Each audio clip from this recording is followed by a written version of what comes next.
I have some entertainment news stories. Let's go through these. Arnold Schwarzenegger was detained for 3 hours at the Munich airport on Wednesday because he had an expensive watch with him. He was reportedly planning to sell the watch at a charity auction. Certain high-value items have to be declared when traveling internationally through a source told people, that Schwarzenegger did not receive the necessary paperwork to do this.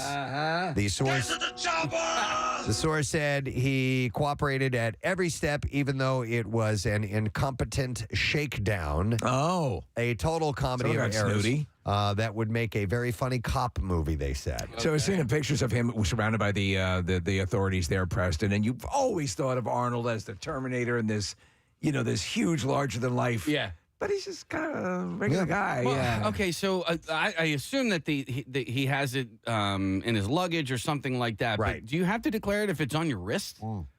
Good question. Yeah. That's a very good I question. would imagine. Yeah, if you have a $100,000 Rolex and you're wearing it, is that the same as something you have to declare? Well, if you bought it there.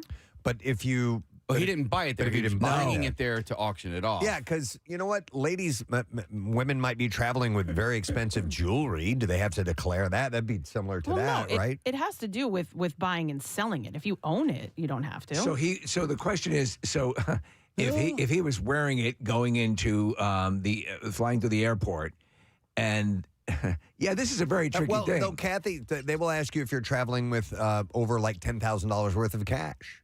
Well, No matter where that came from, you have to declare that too. But if you're wearing a $50,000 engagement ring, you know what I mean? You don't declare your belongings. Okay.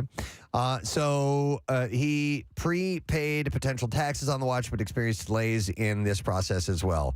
According to the sources, the officers failed to use a credit card machine for an hour until they gave up and brought Arnold to a bank and asked him to withdraw cash from an ATM to pay. The ATM that they brought him to had a limit too low, and the bank was closed. When he returned, didn't have enough money. A new officer brought a new credit card machine that worked. His rep told the outlet, "All is well, and we look forward to a very successful charity." Arnold should have done one of those things where he puts on all his shirts and all that stuff so they don't weigh his luggage. I've heard that actually when professional photographers travel, like Nat Geo travelers, and there are weight restrictions or they're charging for luggage, if they'll put the camera on a strap and put it to their side, and they are seldom checked for it. So there is something to that. You're wearing it. Yeah. That gets a pass. All right, so real quick, it just says, it's the reason that you declare items is customs duties is a tax imposed on goods when transported across international borders. So I guess technically it could be your items. Okay. What you own. Pierce Brosnan has pleaded not guilty after allegedly hiking into prohibited areas of a national park. The James Bond star, who was 70, is facing 2 charges over allegations he entered restriction areas of Yellowstone National Park, which are closed to the public. He's accused of hiking into a thermal area and into the Mammoth Terraces hot springs, which are both delicate ecosystems and extremely dangerous, with people having died previously by falling into boiling water. This is such a pet peeve of mine. Oh, me too. I hate it. He should have known from Dante's Peak. The initial court docket had labeled the charges as a petty offense. Pierce now is pleading not guilty via paper filing and pleading for the court case to be dropped. He was due to appear in court on the 23rd, but his application to cancel the hearing was granted, and he's going to be doing it virtually on February 20th. Gets worse, Preston. He apparently sold drugs to an elk. Consequences for the alleged offense could be serious, and if found guilty of wandering into restricted areas in Yellowstone, visitors can be jailed for up to 6 months and face a fine up to $5,000. When you go there, it is clear. Oh, yeah. It is clear where you can go and where you can't go. Most definitely. And there are idiots that don't care, and there's loads of videos on Torons of Yellowstone if you want to check that out of people doing stupid things. It's so easy to pay attention to those signs, Steve, and people just ignore them. And they just think that they're special. Or James Bond. Yeah, I mean, and I love Pierce Brosnan, but this is a dumb thing to do. So Jason Priestley reminisced about the days that he and Brad Pitt lived together in a 2-bedroom apartment in a really crappy part of Los Angeles during an appearance on Live with Kelly and Mark on Tuesday. And this is very interesting, Kathy. You're going to love this. He said, we used to play this game to see who could go the longest without showering. Oh. This is him and Brad my. Pitt. It's funny that he brought this up because for the longest time Yes. early in Brad Pitt's career, you'd hear that he never bathed. and that he That's correct. And smelled. that he stunk. Yep. He said, I think about it now, and I'm like, dude, how disgusting. What were you thinking? And when Kelly asked him who usually won the game, he shared that it was the Bullet Train actor. He said, Brad, always Brad. He said, I don't think he does that anymore, but back then he could go a long time without showering. that is awful. I will tell you this: the one thing that will give me that sort of gag. Body odor. Body odor. Mhm. Body odor bad. it just kills me. So Brad was the king of that at one point in time. We have a couple of clips for this. Dana Carvey, whose son Dex Carvey died late last year, is opening up about mourning the loss of his son. He returned to co-host Fly on the Wall podcast with David Spade in an episode that was released yesterday. And shortly following Dex's death in November, he had announced that he was going to take a professional hiatus while he figured out what life looks like now. He said that we are a family of three. And this is him opening up the podcast and addressing it head on. Here we go. If you're listening to our podcast right now, you probably know about my family's loss.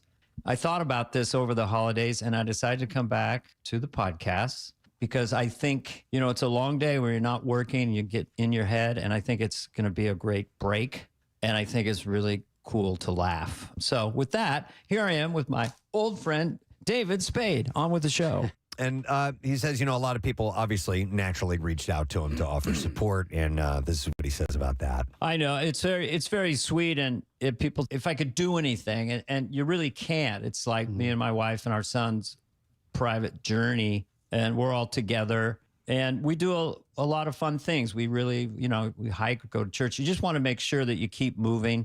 And like I said, doing this and riffing with you, I think is going to be very healthy for me. It's one of the most awkward things in life you're going to encounter it many times, sadly, because people lose people all the time. Sure. And you always want to reach out and do something, and you really can't do anything other than commiserate with their pain. But it's just our natural inclination to say, what can I do? Yeah. And I imagine every now and then somebody might realize that, hey, you know what, you can go run this errand for me, or you can do this. $1,000, please. Please give me $5,000. That would help a lot. What?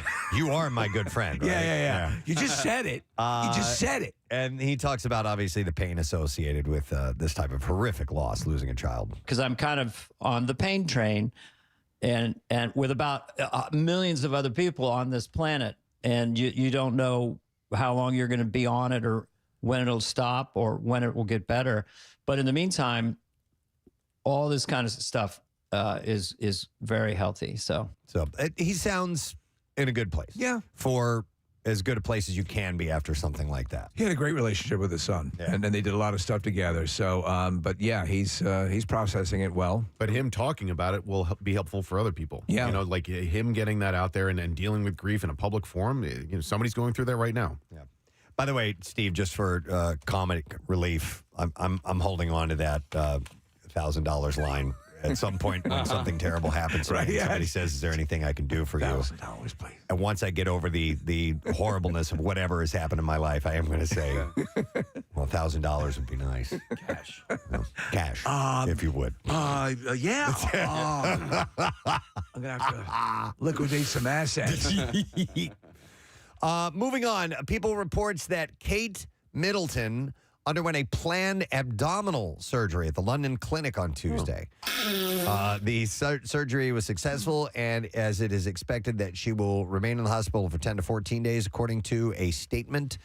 Kensington Palace had said before returning home to continue her recovery. They said based on the current medical advice, she is unlikely to return to public duties until after Easter, but we don't know what exactly it was all about. I'm about 3 episodes from the end of The Crown, season 6. There's two halves to it, and the last one that I watched is all about Will and Kate meeting. They went to the same college, but what I didn't realize, and I had to look it up afterwards because it seemed unbelievable, Kate's mother essentially set up her life, her post-high school life, so that it would mirror what Prince William was going through. So she did this exchange program in Chile. She ended up going to the same college that Prince William went to because the entire time Kate Middleton's mother really wanted them? Yes, and Kate So Middleton... like a quasi-arranged No. Arranged isn't the right way of thinking about it, Steve, but massaged? More like a little, stalking. a little stalking, Yeah. and so much so because when she was younger, when she was 14 or 15 years old, Kate Middleton happened to meet Prince William just by pure happenstance. They were coming out of a store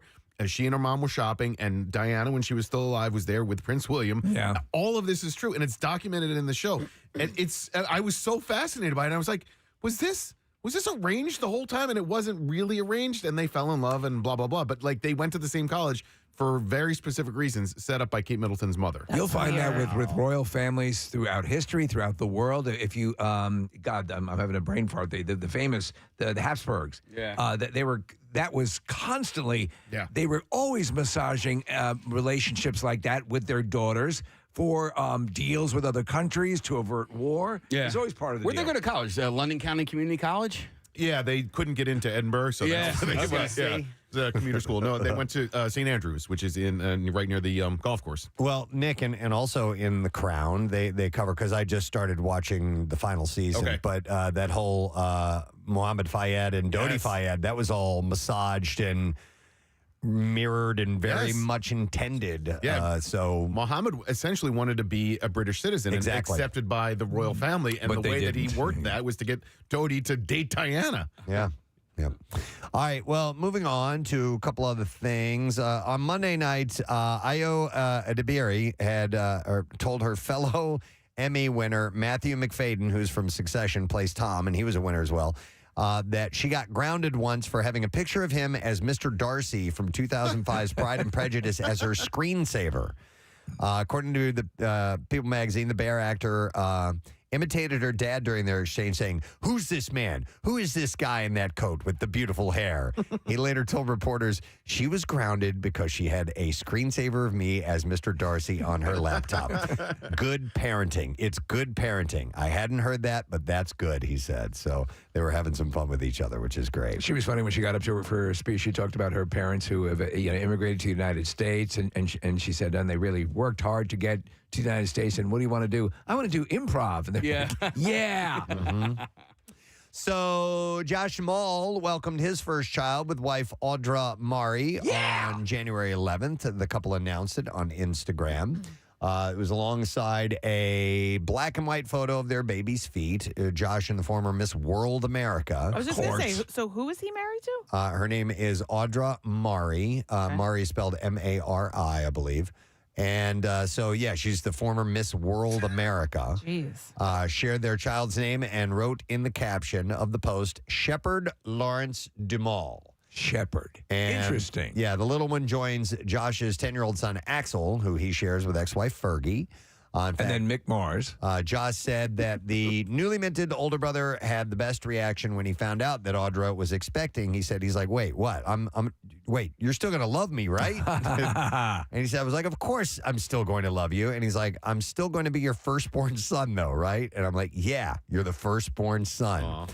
Describing Axel as a really sweet kid, the 50-year-old added that the boy loves babies and he thinks he's going to be really good with younger kids. So he said, I think he's going to be a great older brother. Let me ask you about that dynamic, because both of you guys have multiple kids. And I remember when I was a little boy, and my mother came to me and said, you're going to have, a little brother coming. Yeah. And I remember she did it in a really nice way, and I was very excited.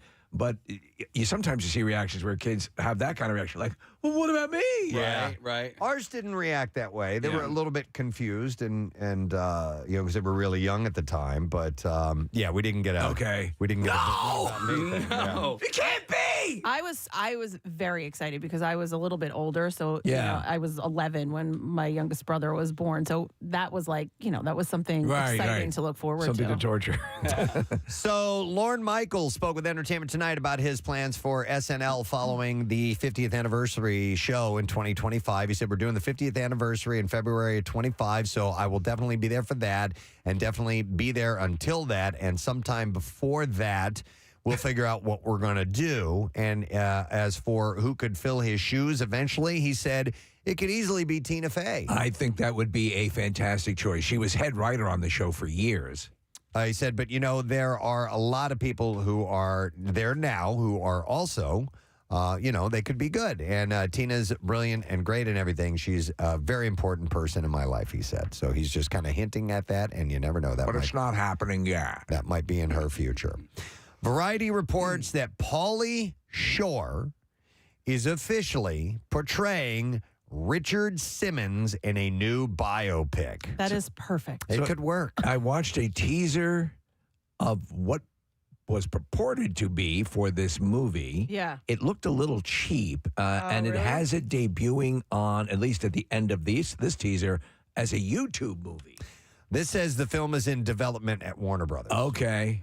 So maybe that was him just That's how playing. I think he was playing around with it, and maybe Maybe seeing that's if what they he's- presented to them. Maybe. Yeah. It's the Warner Brothers subsidiary, the Walper Organization. Didn't we? We had a Walper did. thing going on. for a while. Yeah, we had an Oh, intern. who- Walter. Yeah, who tried to write the name Walter on her phone screen and wrote Walper, and it was her first day. And we're like, Walper? And we were kind of making fun of it, and she cried. Didn't mean to make her cry. No, and We she were ended up, laughing. she got over it, and we were just like, hey, we're not making fun of you. It was funny. Walper was funny.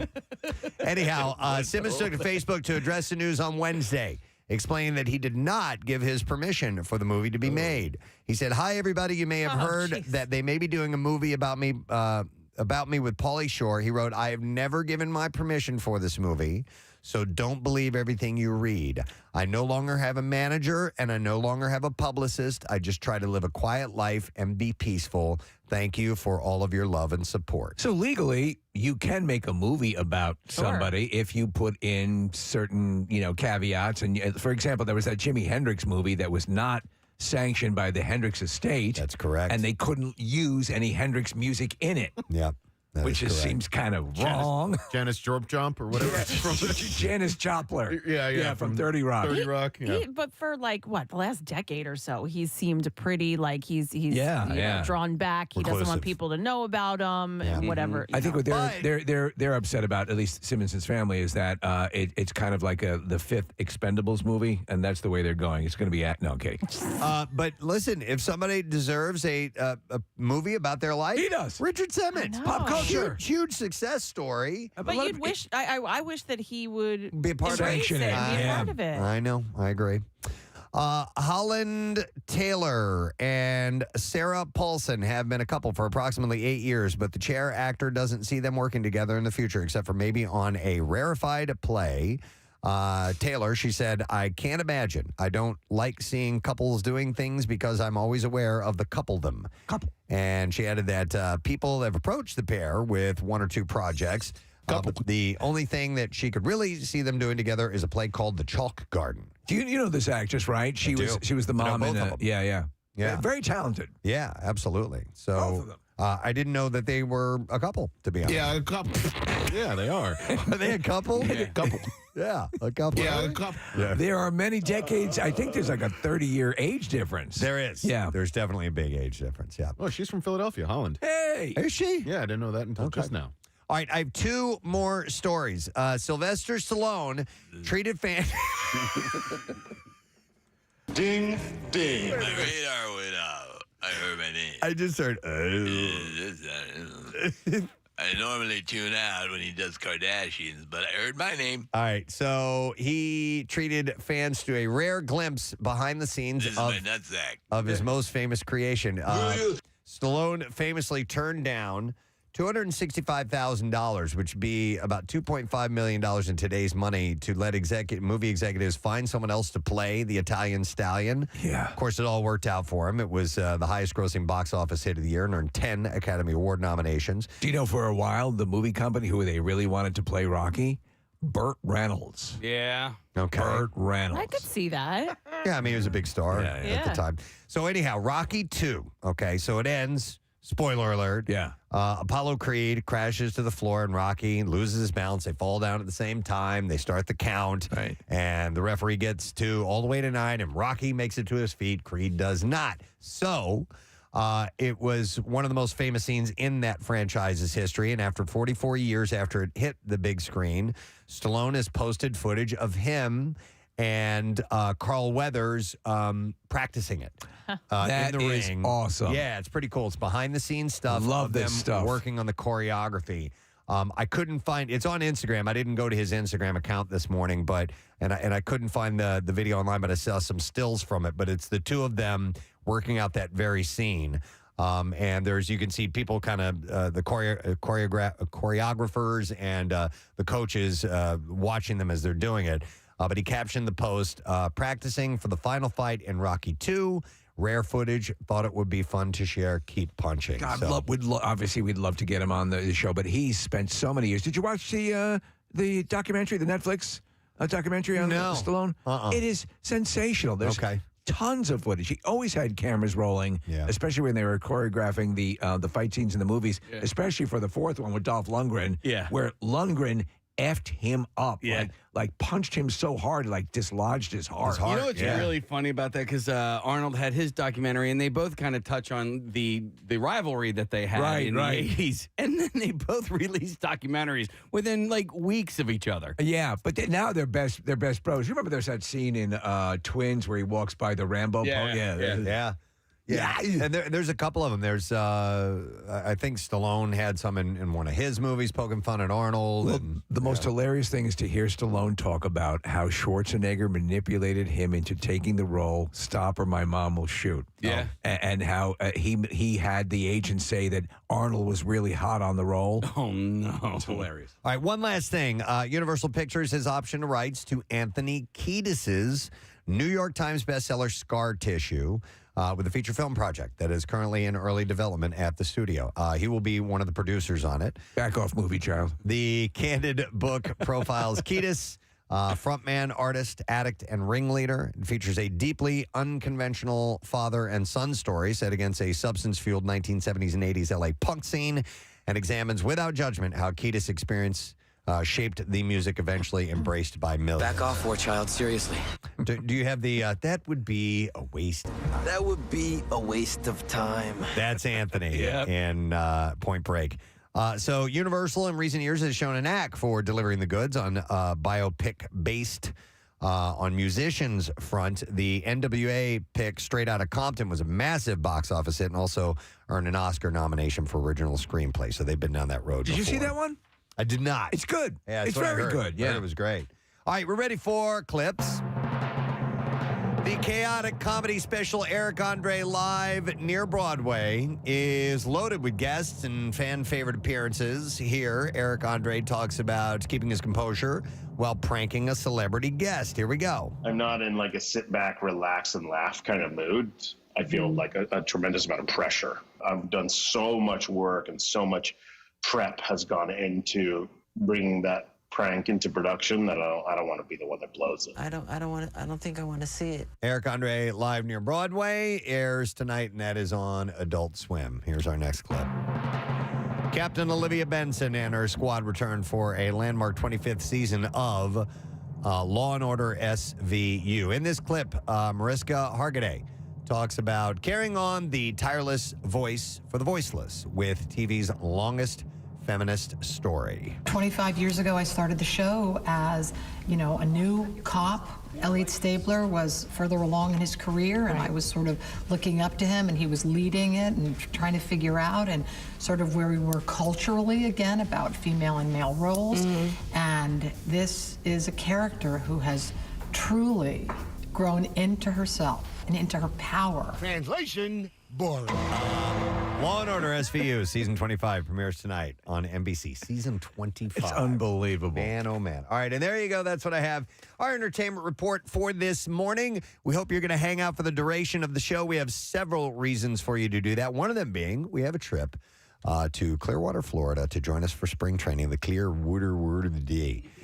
Which we're going to get to around 8 o'clock. And listen, it's today and tomorrow, and then that's it. And then we draw over the weekend randomly who's going to be going on that trip, and we'll reveal that information on Monday. So if you've been entering or plan on entering, get yourself set, because we'll do that Monday morning. But around 8 o'clock, we'll have your next chance. Guests on the program as well. We'll tell you about all that stuff when we return, but we got a lot going on today. Hang out. Beautiful sunrise, by the way. It's going to be nothing but clouds. This is a little bit of the sliver of sun you're going to see for now, so soak it up. We'll be right back. By which you will pour your gravy upon your various meatloafs and mashed potatoes. And I do not take this task lightly. Okay. Well, he's a professional, man. He's not going to take a role that's cheesy.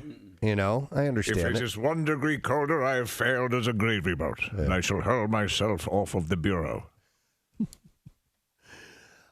Should I see the animated movie Yes. before I see that? I don't know. Maybe that's not the way to go because apparently they're saying is pretty close to a live action rendering of the animated movie. It's so weird because this stuff now starts to cave in on itself, you know? Yeah, the story has existed for a long time before the animated movie. Oh, yeah. Did you see live action Cinderella? I did. I enjoyed it. No, I didn't. Did you see animated Cinderella? Well, yeah. Okay. When I was a kid. Yeah, I mean, Steve's right. It's all the same story over and over again, so it doesn't really matter if you've seen it or not. Are they working on a live action Pinocchio now? Yes. Are they? Yeah, with Vin Diesel. Oh, wow. Tale as old as time. I do know the song. Beauty and the Beast, and not one drop of gravy spilled. Will you let it go? He can't. He can't. You know who's directing live action Pinocchio? No. Guillermo del Toro. No way. Ah. Wow, well, that might be interesting then. He is a visionary. He's a visionary. Bitch. Wow. Is the name of that song. Makes me think of Freddy Krueger, too. I drive a Range Rover, bitch. Get in the Range Rover, bitch. Did you bring a water bottle? It's a long drive, bitch. 9:32. Where's the Easy Pass, bitch? Friday morning with the Preston. What do you call a female dog, bitch? I actually like that. Thank you. Let's get a look at traffic. What's going on, Kathy? Bitch. Give us the traffic, bitch. Do you think like Springfield Mall has numbered days eventually? Like these No, because you know it's what? similar in size and everything. Well, Springfield Mall did the right thing, and they put a Target as one of their anchor stores.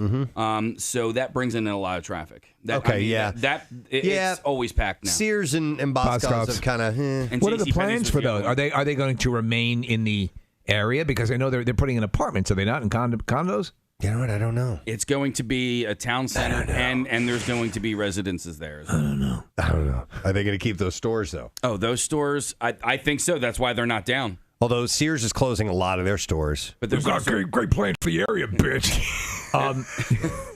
Freddy Krueger, town planner. There's going to be a lovely promenade right over here, bitch. And bicycle racks for everyone, bitch. Town planner. Yeah. Just a place, community center, bitch. A place where other bitches can hang out and say hi to other bitches. Bitch. Lovely day in the park, bands can play in the gazebo, bitch.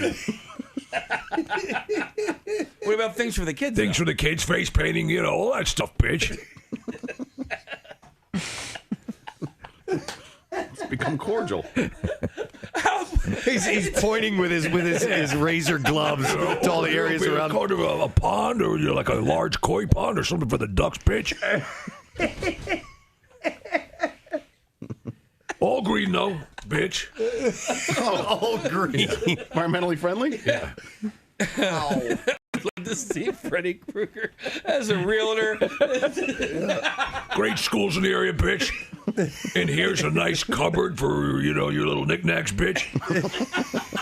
And this is electric heat, bitch, so I just want to let you know, bitch. Oh, wow. All right. Freddy Krueger, real estate manager. Bitch. Bitch. His bus stop bench sign says, "Call me, bitch."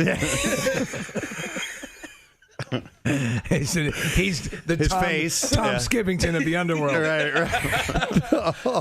Of the other realm. But with the mustache. And the claws. Oh, my God. Oh, my God. Oh, my back hurts. I love it. All right. He's slashing prices. Yeah, somebody texts in, is he slashing prices, bitch? Brent Selleck, 31 years old today. And then it's my birthday.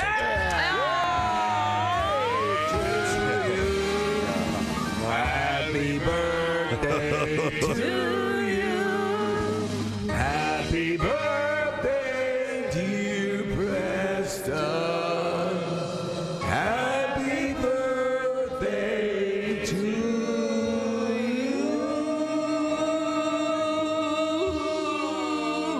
Thank you. Thank you, Kathy. I like Nick's version. He's eating a hamburger or something. He's actually eating loose leaf paper. He's like a goat. What? You chose to eat instead of sing happy birthday? I took that opportunity, yeah. That's why sometimes we have to put something heavy over the garbage can. I'm like a bear. Are you at all into wine? Nah. I will. If I go out to dinner and we're drinking, I'll do cocktails beforehand. And a little blow. And a little cocaine. No, I'll do cocktails beforehand, but when the meal comes, there are times where I'll get a glass of wine. Oh, you will? Yeah, I think it pairs better with... So will you pair, like, do you like a red, or do you just pair with whatever you're eating? Whatever kind of mood you're in tonight. Yeah, exactly. A little red, a little white. I'll stick with the standard, red meat, red wine, poultry and fish, maybe a white wine. But it's okay to mix it up from what I understand. That rule is not hard and fast any longer. But I will have something. I think it's easier to eat with a meal as opposed to, a Jack and Coke or something like that. Or a wine and Coke. But I'm not a... Which is disgusting.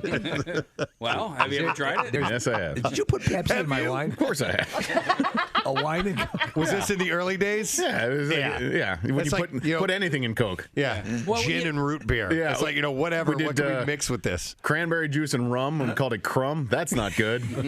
All right. But like a white wine spritzer, that's, Oh, I've been doing that lately. Have you? Yeah, you know what? I just... Have you really? Yes, I've been doing white wine that's spritzers awesome. in the evening. It just helps with the hangover when you have to get up at 4 a.m. And I've been making bracelets with my name on it.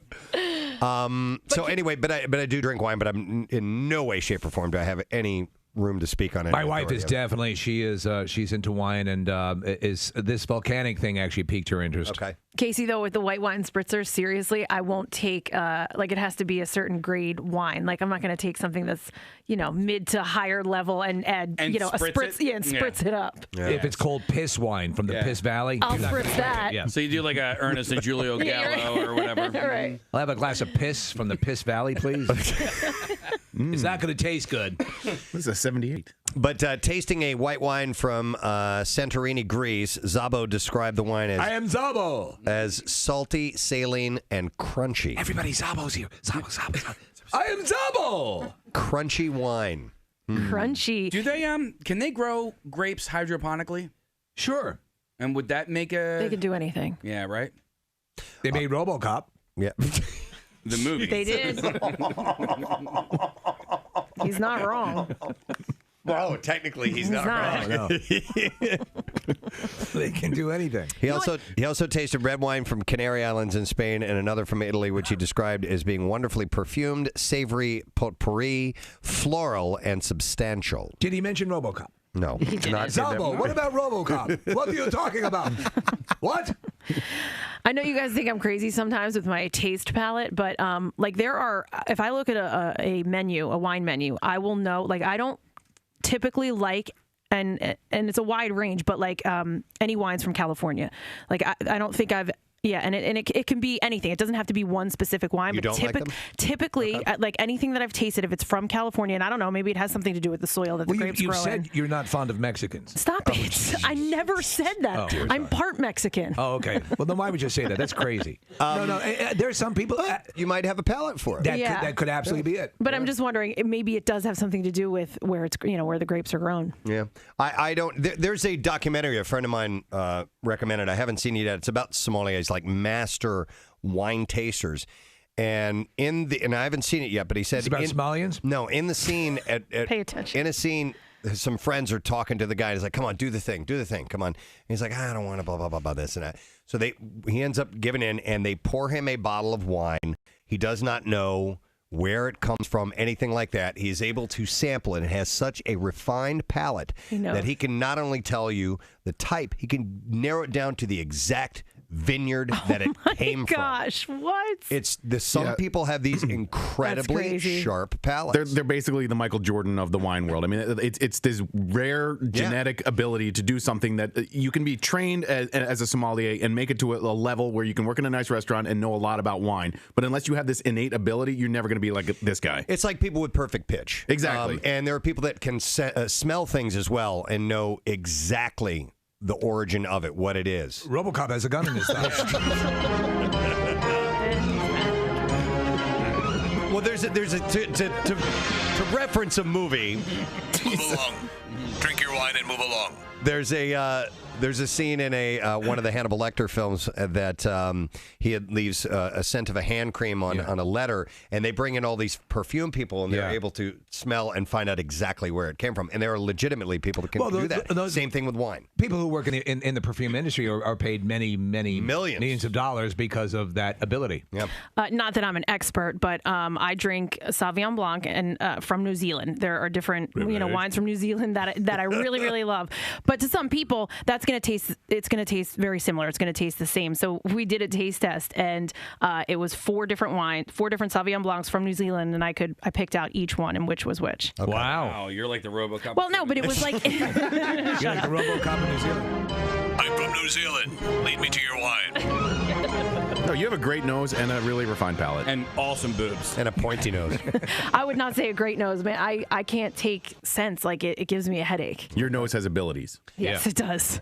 Is Som the name of that documentary? This is the one that I know about, unless there's another one. Maybe that was one that you saw that I didn't, but I've heard of this one before. SOMM. Well, there is a documentary on Netflix that was, we put it up on PrestonSteve.com, like documentaries that you have to see. And it's about, I don't know if it's about sommeliers or wine, but it is about wine. So it was my birthday yesterday, and I have like 6 great bottles of bourbon at home. You got? Yeah, some of them I got, some of them I bought, and they're of the upper level of bourbon. So, yeah. So I was sampling a few, and the best way to get a feel for them is to taste them side by side, because then you can really taste the differences between them. No palate cleansers or anything? No. Okay. Ice. You call that a palate cleanser? And don't give me crap because I put ice in my bourbon. But anyway, I wish I could articulate what I'm tasting. I'm like, yes, this tastes different than that, but I can't go. It has hints of caramel and an aroma of star anise, or I don't know. Don't use words, just use sounds and grunts. Yeah, like RoboCop.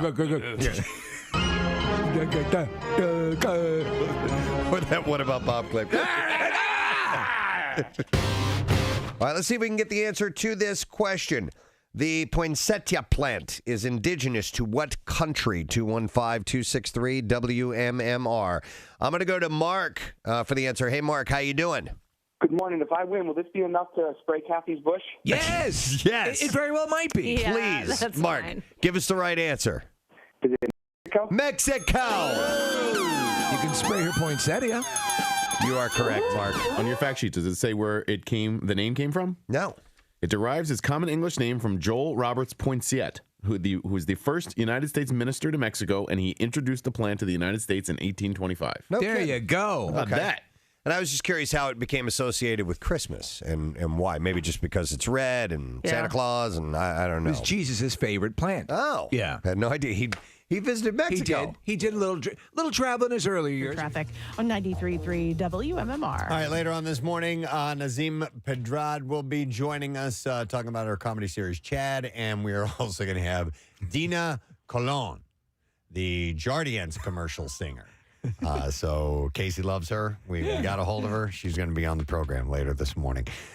I do want to mention this, Kathy. You mentioned icy patches. Yeah. And I've been seeing a lot of videos, and Steve actually witnessed one in the wild last night.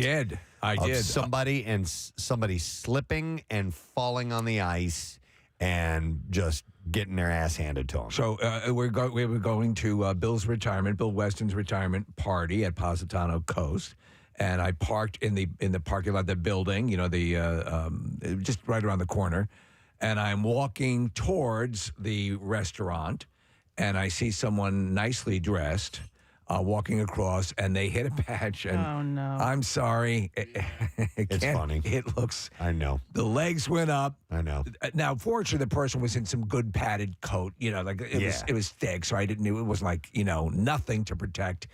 But hit the ground and then jumped up with that. I meant to do that sort of thing. I'm thinking, please let this be somebody who's going to Bill's retirement. Right. So I can just talk about it all night, but it wasn't. It was a civilian.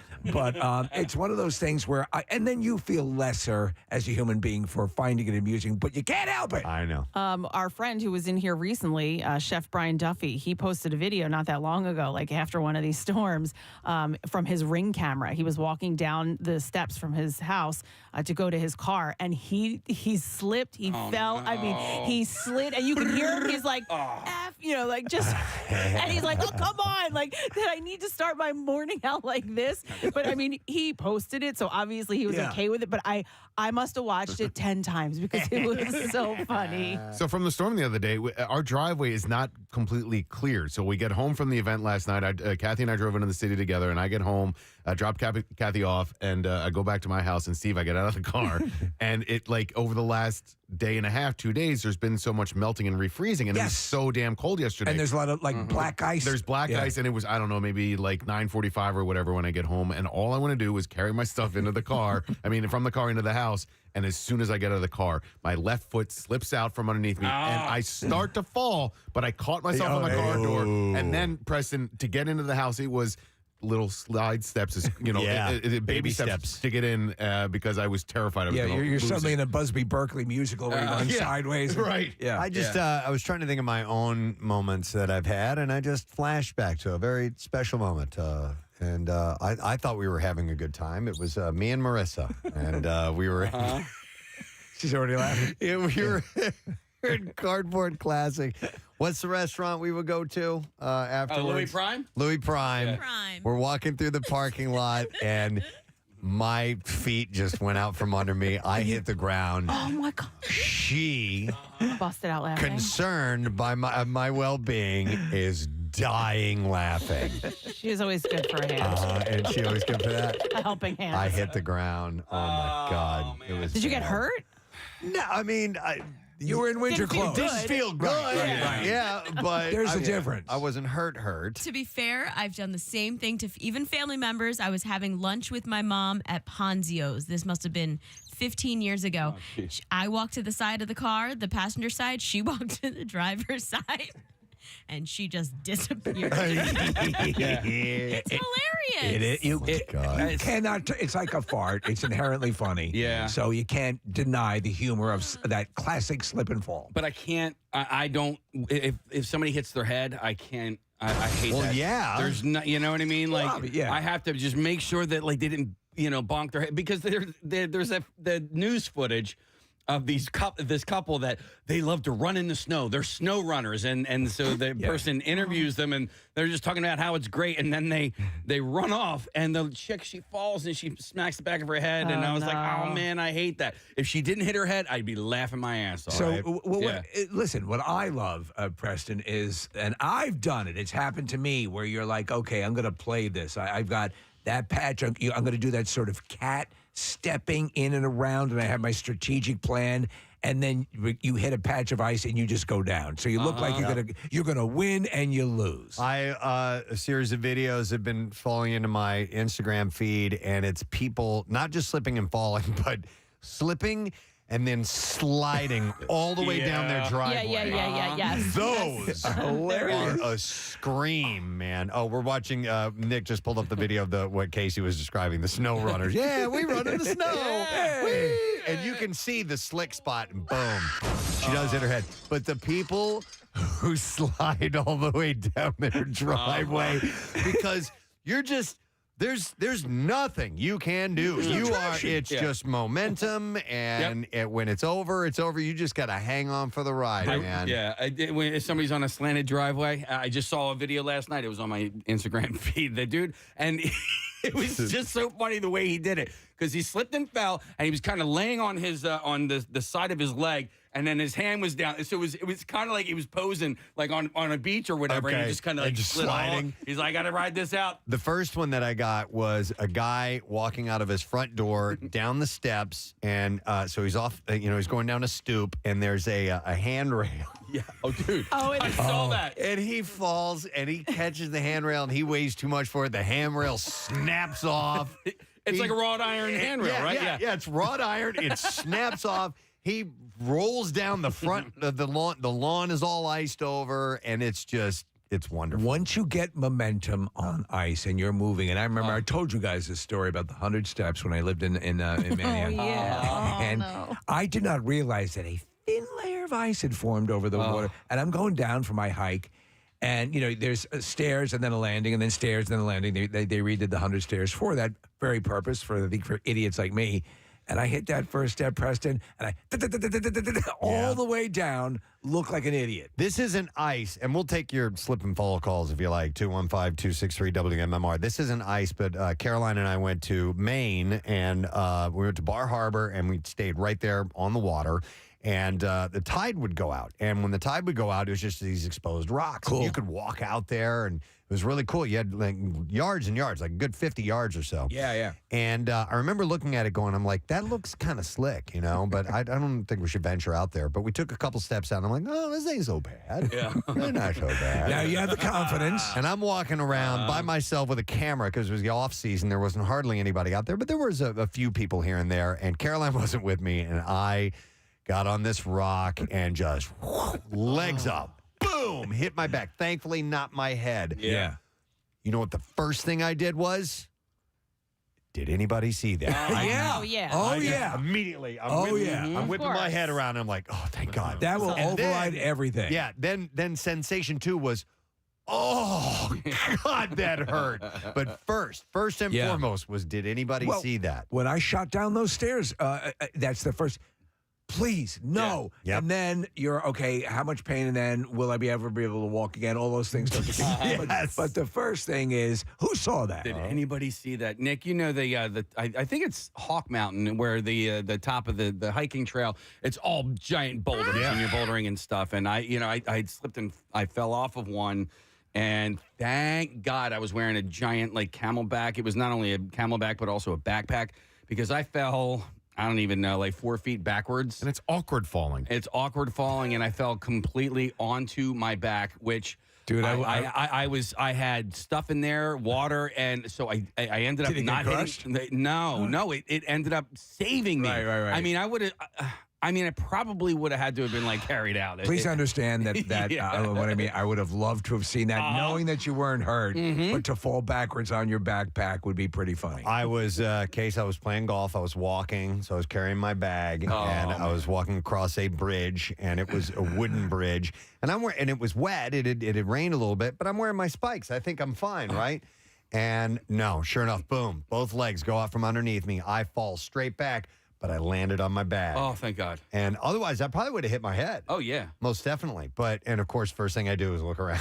Who saw that? Is anybody out here? Sometimes spikes are slippery too, Preston. When you're walking across the parking lot or whatever, I've slipped just being, having the golf shoes on. Yeah. Well, actually, Preston, didn't you tell me a story about your friend who was wearing golf spikes? Or was it a work colleague? Yeah, it was completely iced over. And this was back in the early 90s. And so it was before the plastic spikes were around. They were the old school metal spikes. Right. And nobody could walk out to their car because it was a sheet of ice. Right. And he's like, I'm going to try these out. And he put the spikes on. Dude, they work. Really? Yeah. I would have been so nervous. Everybody else fell down going to their cars. So I always order these crampons from Amazon.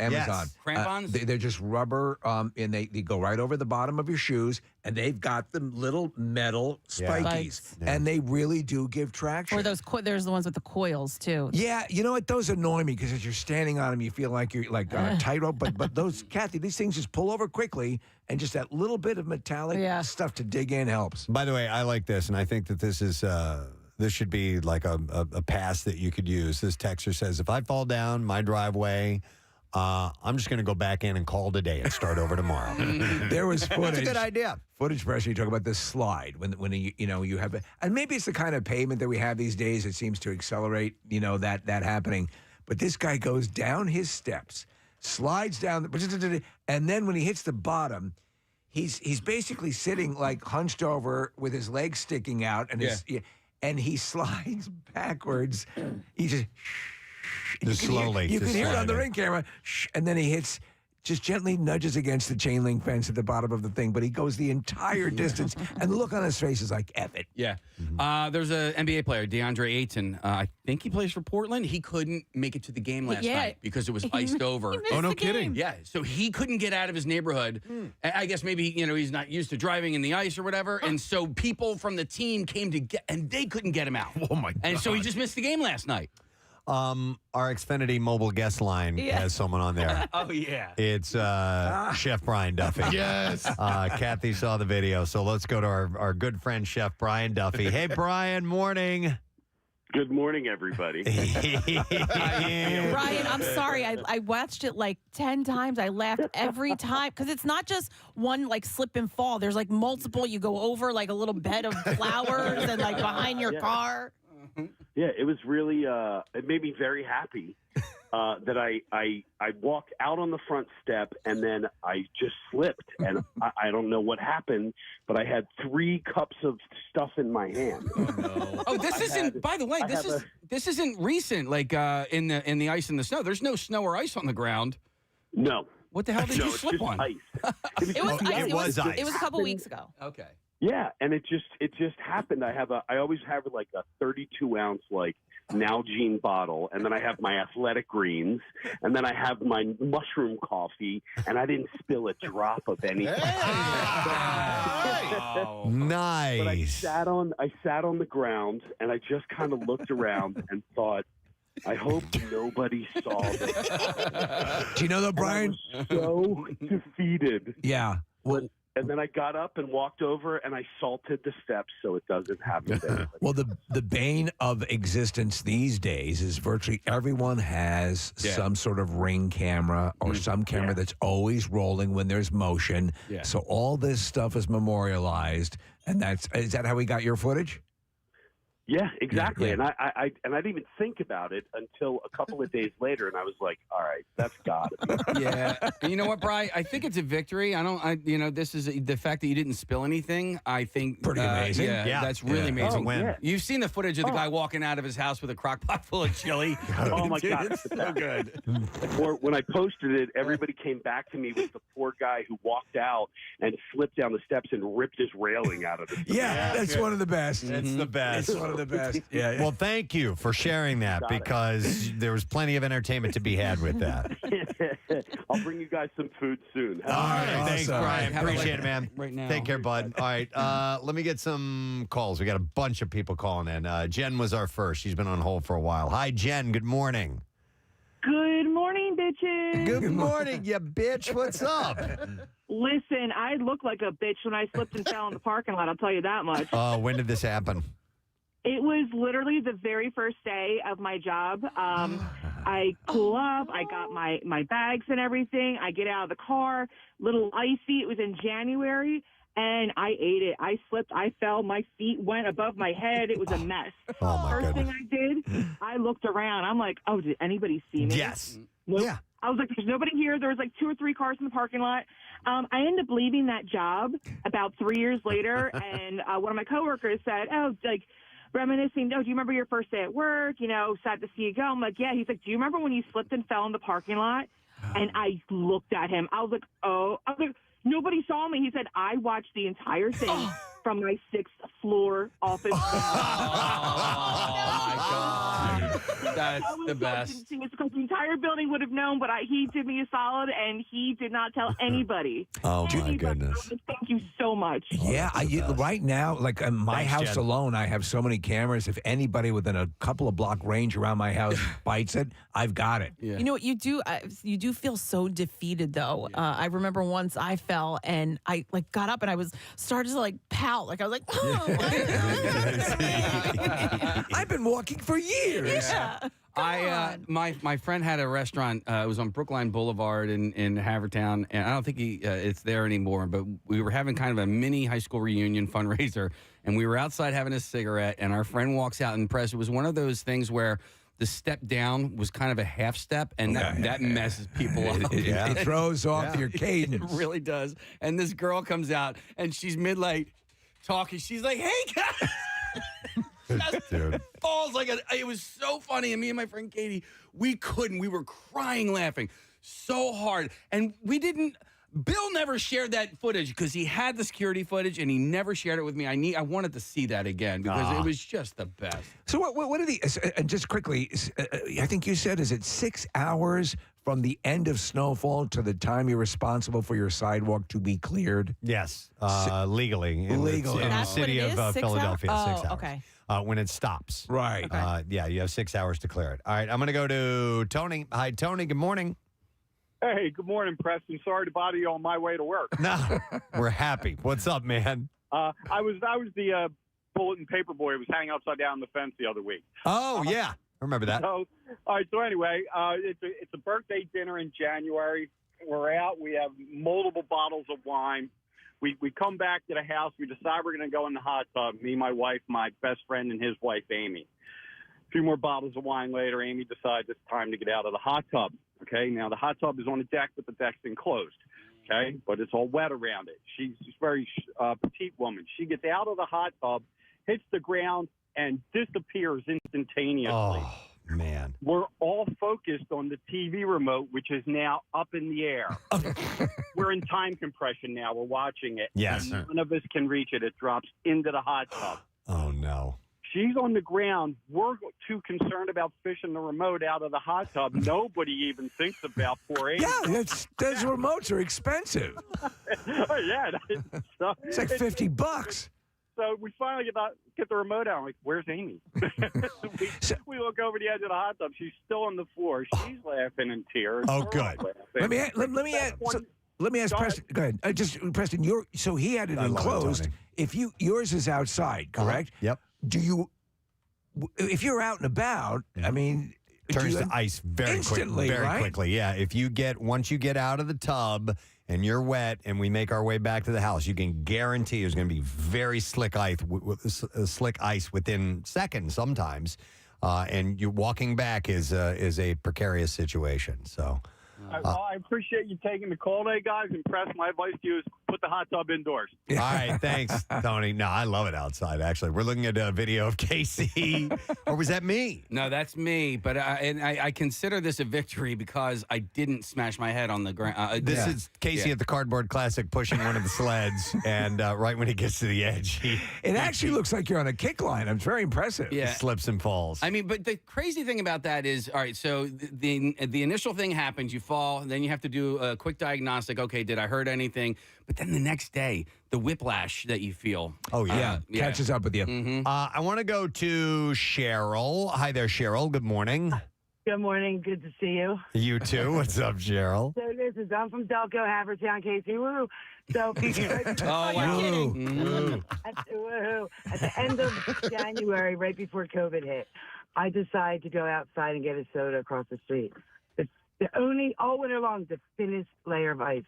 I go down 4 cement steps in a courtyard of an apartment building. I grab the railing with my left arm, so I slide on my right cheek. Let me go forward. Little tiny black and blue mark. Within a week and a half, my entire butt cheek was black, going down my thigh in the back. Oh, my gosh. I went to my doctor. She's like, you need to go see a general surgeon and get it drained. Oh, no. I went to the hospital the next day. He's like, I'll see you tomorrow morning at 7 o'clock. They drained a gallon of blood from my right butt cheek, and then I had to have a tube with a bottle to drain it for the next 2 weeks and keep track of it. God! Because you sprawled on the ice, slipping on the ice, they had to drain a gallon of blood out of your ass. Because I grabbed the round with my left arm, so my right butt cheek went down 4 cement steps that had the thinnest. My phone went flying about a mile ahead. Wow! It went the thinnest layer of ice, and I just went down on my right cheek, and every day it started out, I'm talking the smallest black and blue mark, and there was a hematoma under my right butt cheek. It was huge. It was terrible.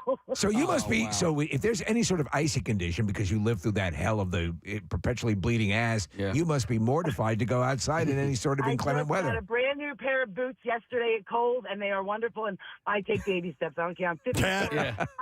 I don't care what I look like. I'm not breaking any bones or going through that again. No, you're good. But also, I mean, if that's at the apartment like that, the liability's on them.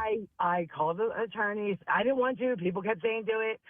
So I called an attorney. He has to check the weather, and it was so minimal of ice. It was just like, it was so cold that the rain turned to ice a little bit. Right. And they said there was nothing there. I mean, thank God for insurance, but I still have if I go open a door and the screen door hits my butt really lightly. Yeah, well, whatever happened to ambulance chasers? Yeah. Cheryl, are you across the street from Brickenborough? Is that where you're at? Those apartments there? No, I was in Drexel Hill at the time. Oh, okay. Okay. Yeah, no, I'm from Havertown, but no, I was in Drexel Hill, and I tried, but you know what? I'm okay. It wasn't the end of the world. It was uncomfortable for a while, so, but it's cool. I'm good now. All right. Thank you, Cheryl. I appreciate it. Yeah, some serious injuries can happen, obviously, but yeah. And listen, I guess it's cool that she was honest about that. It was a thin layer of ice. Yeah. As, liability. Listen, if they're being negligent and they're not clearing off, then I get it. Then you have a case for it. I wonder, to that point, I wonder statistically, with the weather the way it is right now, how many orchestrated slip and falls? Well, is there a noticeable jump in those? Because, the classic thing to do is, you'll see it all the time. Somebody will pour a little bit of liquid in like a supermarket and then pretend to slip on it. Yeah. Here you have nature providing your story. And by the way, going back to the rules, Steve, yes, in Philadelphia, you have 6 hours until after it stops snowing to clear your sidewalk. Right. And you can face a $300 fine. And execution. Yeah. Oh, I don't like by that. hanging. Steve, I had a friend who fell on this week. The ice storm made her fall, and she was shoveling, and she wiped out, and so she had to go to the emergency room. And I don't know if it's apocryphal or not, but like the emergency room was packed. And a lot of people were just slipping and falling, and so there was a long wait to get any service because so many people were slipping and falling this week. Let's put the clarion call out for anybody who has footage of them come from the Ring cameras. It never fails to crack us the hell up. Let's go to Joe next. Hi, Joe. You're on the air, bud. Hey, Gadzooks. Gadzooks, my man. What's up? So my buddy just moved in the house a couple months. It snowed a couple years ago, and he got out of his car, and I'm sitting in the passenger seat, and I watch him step down, and then I just watch him disappear. I open the door and watch him slide all the way down the driveway. It's a long driveway, right out into the street, and then across to the curb where his feet hit the curb on the other side. That's how he stopped. Oh, my hell. God. So we're assuming this is a fairly steep angle, correct? Oh, yeah, it's fairly steep. So I was laughing so hard, and he's just laying there. I see him spark up a cigarette. Yeah, I'm just going to lay here for a while. What are you going to do? Yeah. What can you do? Yeah. Yeah, so then the next year when I went to his house, it was winter, no ice or anything, but there's a rope going from his house down to just about the end of the lawn. I go, Bud, what the hell is this rope? He goes, hey, remember last year? I said, yeah. He goes, well, I'm not sliding all the way down the driveway. He has a safety rope. Wow. That's ingenious. All right. Thanks, Joe. I appreciate it. And thinking of it, of his friend just laying there for a while, if you fall and hurt yourself, you do need to ice that, by the way. Which is the ultimate irony. Just stay there. It's the ultimate Just irony. Lay there for a little while and let it work its magic. Oh, my God. All right. Let me go to one last call, and I appreciate everybody who's been on hold for a while. I apologize. We'll go to Eddie, finally. Yo, Ed. Morning, bud. Morning, fellas. What's up? Just checking in with you. What's your story, brother? Can you hear me? I kind of got you on a fancy little Bluetooth. I'm driving into work. Yes, we can. We can hear you fine. Awesome. I'll make it short and sweet. I was hunting a few years ago. My father, my brother, my uncles, we hung up in northern Pennsylvania. And we went out to eat one night. My father just so happened to park in the parking lot right over a sheet of ice. We open up the car doors in the back seat. My brother gets out, and just like a sack of potatoes, hits the deck. And me, trying to be a smartass, gingerly run around to the side to point and laugh at him. And right as I stop laughing, don't you know, karma slaps me right in the back of the head? I hit that ice harder than he did, and we just lay there laughing. Yeah. And that's the ultimate. It is a great leveler. Yeah. Yeah. Yep. You were the one laughing, and then it happens to you. Don't ask you for only hope there's one other person there to laugh at both of you after that. All right. Thanks, Eddie. I appreciate it. Casey, you want me to go to one more? Yeah, our coworker is on line Bill. one. Yeah. Bill Bean. Yo, Bill. Morning, bud. Hey, guys. What's going on? Not much, man. Bill's from the MM Army. You see him out with our promotions crew all the time. You got a story to share, man? Yeah, I was working inside. It was the Wells Fargo Center, Bruce Springsteen concert. I was moving fast. I wasn't running, no. And someone must have dropped something. It was soda, whatever. I slipped, hit my head. Oh. Oh, no. Yeah, a coworker from engineering was working our sister station. he couldn't stop laughing. Meanwhile, this hot chick working the beer stand or whatever saw me. When I got up, I walked over to her. I'm like, I'm mortified. She's like, I see it all the time. Are you okay? All that stuff. Then I walked over to our coworker, and I'm like, what's up? And he couldn't stop laughing, kept laughing in my face. I cursed him up and down. I never cursed anyone out to their face before. Yeah, at a certain point, there's the potential, if you've hit your head, that there's some sort of extenuating medical situation. Yeah. I mean, you can tamp down the laughing a little bit. But I noticed that you first went to the hot chick, quote unquote. For help. Yeah. Yeah. Because I was mortified, Yeah. Can we name this coworker, Bill, who was laughing at you? Yeah, it was Rob from engineering. Rob? Really? Yeah, sounds about right. He couldn't stop laughing. He couldn't stop, and he's like, "Oh, dude, I laugh at my wife." I'm like, "F you, F her." Yeah, you hit your head, I man. never cursed anyone out in my life before. Wow. Did he ever apologize? No. All right. But I love him. All right. We all do. Yeah. We do. All right. Thank you, Bill. Appreciate it, buddy. Later, guys. All right. See you later. By the way, text just came in, says, just finished 12-hour ER shift. 1/3 of my patients were slip and fall injuries from the ice out there. Yeah. Highly recommend boots if you can have a pair. I've the last couple of days, I didn't wear them today, but the last 2 days I put on my boots. Or those clamp-ons. You can get them on through Amazon. They're like $8 for a pair. All right. Thank you for the calls. We appreciate it. And sorry if you were the one who fell. Hopefully you didn't get hurt that bad. But if you do have videos, send them on over. Yeah, I want We'd to love see to them. see those. All right, we're going to take a break. We'll come back in a second. Bizarre file stories aplenty when we return. And one of the final Clearwater words and your chance to go to spring training. In fact, here's some more information about that now. Preston and Steve. Knowledge. Okay. Hey, is it true, though, about that it is not healthy for cats? That it Yes, that's what I've heard. That it's not healthy for cats. Now, they supposedly created a hybrid version of the poinsettia. So if you want to take a crack at it and see if your cat will survive, go for it. Wait a minute. In the United States and perhaps elsewhere, there is a common misconception that the poinsettia is highly toxic. The misconception was spread by a 1919 urban legend of a 2-year-old child dying after consuming a poinsettia leaf. Man, that's a human child. What about cats? Let's see. Toxicity is relatively mild. Its latex can cause an allergic reaction in sensitive individuals. So for 15 years, I didn't have a poinsettia in my house. And really, I could have. You know what? I don't know. It doesn't mention anything about animals. Oh, it says there, sea cat's deadly scourge of the feline world. May sometimes cause diarrhea and vomiting. So Nothing about kitties. Nothing about kitties in the in this particular post. Why don't you just, Nick, just type in the Google search bar pussy and see what comes up. It's probably some sort of toxic pussy. All right. See what we get.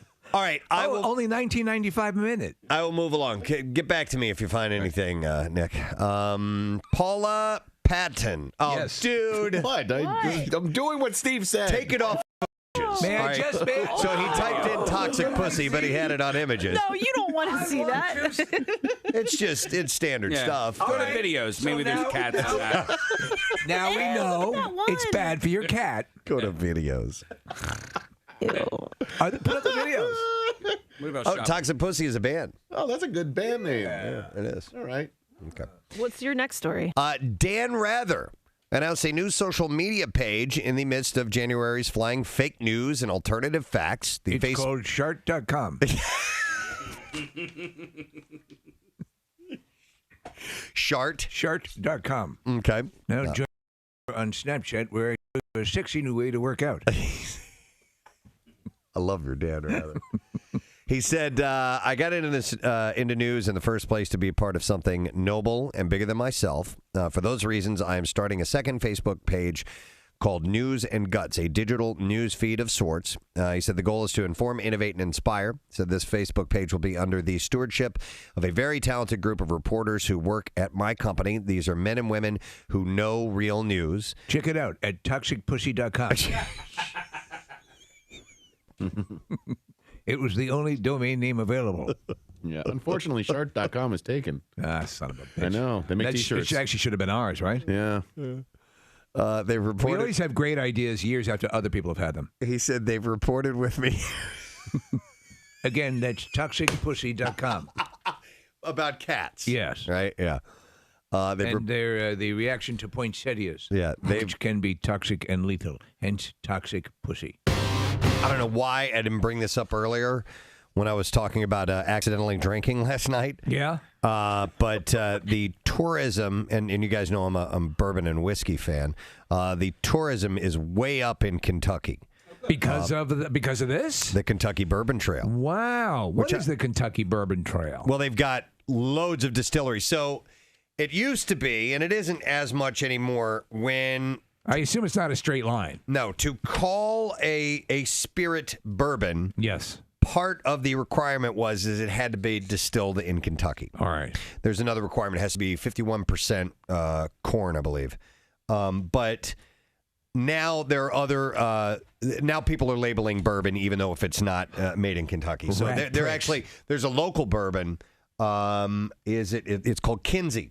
And it's out of Philadelphia, I believe. Philadelphia or at least Pennsylvania. And it's called bourbon. I had it. It's good.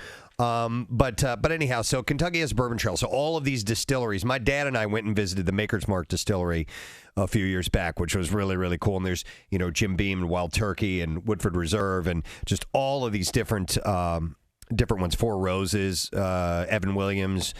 And you can go from distillery to distillery to distillery. How hammered are you by the end of that? Totally, because you get free samples while you're at them, and they can they do bus tours, so you don't have to drive. And it's okay, I got it. My buddies and I, Rochelle and I, and another couple, were going to go do this about 2 years ago, and something came up, and we weren't able to do it because my dad and stepmom live in Lexington, and we could start right there and then work our way through the Bourbon Trail. But we didn't get to do it. It is still on my list of things to go do, but I have been there for part of it. Yeah, so like Napa and Sonoma are similar. I mean, it is a it's a destination to go. Oh, first of all, it's beautiful up there, and you can go to San Francisco first. But you can do bus tours. But I mean, wine is a lot less potent than bourbon is, and you can really only do like 3 vineyards, and then you're good. You're going to be wrecked. Yeah, and at these, obviously you're taking just the small little samples, half bottles of the bourbon, just a half bottle. But anyhow, there have been more than in 2016 there were more than 1 million visitors who made stops at distilleries along the Kentucky Bourbon Trail. And the Kentucky Bourbon Trail Craft Tour. What is this music? Welcome to the Kentucky Bourbon Trail. I love this. Oh, what fun we're going to have this afternoon. Happy trails to you. It's not really like a line. It's like you just wander to the left and to the right, and eventually you'll hit a bourbon place. I'll be your tour guide. Kentucky Distillers Association President Eric But Gregory. first I got to take a piss. Eric Gregory says that it shows that people don't just want what's in the bottle, not the Bible. I don't want what's in the Bible. So they have a thirst for Kentucky's bourbon culture. Now, here's where I can connect to this. I do not drink. Mm-hmm. Everyone knows that. Mm-hmm. I, however, am fascinated with the culture surrounding it. Yeah. When Mila Kunis talks about the way, what does she do for bourbon? Is it bourbon or what booze does she push? Oh, Jim You know what I Beam. don't know? Jim Beam. Yeah. Is it Jim Beam? That's Talks bourbon. about the process and all that stuff. I'm like, I am fascinated by that. It's pretty cool because you go into where they make where they create it and distill it and refine it, and it's really cool to see the process. And then they age it in all these barrels. Right, and then the wood apparently can have like a residue in the wood that can also be part of the water that they get right from that particular area or county. The minerals in that water have to do exactly with the flavor The that taste. comes out. So anyhow, so they said that it's way up right now. The Kentucky Bourbon Trail showcases 9 distilleries, and it was up 17% from 2015. So it's really cool. I'm going to go do that. I'm absolutely going to go be a part of that whole thing. So I should have brought that up earlier when we were talking about booze. I'm bringing it up now. So there. It's your show. You can do what you want. Yeah. Damn it. Antonio Banderas appears to be bouncing back. I did not know this, but he's doing well after being briefly hospitalized for chest pains. I felt very bad in my chest. In an interview with the Sun on Monday, Banderas, who is 56, said I that thought it was a heart attack, but I just had to fart. that he was working from home in Surrey, England. Ah, yes. Like a warm Barcelona evening.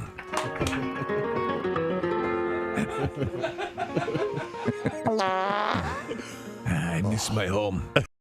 Of Barcelona. Wait, so you just do that, Casey, again.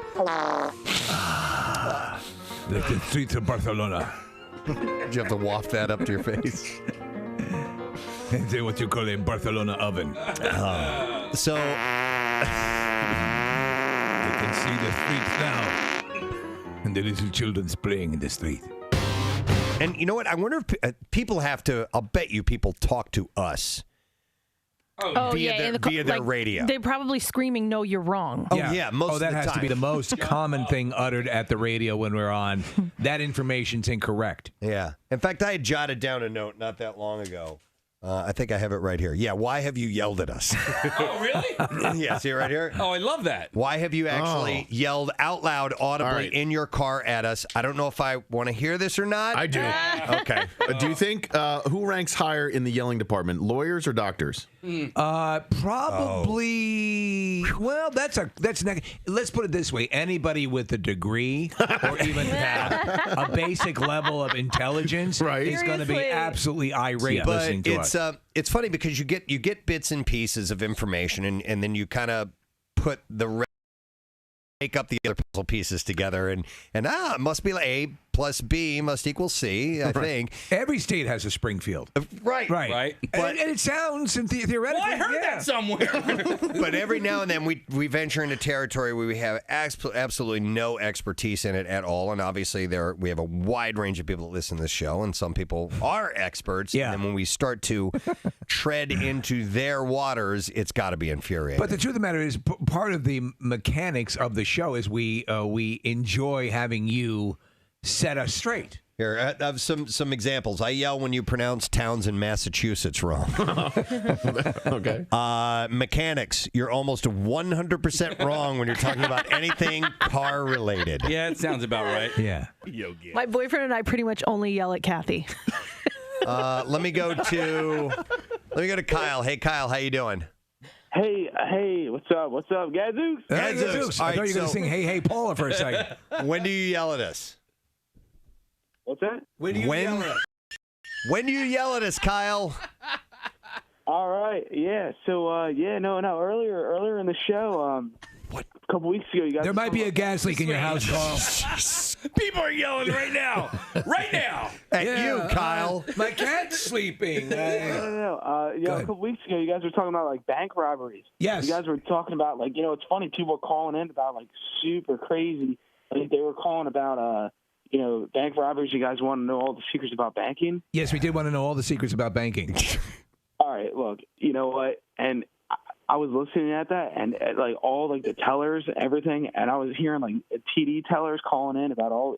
Yes. Yeah. Honestly, they could lose their jobs over that. As nuts. What they were telling you. Okay. All right. Okay. Now, what show were you listening to? No, he's right. We were talking about, for example, if a robbery takes place, what are the tellers supposed to do? I think that's the conversation Kyle is referencing. Yeah. So, Kyle, what's your background? Do you have He's an a bank expertise in robber. that? Are you a bank robber or what? No, I'm not a bank. No, I'm not a bank. There is definitely a gas leak in your apartment. There are people yelling at Kyle right now. Open up a window now. Seriously, Steve. Okay. Steve, We're losing Oh, darn it. We're not losing him. He's passing out. The gas finally got him. Breathe deep, Kyle. Do you find him an attractive man, Robert Downey Jr.? Yeah, he's okay. Yeah. Okay. He's attractive. I don't know if he would be on my list. Do you like the attitude? Do I like his Do you like attitude? his sort of freestyle, loose cannon, happy-go-lucky? I mean, I like him. Snarky. Yeah, no, I do. I like him, but I just don't know if I created this list, if I would have put him on it. Okay. He is a guy that has matured well because he was kind of goofy looking. He was. In his teen days and early 20s when he started in the films, and he definitely had chops. He had acting chops. You could tell early on. Early on, yeah. But he had a goofy look about him, but he's stayed in good shape, and he got the big gap between his teeth taken care of, and he's a good-looking fella. He did. Yeah. If you go back to Weird Science. Weird Science. Yeah. Tony Stark. Totally. He had a huge gap between his teeth. I've just invented a repulsor ray. Holy cow! It works. Tornation, it works.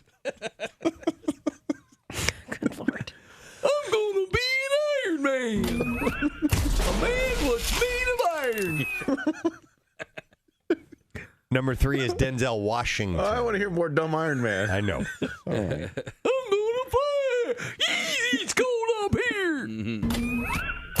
Traffic on 93.3 WMMR. Peter Barry Cheeseman was a British theater director who is credited with having pioneered theater in the round. Oh. And so how does he get a street here? In New Jersey. Don't know. And he only died in 2010. Oh. My dearest wife, it's been an honor to have a street named after me for all my theater activities. Why in New Jersey? I have no idea. Yeah. In I'm not really Gloucester, sure. Gloucester Township. Yeah, we're looking for connections to Philadelphia. Nick, I didn't see any. I didn't either. I don't even know if he's ever been to the States, but he did at one point direct Ben Kingsley as a young actor, yeah. Who, of course, won an Oscar for playing Mahatma Gandhi. We're looking at the references to him. Oh, not Peter Kingsley. And what's that? I'm getting that wrong. Okay. Who did he direct? You're thinking Ben Kingsley. Kingsley. Yes. That's what I said. Yeah, that's what he said. I heard Peter Kingsley. Cheeseman. All right, let everybody listen. Okay. Peter Cheeseman's the name of the road, No, right? I know, but I And heard Ben- you say Peter Kingsley. And that's fine. You might It's have all said right, Ben man. Kingsley. Yeah. Listen, it's all good. beautiful. Ben Kingsley is who he directed as a young talent. And Ben Kingsley, Steve, won the Oscar for Gandhi. There we go. Yes. Who lived in New Jersey. Lived in next to the Jersey. Caucasus. There's the connection. Gandhi. We found it. See, little bit of digging, and you get to the bottom of it. The information's there if you just know how to look for it. That's it. Yeah. And then you learn that Gandhi's from Jersey. Okay, let's do this now. 93.3 WMMR presents Preston and Steve's Clearwater Word of the Day. All right, and the word for you is triple. TRIPLE. And all you got to do is go to the contest page at WMMR.com and enter it for your chance to win a spring training trip for 2 from PhillySportsTrips.com. That includes airfare, 3 nights at the Hilton Clearwater Beach Resort, tailgate parties, and a post-show happy hour with us at Coco's following our live broadcast on Friday, March 15th. So less of a happy hour, more of a happy lunch. Yes. Is what that'll be. So you can be a part of that. The contest ends tomorrow. You have to be at least 21 years of age to enter. Contest rules, complete details, WMMR.com. So while we have you enter today and tomorrow, we'll draw randomly over the weekend, get a winner, and we will announce that person on Monday morning. And by the way, you can buy your way into an amazing trip as well with our friends at PhillySportsTrips.com. There are limited spaces available for this particular trip, but they do all kinds of other trips. Oh, yeah. too. They're awesome. So PhillySportsTrips.com if you want to do that. What are you laughing at? This Peter Cheeseman rabbit hole that I've dived right. down. It's apparently Camden County College is right on that road. Some listeners are saying there are a lot of potholes on that road. And then one person just texted in, I used to work with a Kenny Cheeseman. Okay. So, there's that connection. They say the ghost of Peter Cheeseman haunts that stretch of road. Right.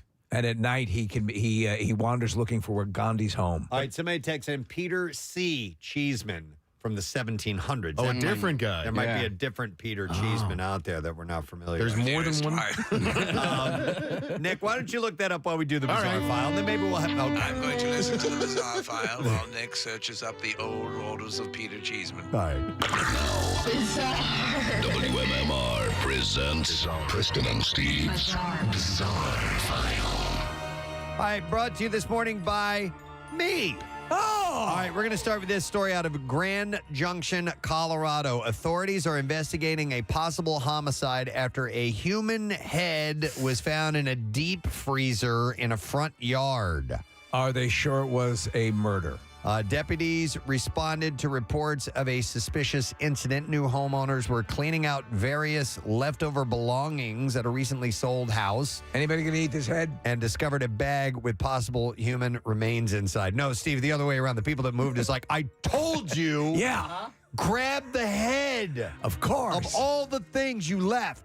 Authorities have since confirmed that it was indeed a human head. Wow. And this is an active investigation with no further information available at this time. So we'll see if there's a follow-up on that.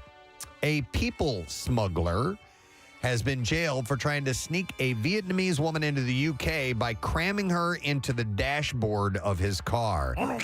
I saw a picture of this. This is crazy. Photos captured by Border Force officers show the woman wedged inside a tiny, custom-built 4-foot by 2-foot hideaway behind the glove box. In the dashboard. That's not a heating vent. That's her vagina.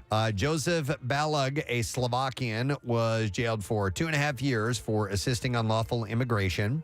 Balog was intercepted as he drove his British registered car through the UK control zone in Coquelles in northern France. It has to be an outlandishly large glove compartment. He claimed to be returning to his home in Manchester after visiting relatives in his home country. Officers decided to check the vehicle, and while searching the front passenger side, they spotted that the carpet was further forward into the footwell than expected. They removed the glove box to reveal a Vietnamese woman squashed into the tiny hideaway behind the dashboard. Can you get me that Vietnamese woman out of the glove compartment? Further investigation showed the vehicle had been modified and parts removed to create the concealed area.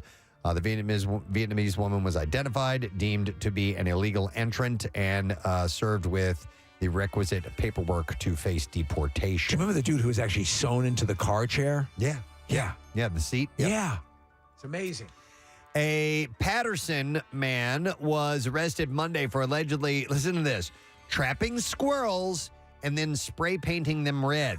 What's that about? I don't know. The SPCA said the county's Makes them look hot. Probation department said that the 62-year-old man had been trapping squirrels in metal cages and dyeing them apple red using a spray paint can. I love the gingers. The SPCA said that the man was interviewed by the organization and police on January 13th. The accused said that he released the squirrels at another location in the town after painting them. 2 traps with red spray paint on them were found at the man's home. I never asked you, Connie, what does your husband do? He paints squirrels. The individual was charged with 3 counts of poisoning or attempting to poison animals, a misdemeanor, and other violations of state environmental conservation law. I'm trying to get in this guy's head here. Like what is the impetus for that? I'm wondering if he's capturing them one spot, spray painting them, releasing them somewhere else to see if they end up back where he ended up capturing them. Like homing squirrels. Yeah, maybe, but they said they don't have a reason for him. Couldn't he just put like a tag on him? Good, right? All right, listen to this, guys. A Kentucky Republican has introduced legislation that would amend the state's law so a person who had sex with their first cousin would no longer be criminally liable for incest. We have the senators trying to push that through. I done passed a miss alive. House Bill 269, which State Representative Nick Wilson sponsored, was introduced on January 16th in the House Committee on Committees.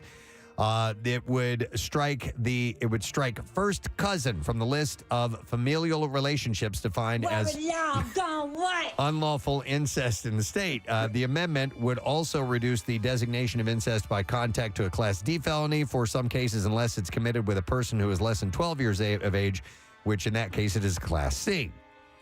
Wilson, then a 27-year-old public defender, was shot to prominence when he won the 37th season of the CBS show Survivor in 2018. Wow. Called Survivor David versus Goliath before returning to the 40th season featuring winners from previous shows in 2020. We have audio of him filibustering, Preston.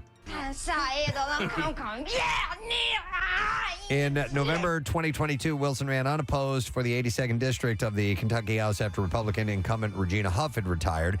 Kentucky law states that a person is guilty of incest if they engage in sexual relationships with a person they know to be, quote, his or her parent, child, grandparent, grandchild, great-grandparent, great-grandchild, uncle, aunt, nephew, niece, brother, sister, first cousin, ancestor, or descendant. The amendment introduced by Wilson, if passed, would remove the first cousin from that list. It would also all in favor say aye.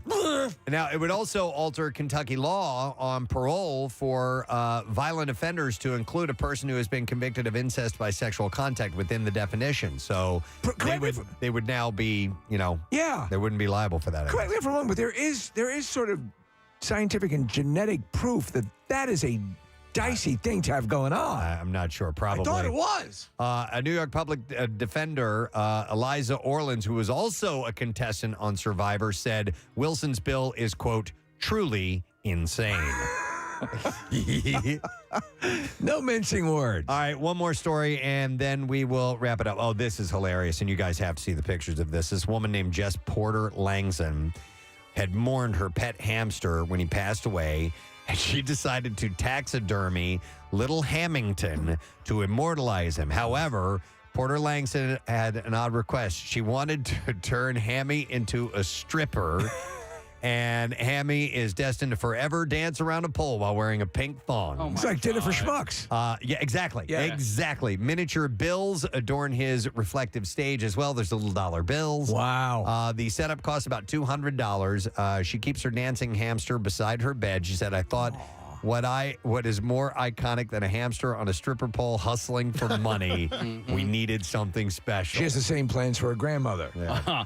Hamsters are cute, and chipmunks are probably the cutest rodent. But, Kath, I was thinking of you. I saw this Instagram reel the other day of this woman who has a pet rat. Oh, God. Kathy, gross, awful. dude, I'm with you, but No. this thing was so cute, and she would pet it. And stroke it and massage it. But dude, the rat loved it so much. He would just lay there and he would like roll his eyes back like. You thought Kathy would go for a rat? I know. What? No, I don't think that's cute at all. I think it's disgusting. I know, but watch the video and you might change your mind. All right, that's all I have in the bizarre file, and we are going to take a break and come back in a moment. What? Don't you want Peter Cheeseman facts? Oh, yeah, I'm sorry. I forgot we had Peter Cheeseman We facts. got out of Nick McElwain, who's done extensive research on Peter Cheeseman. There's been some points of contention. We have learned, however, that Gandhi lived in Secaucus.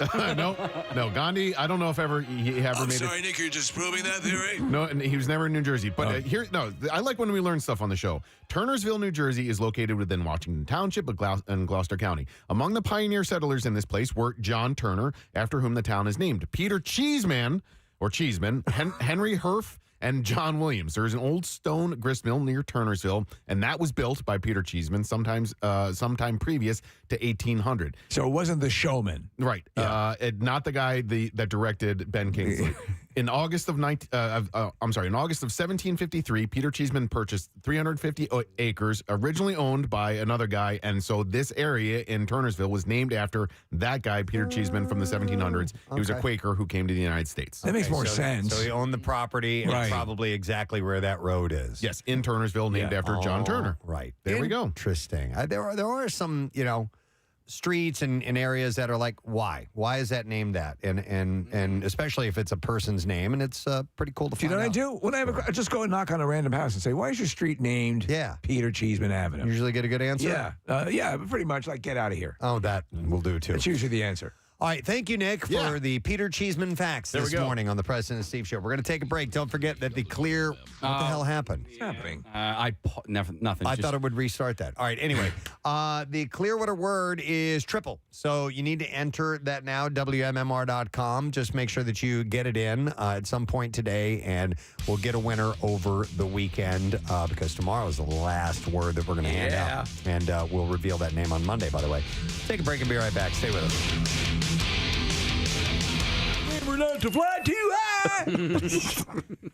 God. Because my parts all got all froze up. Denzel Washington.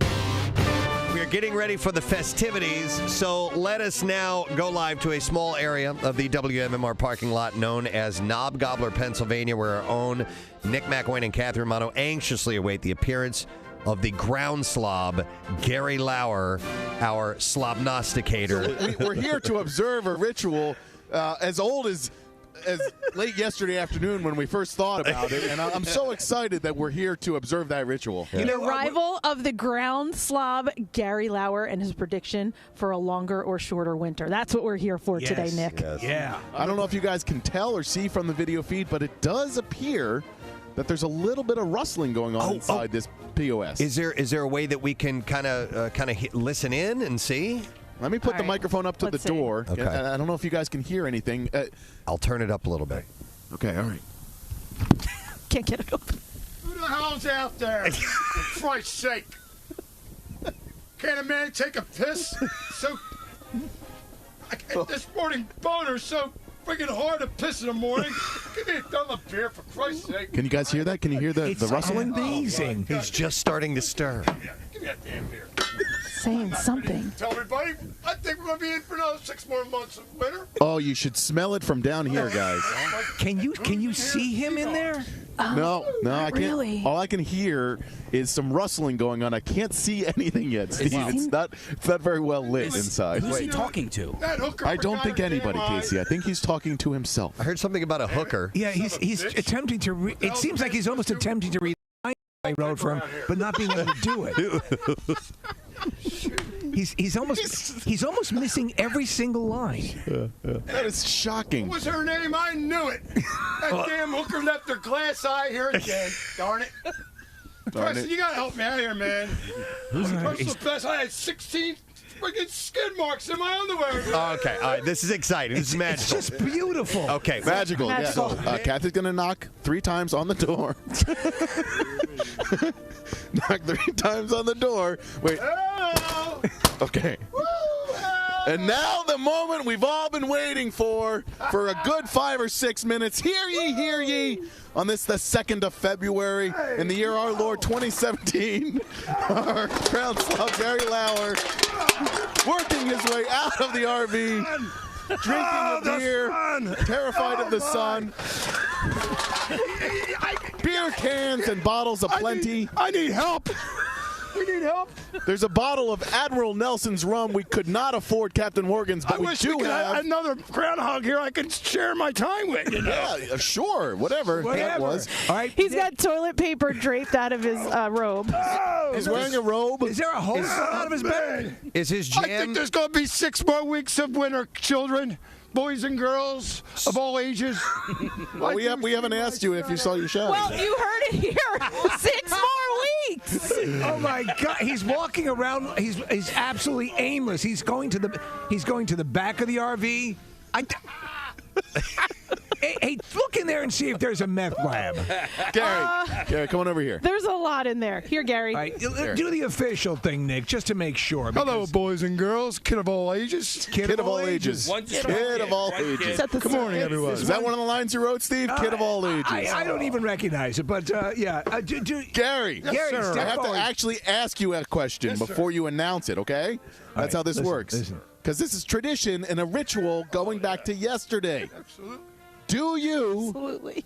or do you not, Gary Lauer, our ground slob, do you see your shadow? Oh, I definitely see my shadow. He sees the shadow.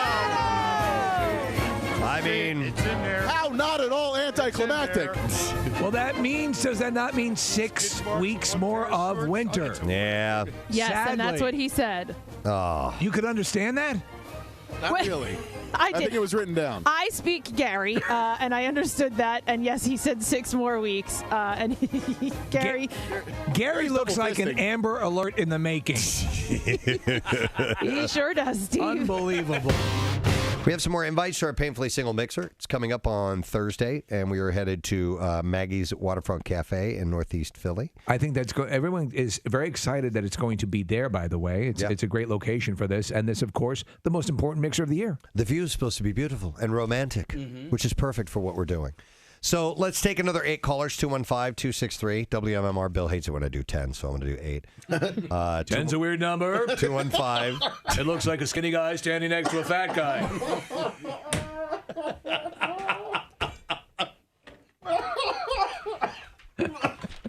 215-263 WMMR. If you're at least 21 and you can join us, it starts at 6 o'clock, so it's kind of a little bit early. You go straight from work and head on over. And first Butter Bud Light complimentary, and we'll do the free happy hour buffet, and then hopefully we will hook you up with someone. We're going to try, but as you said, and you've been saying many times, Preston, work with us. 10 callers now. Mhm. All right. No, 8. Not No, 10. 8. No, we're doing 10. We are doing 10? Oh, no, we're doing 8. Yeah, doing 8? come on. I'm sorry. 8 Which because one is it? it's 8 because Bill thinks 10 is a bad number. Finally, just one more story. Papa Roach has released an official performance video for the song Crooked Teeth. The track is taken from the band's upcoming 9th studio album. Hey, we got crooked teeth. Which is tentatively due out later in the year. It's like the John Wick theme. Papa Roach released Crooked Teeth as a single in late 2016, also incorporating the song into their live set. Okay, do you still have your Billy Bob teeth? Oh, yes, I do. As a matter of fact. Yes, I do. Because you could sing a little bit of the "We Got Crooked Teeth" song. It's got lint in it? No, but how? Like, I'm so hillbilly that I just broke my crooked teeth. All right, go ahead. We got crooked teeth. Look at the camera. We got crooked teeth. I got a guitar. It looks good. Yeah. Sing it. All right, write it. All Yeah. right, here it goes. Right, so right here. We got crooked teeth. We've got crooked teeth. We've got crooked teeth. That's it. I love it. Do crooked teeth again. So we have a couple of guests in our studio, and we might be adding a third in a little while here. I hope you have had a chance to see the teaser for the show Crashing, which is going to debut on HBO on February 19th. It's the world of stand-up comedians, and we'll get into the more details of that. But there's a show tonight. These guys are going to be at the Trocadero, and we want to welcome to our studio two gentlemen. First of all, welcome Pete Holmes to the program. Oh, yeah, okay. Star of Crashing. And we'd like to welcome our great benefactor of the Camp Out for Hunger for years, the one and only Judd Apatow. You guys have cost me so much money. But you've done a good thing, man. You know? And the great Artie Lang is here. I haven't seen you in so long. How you doing, buddy? Good to see you. They're doing their pleasantries. Yes. Artie's making his way over. We'll set him up on this. Sorry, this is better television than radio. Artie just walked in. He stole a cup from the hotel, it looks like. Get everybody set in place here. That's very cool. You got to put a chain on that like a pen at the bank. Wow. How you doing, Artie? All right, how you doing? The show, we were looking at the trailer. We love the concept, and this is actually sort of, Pete, this is your sort of a paraphrasing of your life Oh, experience. I thought you were going to say this was your baby. I was like, I've always wanted a baby. Yeah, it's a fictionalization. It's what Jed is so good at is taking something that's true. You know, I was religious. I did get married very young. My wife did leave me for a very small man named Rocco. He legitimately was named Rocco. Yeah, she left me for a boxer named Rocky. Rocco. That is Boxer, real. wait, that's a detail I never heard. And here we are in Philly. It's so perfect. It's so perfect. But the show is much funnier. That's what Jed. You know, we talked about what actually happened. The emotion we got correct, but then Jed is like, a real divorce isn't fun or funny or eventful. But you know what? There's a lot of sleeping and masturbating. Of course, yeah, but that can be said of any lifestyle. Right, so I gotta ask about this guy because What's my excuse? I'm still doing that. It's been a decade. there's a little detail that I saw in the trailer, and it's when you come in and you realize that your wife is sleeping with another man, and he has tattooed on his chest the L from Laverne and Shirley. Oh my God! I know. I had to pause it to make sure that was legitimately. I wish we could take credit for that. Oh. That is the dude's real. That's George Seriously? Basil. Are you That's kidding? his real tattoo. Jesus.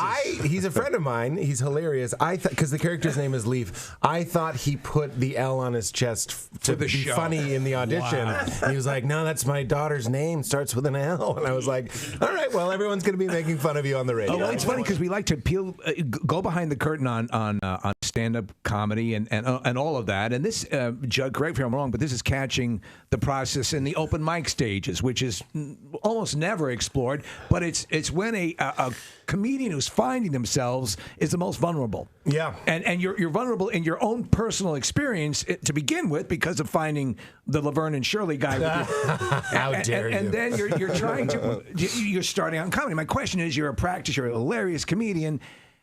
How did you retrain yourself to appear that you're in your embryonic stages? Comedy is so hard. It's so easy to revert right back to the beginning. Traffic on 93.3 WMMR. Thank you, Kathy. A little bit later on this morning, we're going to have Nasim Pedrad on the show. Her comedy series, Chad, is on the Roku channel. And we're also going to have Deanna Colon of the Jardiance commercial. Yeah. The gal that sings and dances on that. Casey loves her. So we're having her on.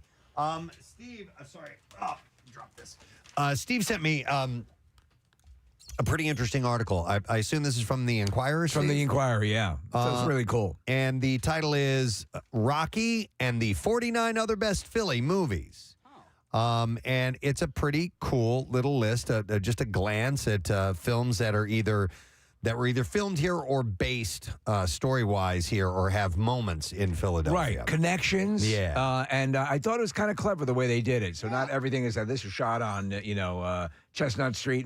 It's not, some are directly that, and some are other, kind of a bank shot off something else. So there's a lot in here, but we can kind of... Just do the top 50. We can skim through these. Well, I did go through the entire list because as I kept going, I'm like, oh, yeah, okay, yeah, I remember that. And there were a couple I don't know. Yeah. But I'll go through this list, and they're ranked from 1 to 50 in importance, and we'll start at the top. Two Girls and a Liberty Bell. No, Rocky. Oh, yeah. Is number 1. And some of these we can glance over because it's so well known. That's the boxing film, correct? It's the movie about boxing, Steve. Okay. It's a guy who's kind of an underdog. Anyway. All right, so if Rocky was 1, and I think we would all assume that would be 1, what would you say is 2? All right, I have to recuse myself. I saw the list. Because I haven't seen the list, and I'm like... All right, go ahead. What do you think? The first one that pops into my mind post-Rocky would be The Sixth Sense. Okay, what about you guys? What do you think? Would be the Inquirer would rank among importance of movies or impact. What's the Bradley Cooper and Robert De Niro movie? Silver Linings Playbook. Silver Linings Playbook. Okay. Yeah. I think they're going to go with a classic Philadelphia story. Okay, Philadelphia Story. Wow, no, it's Trading Places. I was going to say that too. Damn it. No, Damn you it. weren't. I know I was. It really was. I swear. Trading Places. Most of that is shot in Philadelphia, which is pretty awesome. And actually, I love the beginning sequence where they're going through just the day, the Philadelphia starting the day. The sun's coming up, and they go to the the butcher shop and the trains, I love that. and just all around town. And as old as it looks, there's still a lot of really familiar things that you see in that montage in the opening of that movie. It's like in the original Rocky, you talk about number 1. When he turns around and he runs up the steps. That skyline. You look down the Parkway. Like, what in the hell? It looks empty. I know. Number 3 on this list is The Sixth Sense. Okay. And that totally makes sense. Yeah. And we just had Night on the other day, and it showcases Philly pretty well as well. 4th on this list is Philadelphia. Okay. Tom Hanks. Yes. And I'm trying to think of where he, I think they go to Bryn Mawr at one point. Because that's where he grew up. He says, here, I grew up on the hard streets of Bryn Mawr. Okay. And obviously tongue-in-cheek in that whole thing. Right. Number 5 is Blowout. Which is the John Travolta film. John Travolta movie. It's a remake. We had him in here, Travolta. He really loved making that film here, and they did use a lot of locations. Doesn't Dave Frankel have a role in? Didn't we learn that former weatherman? Oh. Dave Frankel was in Blowout. There's we talked to somebody, a local news person who had an acting career at one point. Not Murph. David Murphy. Okay. Yes. Yeah, who was in Holy Moses. Yeah. Yes, yeah. and I believe he was in that as well. Maybe He played the love interest. Yeah. To John Travolta. Preston had mentioned Bryn Mawr. Nick, I had a quick question because we were having a discussion over the weekend about the main line. Is it called the main line because of the train? Yes. Okay. It is. That's what I said. Okay, good. All right. That That's all makes I sense. needed to know. Did you just win a bet? I did. Yeah. I'm getting ready to go to Chicago for a trip in the spring, and the area called the Loop. That's a train-based as well. I was always wondering, why did they call this area of Chicago the Loop? It has to do with the transit, the mass transit around that area. So I'm so curious about stuff like that. Yeah. So Blowout was number 5. Number 6 on this list is 12 Monkeys. Yes. I only watched that movie one time. I really like same. it. I need to go back and see it again. It's by the way, incredible performance from Brad Pitt and obviously Bruce Willis. But it's always cool because you get to see Eastern State Penitentiary. Yes. Yeah. And the they used zoo. the zoo. Yeah, and it's kind of an underrated movie. Bruce Willis is great in it, and there's time travel that happens, but I really like it. It's a Terry Gilliam film. Yeah, And David Morse just stayed at his own house. That's right. Probably because he lives in Philadelphia while he was making. We've that movie. acted with him, by the way. David Morse, with Mechanic. The Mechanic, Yeah. Then we have Creed at number 7. Okay. I did like that first movie an awful lot. I think it's the best of the lot still. Yeah. The so in the Rocky franchise, Rocky 1, obviously Philadelphia. Rocky 2? Yes. Is that Philly? Is he still in Philadelphia at that point? I'm briefly in the Forbidden City. Okay. And then I come back. Because Rocky IV, he's definitely not in Philadelphia anymore. Rocky II, he's definitely in Philly, Case, because it's when they buy the new house. He finally has made some money. And by the Trans Am. And the Trans Am and all Right. that. Yeah, and he starts doing commercials. I And start doing commercials. That's all. and if I fight Apollo again. And you're just repeating and everything I repeating everything say. you're saying, And- and even doing your hand gestures because I'm basically a husk. I have a little punch drunk. Creed was number 7. Number 8 is, Nick had mentioned it, The Philadelphia Story. That came out in 1940. Have you guys ever seen it? Catherine Hepburn. It's a great movie. Yeah, the It's only a great reason is movie. because it's called Philadelphia Story. But my dad told me how wonderful it was, and I watched it. And yeah, it's It's a holds up. classic. So here, let me. Stallone's in it. You're Catherine Hepburn. Stallone, can you tell me the Philadelphia Story? Yeah, but you got to promise to go to sleep. Catherine I'll warm up some milk for you. Catherine Hepburn starred as mainline socialite Tracy Lord. That's a Lord. porn star. Yeah, absolutely. Tracy Yeah. Lord. And let's see here. You have any Philadelphia in you? The setting. You want some? You want some? The setting for the wickedly witty rom-com is based on the 850-acre Villanova estate, Ardrossan. But the film was shot on a Hollywood soundstage. The wedding at the center of the plot makes headlines in the Philadelphia Chronicle and is covered by Spy Magazine journalists Ruth Hauser and Jimmy Stewart, who won Best Actor Oscar for this. So the movie was remade as High Society with Bing Crosby and Frank Sinatra. So Cary Grant charms as Hepburn's ex-husband, scheming to get her back. In 1956, Philadelphia Story was remade as High Society, a musical with real-life Philadelphian Grace Kelly, plus Bing Crosby, Frank Sinatra, and Louis Armstrong. The United States stinks. I know it stinks. I didn't realize how gigantic sound stages were until we were at Universal last year. They're tremendous. I mean, I don't even like enormous. You have to drive from one spot to another. They're that big. Well, you know what? I was watching the movie Devil last night, which is M. Night Shyamalan produced. Yeah. They, in the beginning and in the closing, they're showing the skyline, but it was filmed somewhere else. Right. Yeah, but I mean, it's, sometimes, and this list actually includes things like that. Yeah, does Shazam make its way into your list at all? Well, let's wait and find out. We're going to start number 9 as Mannequin. Yes. Yes. Yeah, the that was- Wanamaker building. I loved that movie. Yep. Kim Cattrall. True and, story. And what's his name? Andrew McCarthy. Yeah. Yeah, it was a true story about a mannequin that came to life. A the news didn't cover Egyptian it. princess, yes. Then number 10 on this list is The Blob. And guess where we did our Christmas Miracle live broadcast from? I sat there Colonial Theater. staring at the back of that theater because it's so iconic. The Blob comes through the projection room, the openings for the projector. It's great. Yep. So, yes, the Colonial Theater is, it doesn't take place here. No. But it was filmed, or parts of it were filmed in the area. So then we have number 11 on this list, The Irishman. Never saw it. I did. I liked it a lot. The one thing that was a little weird about it was the Uncanny Valley stuff of seeing, they youthified everybody. Yeah. So you had a young, De Niro and Joe Pesci.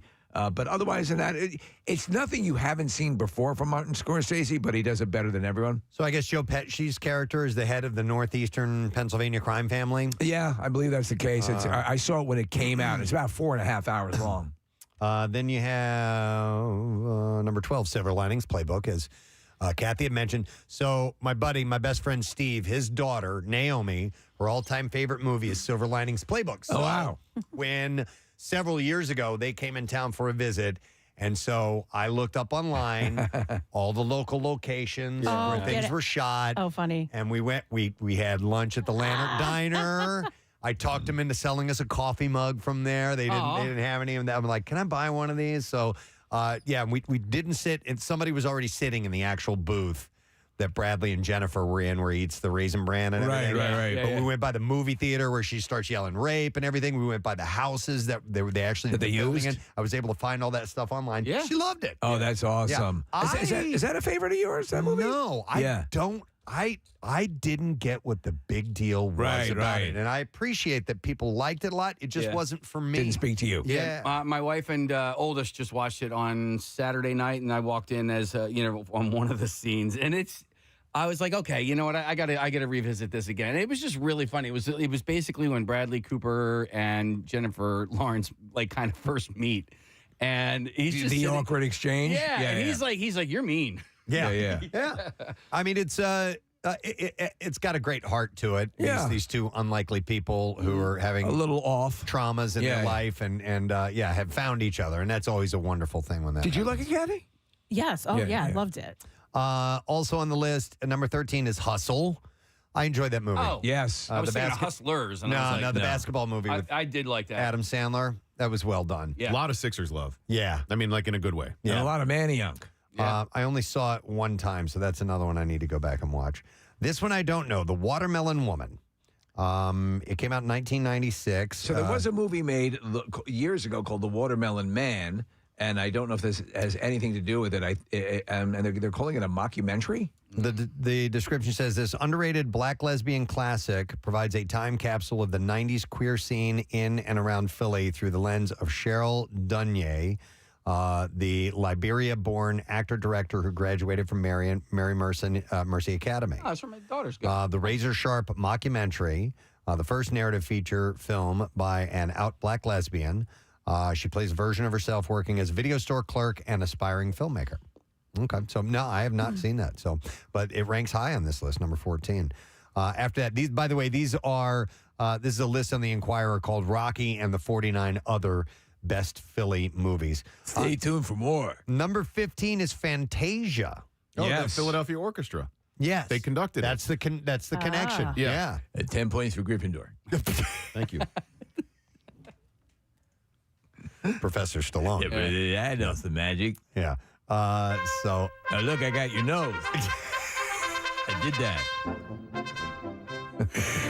And then he punches you in the face. Shut up. Watch this. All right, number 16 is Mickey and Nicky.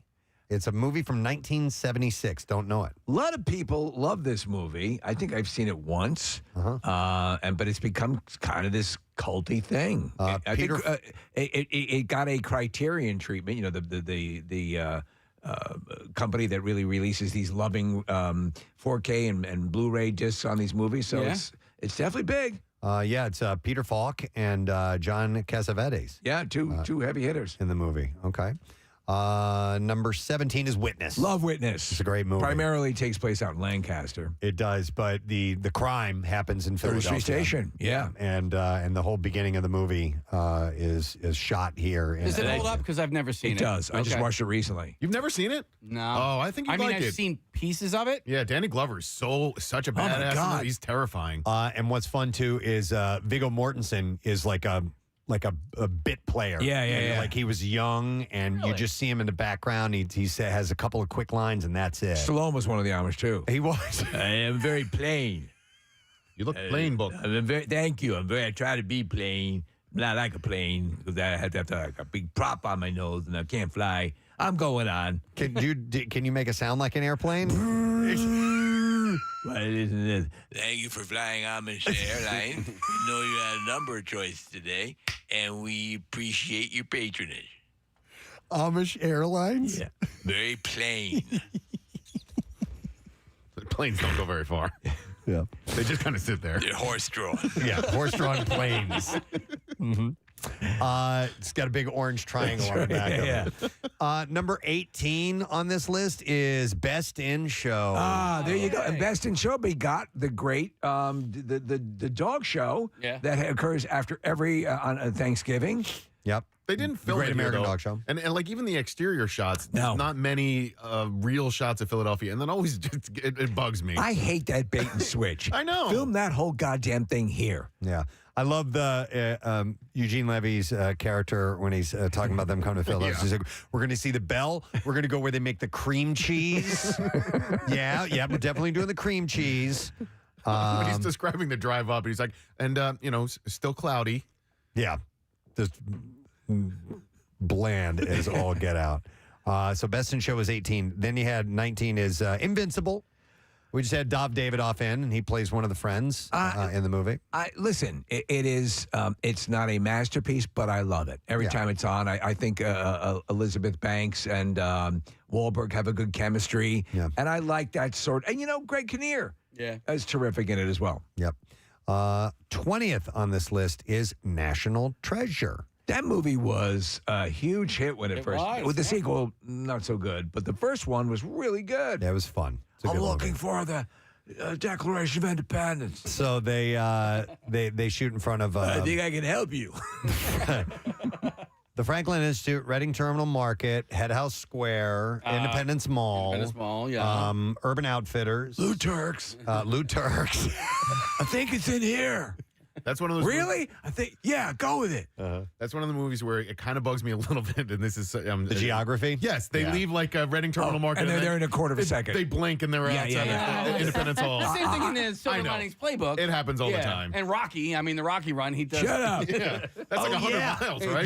Yeah. Remember we I did ran something- 300 miles. They had tracked the Rocky Run, but it Yes. actually was, and it was like a marathon. Yeah, No, yeah. it was more 30 some odd miles. Yeah, yeah. Ridiculous. Yeah. Yeah. I can do it. You could. Yeah. Aye. I'm a professional boxer. Number 12 of movies based or shot in Philadelphia, American Hustle. Yeah, that's a David O. Russell film. Who was in that? Oh, is that? Christian Christian Bale. Bale, yeah. And Bradley Cooper. Oh, Jesus. Oh. Yeah. Wait a minute. Was it Amy Adams in that too? Yeah. Yeah. That's and the guy that got run over by the snowplow. Oh, Jeremy Renner. Yes. Jeremy Renner. Yeah. I didn't love that movie. It is okay. a quirky movie. I saw it the first time. I agree with you. I was like, and then I watched it again, and it was more like, That's two movies with Bradley Cooper and Jennifer Lawrence set in our area. Jennifer Lawrence is in that movie? Yeah.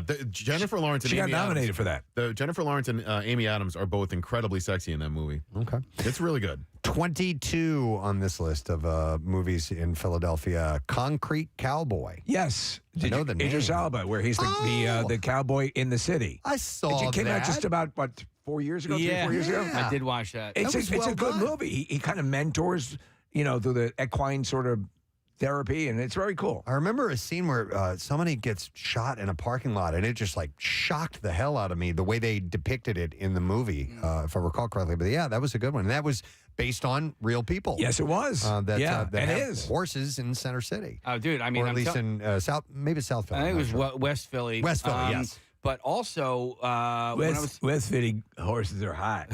when I was coming out of one of the Eagles games this past season, I walked past a couple of gentlemen who were just standing on horseback, They were literally standing on horseback? Standing on top of the horse? I wonder. Okay. I think I took a picture of it. It was probably this because you'll see these guys around occasionally. Well, you've seen them around, going through. And I remember seeing the one dude with the cowboy hat. I think that might have been the guy Idris Elba is playing. Okay. 23 on this list, Steve, is Dawn of the Dead. The original Dawn of the Dead. Was right? it shot here? Yeah. So it was George Romero. George Romero shot the original Night of the Living Dead. I believe it was. Well, it's okay. I didn't read this ahead of time. It says the second installment centers on 4 Philadelphians, 2 TV journalists, and 2 cops who managed to escape the blue skin monsters long enough to find shelter in a shopping mall, which is actually the Monroeville Mall outside of Pittsburgh and near Romero's alma mater, which was Carnegie Mellon. Well, to be honest, the original Night of the Living Dead was shot closer to Pittsburgh. And then the remake that I am in as a zombie was shot in that general area as well. So I'm blurring it with, Philadelphia and Pittsburgh. But So this must be the fact that these people were from Philadelphia. Yeah. in the movie. Okay. That's the connection. Number 24 is a movie that I actually like. It's called In Her Shoes. I like that movie. Yeah. Tony Collette's really good at it. Yeah, Cameron Diaz, Tony Collette, Stallone. Yes, the yes, sisters, yes. Stallone. is not in it. I think I had that in the 6.5. Yeah. Oh, he was the guy who sells the shoes. Yeah, that looks good on you. And it's like it looks like a pump, but it feels like a sneaker. Yeah, Kath, do you enjoy that movie? Yes, I remember that. Yeah, I did very much. Because So. they had shoes in it, right? I thought about going and trying the restaurant that's featured in that, the Jerk Hut. Ever had a jerk hut? It's hey, ever had a Jerk Hut? Yo, ever heard of Jerkmate? No, it's a Jamaican restaurant. Is it? Yeah. Okay. I don't remember that scene. Yeah, there's several scenes Yeah. of the movie that take Where place is in it? I don't know exactly. I looked it up one time, thought about going there, and just never made it around to it. But Never got past the jerk meat. that's where she gets proposed to, and then that's where they end up having the wedding at the end of the movie. Oh, yes. Okay, I remember that. Okay, well, you will never go there because Closed. it's permanently closed. Oh, no. Missed my chance. It Maybe was, if you'd gone on there South sooner, Street. they'd still be in business. It was on South Street? 14th and South. Hold on, Marissa, of course, knows about it. Yeah. Yeah, it was right between Broad and 15th and South. And what was really cool is there's a PHS pop-up garden there, and they had a window on the side of the building. So if you were in the garden, you could buy food right from the jerk hut, like through a window. Oh, that's cool. What happened? Why did they close? You know what, Kathy? Too I much don't know jerking. exactly, but I'm gonna guess that it was just one of those things where they were around for so long that they decided to just close up shop. They were all jerked out? Yeah, I don't think it was anything bad. I think it was just, All right. they put their time in. God, now I want jerk chicken. But if you haven't seen that one, it's a good movie, In Her Shoes, and it shows quite a bit of Philadelphia. Now, I never saw this movie, Confessions of a Dangerous Mind. The Chuck Barris quasi, he's a spy. It's based on his, semi-fictional autobiography. I did see it. It's a lot of fun, Preston. Yeah, Sam.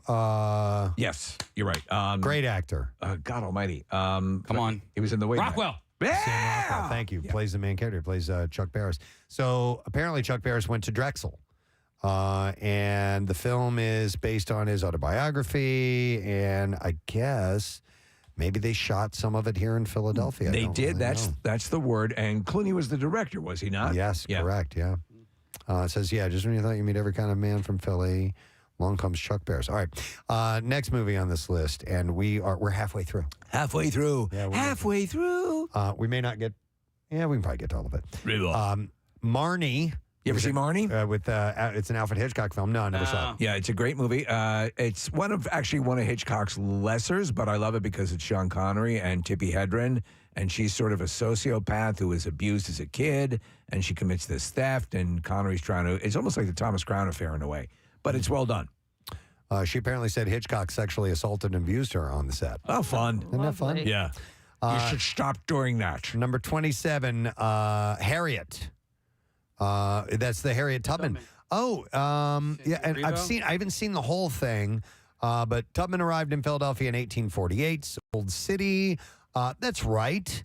And that's where they kind of put her up in, I believe, where she has a place to stay as a free woman.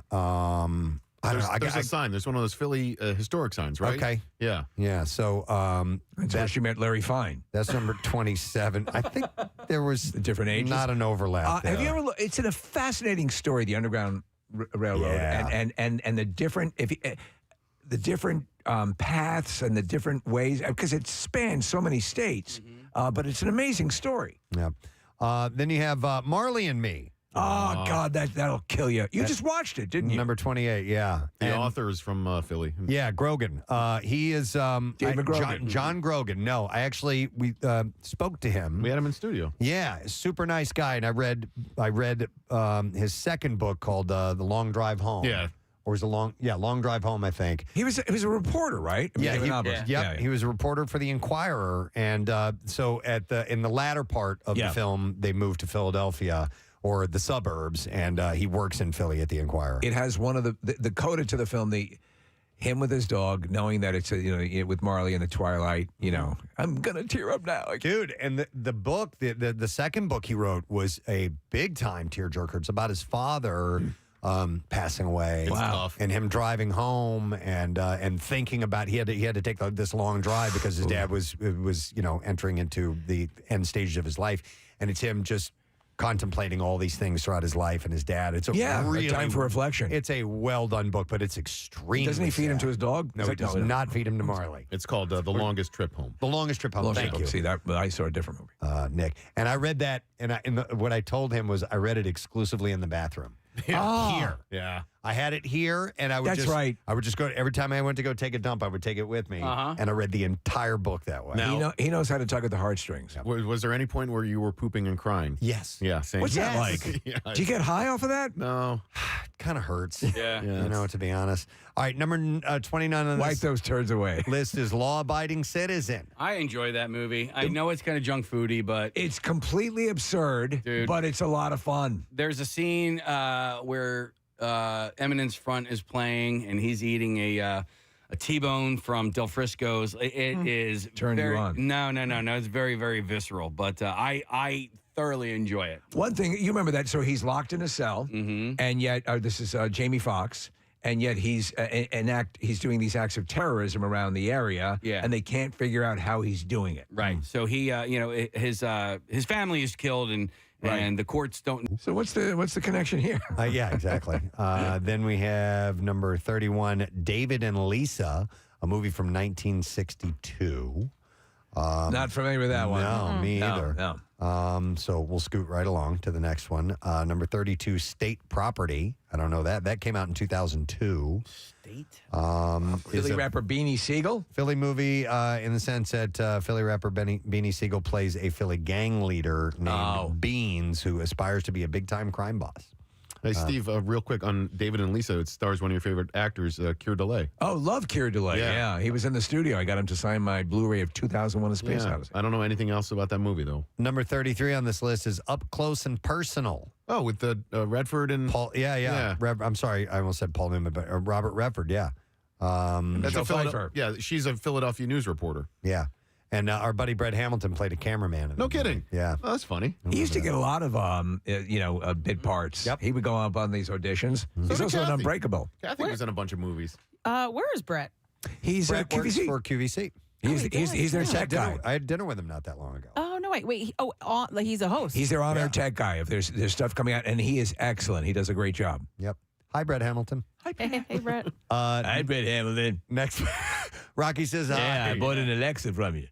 Number 34 is Fallen. You remember that movie? I didn't see it. Denzel Washington. I never saw it. Was it good? Oh, It is. So what happens is it is really the killer. His soul can jump from person to person. Oh. And so there's a paranormal element to it. And Denzel can make anything good. Yeah. It's not the best script, but he makes it good. A lot of that's in Manioc, right? Yes, yeah. So, Steve, my friend Heidi's car was in that movie. Really? Heidi's car? Yeah, we're watching, and she's like, "You're gonna see my car in this scene." And I'm like, there it is. My wife's car is an Unbreakable. No kidding. Yeah. Listen, Yeah, we've talked about it. Yeah. You know how exciting, right? And we've talked about this many times.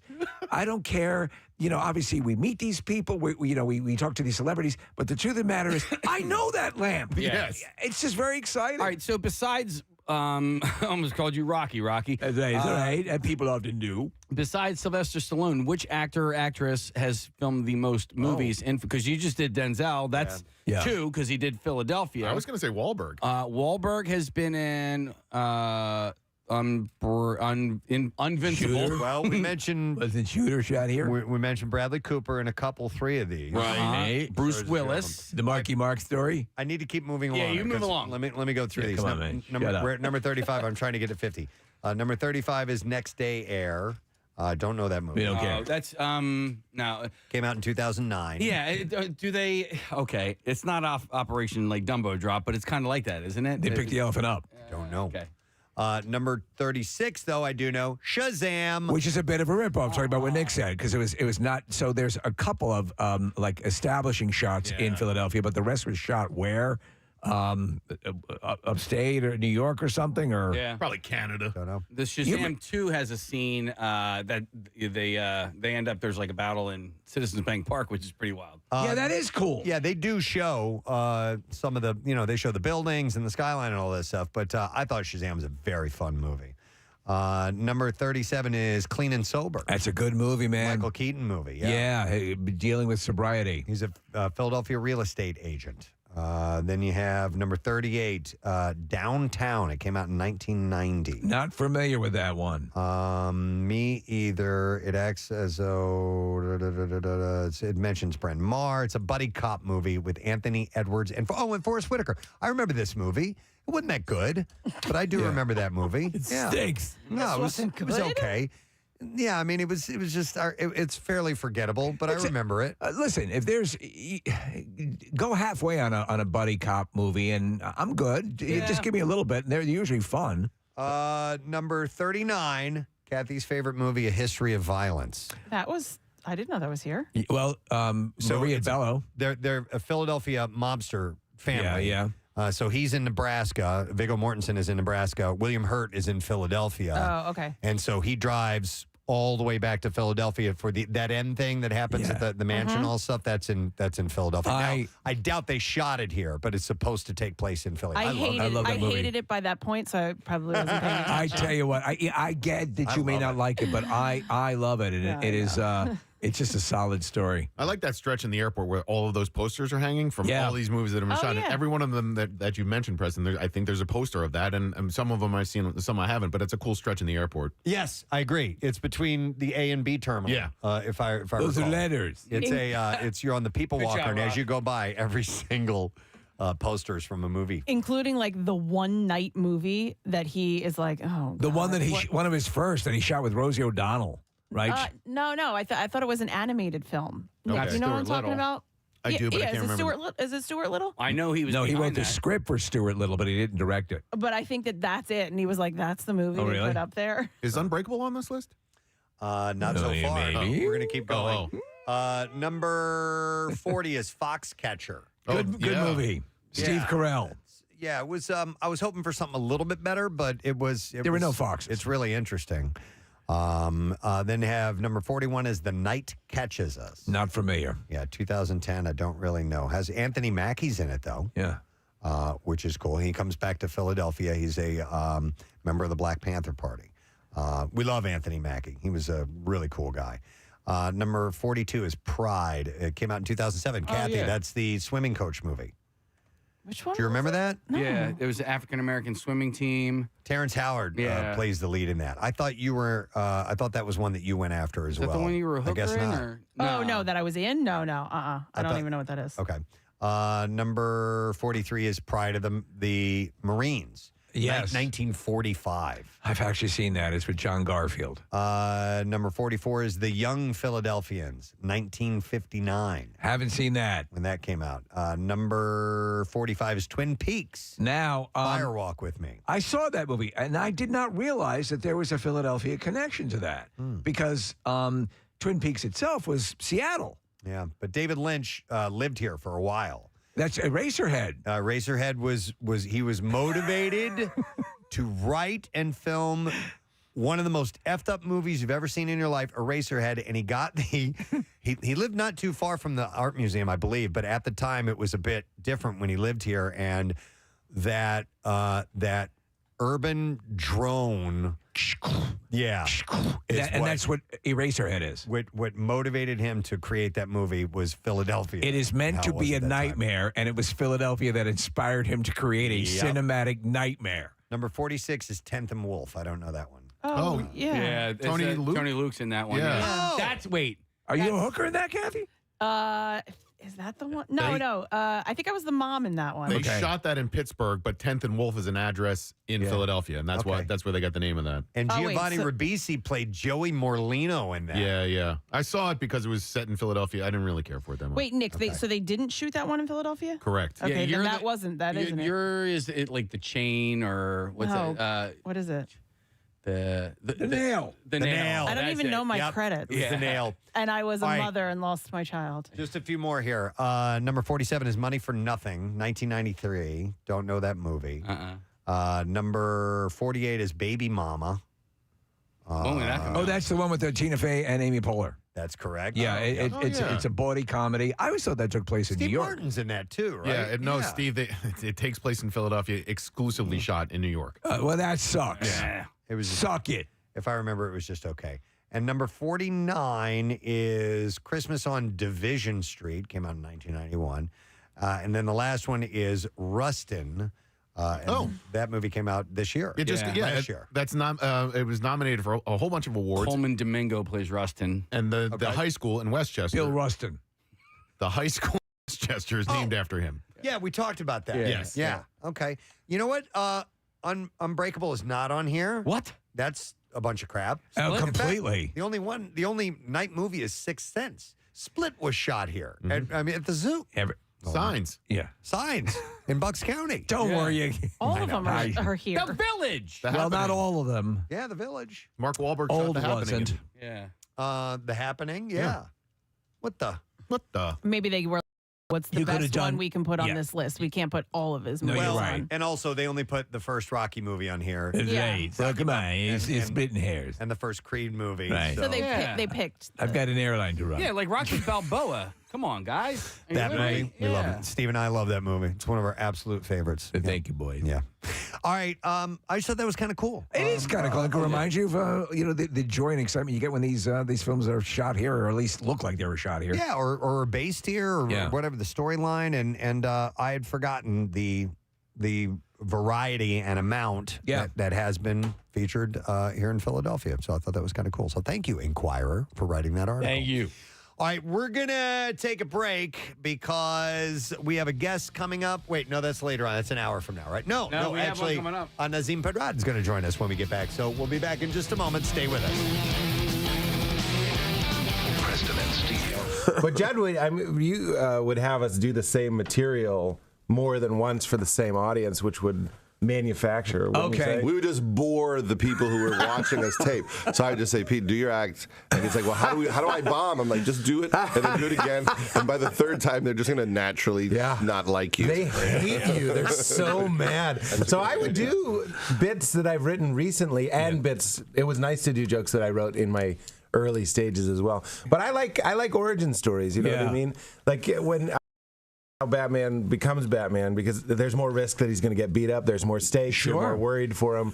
And Jed and I were excited that there hasn't really been a show about a comedian becoming good instead of just already being great. And Artie, so you have, from what I see, you have him on your podcast. Right. Is that legitimately your podcast, or is this just made up for the show? It's people I could never get in real life on the podcast. I've known Sarah Silverman for like 30 years. I can't get on the phone. But so it was fun for me to get to have Pete and Sarah there, and then we have my real producer of my podcast came in, which was a great detail that I guess was not necessary, but No, we like to do that. We wanted to get some of the real people. Oh, I loved it. Sure. Yeah. It was awesome. I love telling him not to speak. If you talk, we owe you $1,000. Please be quiet. He's in Chicago. He's got a rare thing, an effeminate Chicago accent, which is rare. Like, it's usually Mike It's almost Ditka, impossible. but he's like, listen, guys, I've got to go to the Bears game, and I've got Bears tickets, and and he doesn't drink, but sometimes I think he likes to get out of doing me favors to tell me he drinks, and he goes, I'm hammered. And he lives with me, so he weaseled that, and it was like Felix. He told me he was going to leave in 2 months, and then so he just does everything for me now. There you go. And they put him on the show, which was really cool. I mean, he was very excited about that. As you're coming up as a stand-up comic, I love stand-up comedy. I've always wanted to be a stand-up comedian, but I realize how hard it is, and I'm not brave enough to get up on a stage and do that. But as you're doing this and you're doing open mics, and you have this vision of who you are, but that's not necessarily who you really are. Like you are who you think you are, and how you're perceived by your audience. So where do those two meet? And where does the success come from? Well, I think that's one of the interesting things we're exploring on the show is the role of failure and like a lot of pain and crappy experiences, kind of refining comedians into funny people. Because when you start, you're absolutely right. And the material you're doing is very bad and light and jokes that anybody could do. But the great thing about stand-up is it's so painful, you have to get better or you'll just keep getting hit in the nuts. Can you say nuts? Yes, absolutely. We have a nice relationship with Mike Birbiglia, and what I should have said was nothing.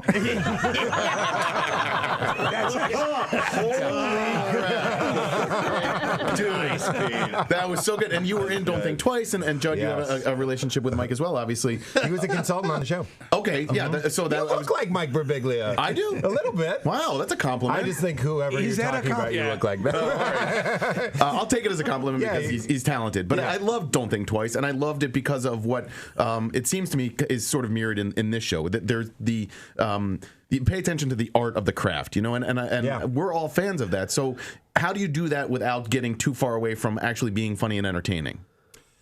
That's a great question. I don't know. I think we might have failed. Doesn't look that way. Well, it's about suffering. Yeah. I mean, it's something about, it's a weird profession because you have to do it in front of people while you suck. Right. Yes. Like, that's a bizarre part of it. Yeah. And so if you're trying to make money and you desperately need to pay for your bills, and it's hard to get anyone to pay you when you're bad at it. So it's strange. Hookers do that, too. It's only other professional. They learn on the job. The hooker open mic scene is brutal.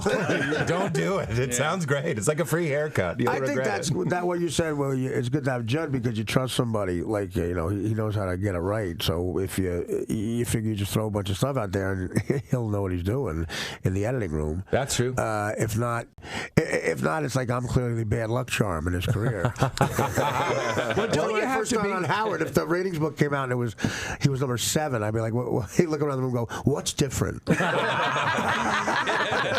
What's the reason we suck now?" Well, that's actually true. One of the great scenes in the pilot, and a big reason why I think we got picked up, was this amazing scene that Artie did, that Judd directed in the pizza place, where the film we shot on film, so you only have 15 minutes per reel, and Judd just yelled out like, "Artie, talk about what you would warn a new comedian about." And Mr. Lang here, I'm a mess and I can't, it kills it. Consummate professional, destroys the reel. Everyone applauds, like Nick Nolte doing an amazing monologue. People are wiping tears. Someone got pregnant. It was amazing. But that's Judd's genius, knowing this is we cast a real guy with real stories, and we just let him talk to a real version of me. I got to say, Artie, I read your book, Crash and Burn. Man, oh man, that is a powerful ass book. Your ability also to be as candid and entertaining at the same time, I think, is the skill set that makes you just such a great comedian. Because, there's a lot of soul bearing in that. And it's the Game of Thrones with heroin. It's unbelievable. Yeah. It's an amazing thing. And fewer breasts. Only mine.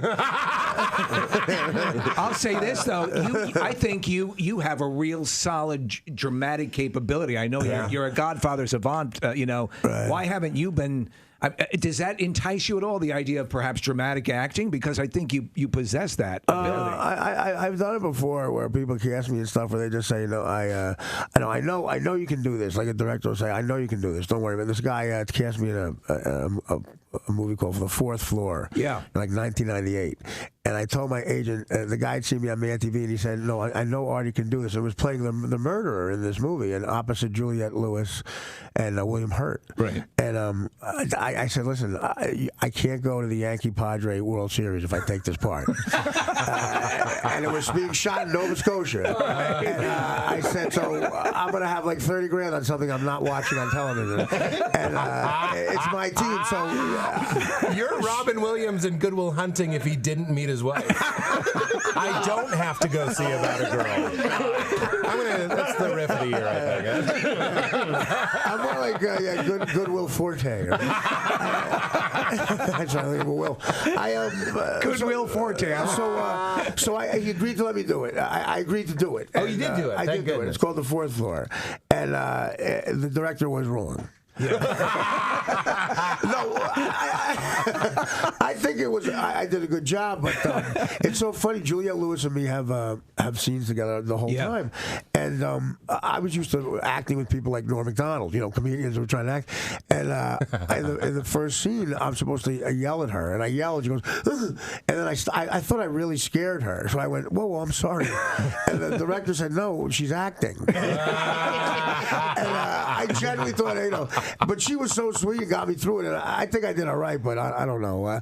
I would love to try that. Yeah, I mean, it's something that, and it depends on the material. Yeah, I don't think Marlon Brando would have been any better than the guy who played the skipper in Alan Hale.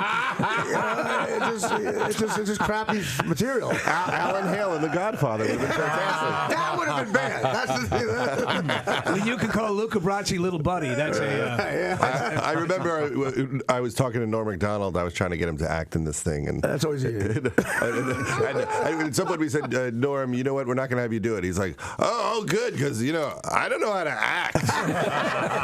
He goes, "You know how I act is I'll think of like a guy from a show, and I'll just do like a impression of him. Like this. I was thinking about doing Inspector Luger from Barney Miller. I opened up for him doing stand-up once, and they would yell out stuff from SNL. I go, do Burt Reynolds. And he would go, I need the mustache.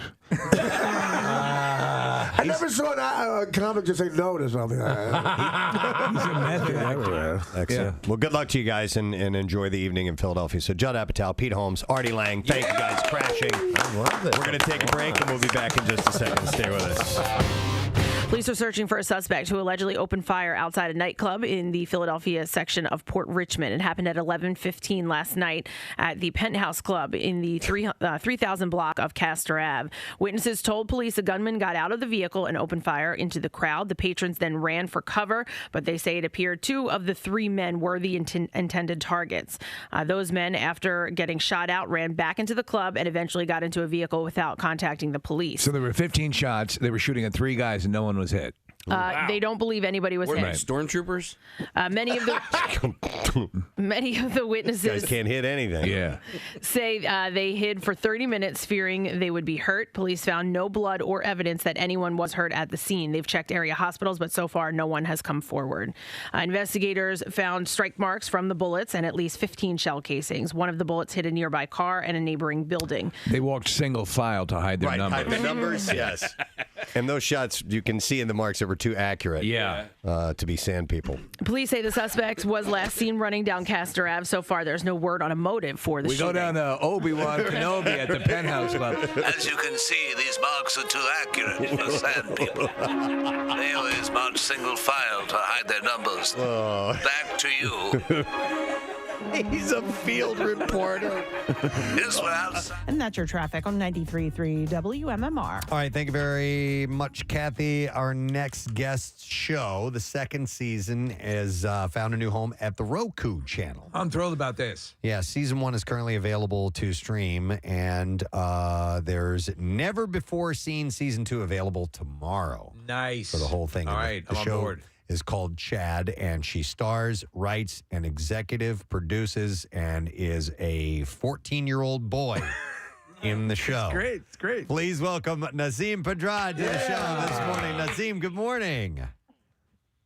Hi guys, how's it going? I love that intro. Well, it's true. I was a fan. I watched the show, and it was one of those things like, where the hell is it? Where's the next season? What's happening?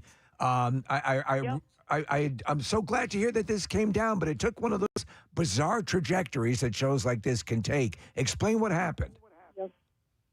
Yeah, basically we made season 1. It went great. We got a second season, made that, and then there was a big merger, and the network that it was on went away, but by the skin of our teeth, we saved the show. We were so lucky, and the Roku channel basically bought it and saved it. So season 1 is currently available on the Roku channel, and season 2 drops tomorrow.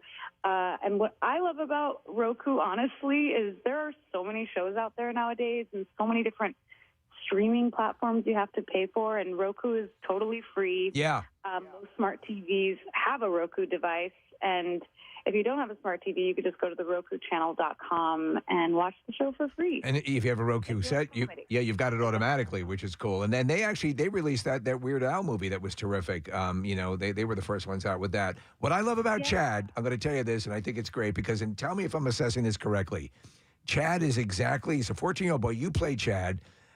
He is the right kind of sociopath that you need to be when you're trying to be popular in school. Do you know what I'm saying? Like you do monstrous things when you're trying to gain a Right. So I love this, and what I love about this also is that you're obviously an adult woman, but your co-stars, are age appropriate, and they're acting with you, and there are times literally, Nasim, where I forget you are you, and you are this kid Chad.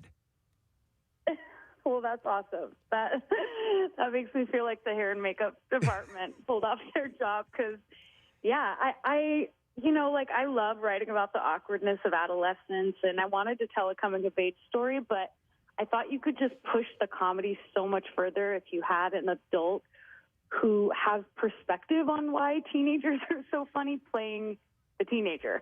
Because, yeah, you're just not, you're not, even though you forget, hopefully, that I'm an adult and you just kind of accept that I'm this character, you're not sitting there watching like a 14-year-old Persian boy actor suffering through some of like what Chad has to suffer through. So yeah, we love making it. It's been a real labor of love, and I really think this season is so funny, and we've had a chance to screen it for a bunch of people, and I think we can all use a little laughter in our lives right now. So I'm excited for fans to see it. Is the whole concept of the show, was it your idea from the very beginning? Yeah.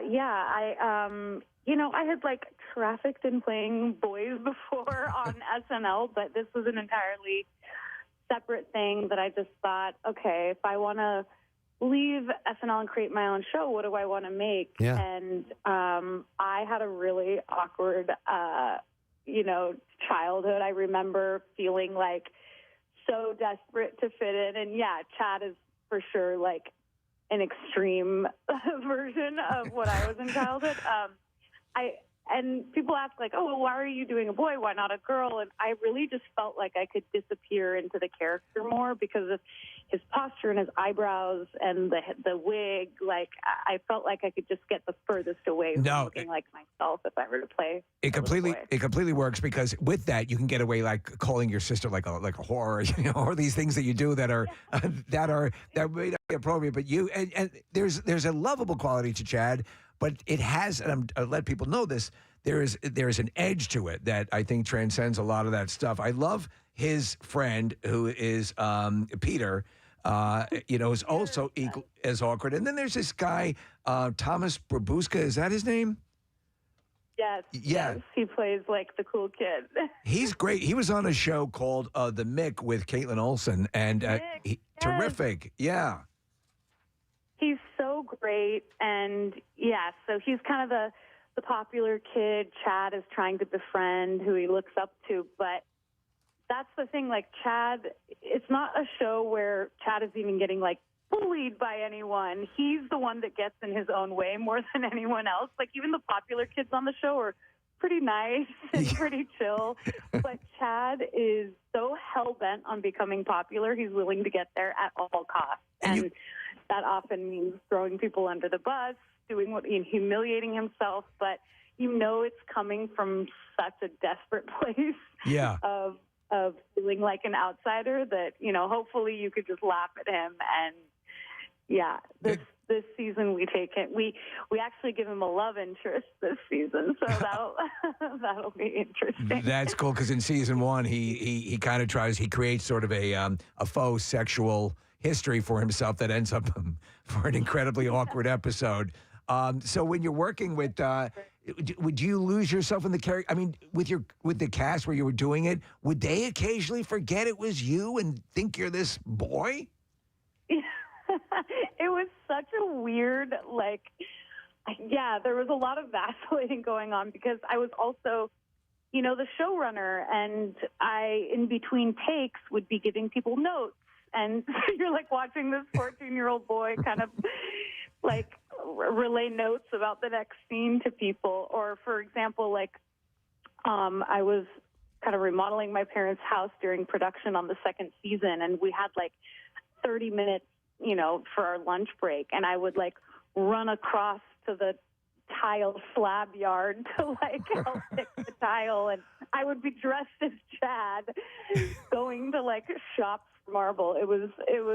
I think that would be a cool. You're almost it's the Cameron Crowe, the Fast Times at Ridgemont High. He kind of, when he wrote that original story, he kind of dressed younger and kind of got some insight. Did you find yourself gleaning any insight from people who didn't know you were you and thought you were this kid?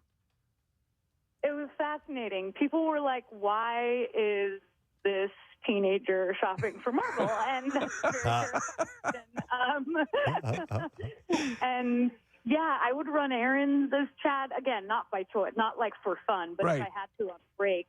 And it's wild. I mean, up close, it's a little different than with the lighting of the set and everything, so they could maybe see the lace in the eyebrow or the top of the wig. And I think they were just trying to piece together what was going on. But yeah, I mean, it was such a fun character to play, and I spoke to so many teenage boys going into it because it's also set today, you know, with like the scrutiny of social media and all the things kids have to deal with today. So I have spent a lot of time with 14 and 15-year-olds in the last couple of years. Nasim, you got the second season starting tomorrow.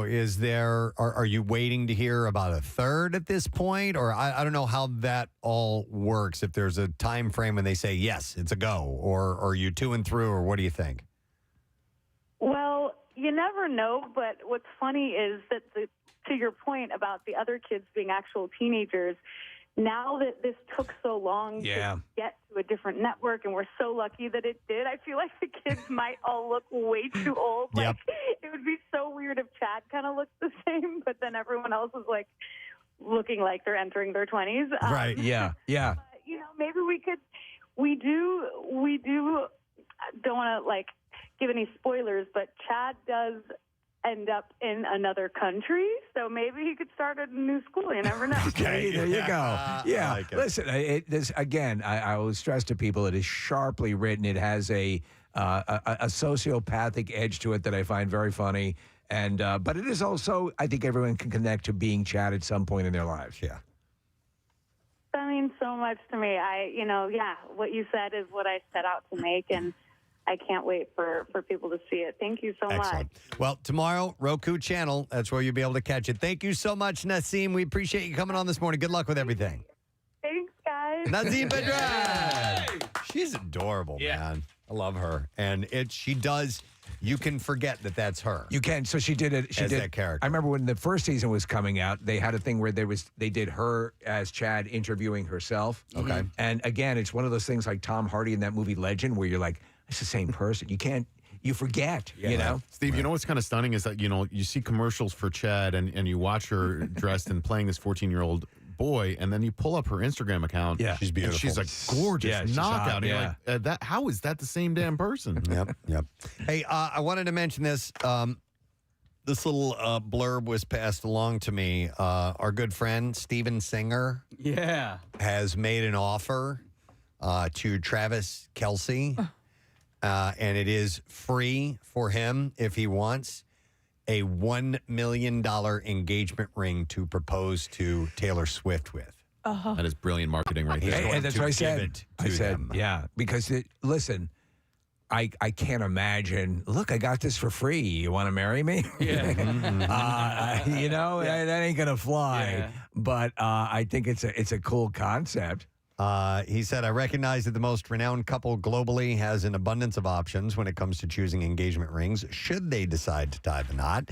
And he said, if they do, I would be honored to help design a truly extraordinary ring exclusively for them. If he gets the opportunity to design the ring, he says he would suggest using a 7.5 carat emerald cut earthborn diamond ring. And one of the reasons he's doing this is his daughter is a huge fan of Taylor Swift.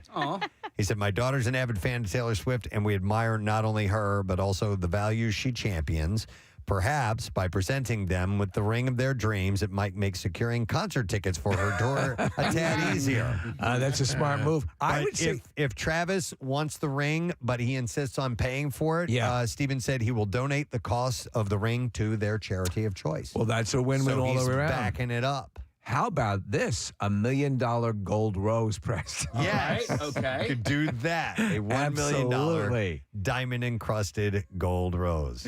Can I call dibs if Travis says no to this offer? Can I call dibs? You want Taylor? No, the ring. The ring. He wants Travis. Yeah. Although, I don't know. Who are you going to propose to?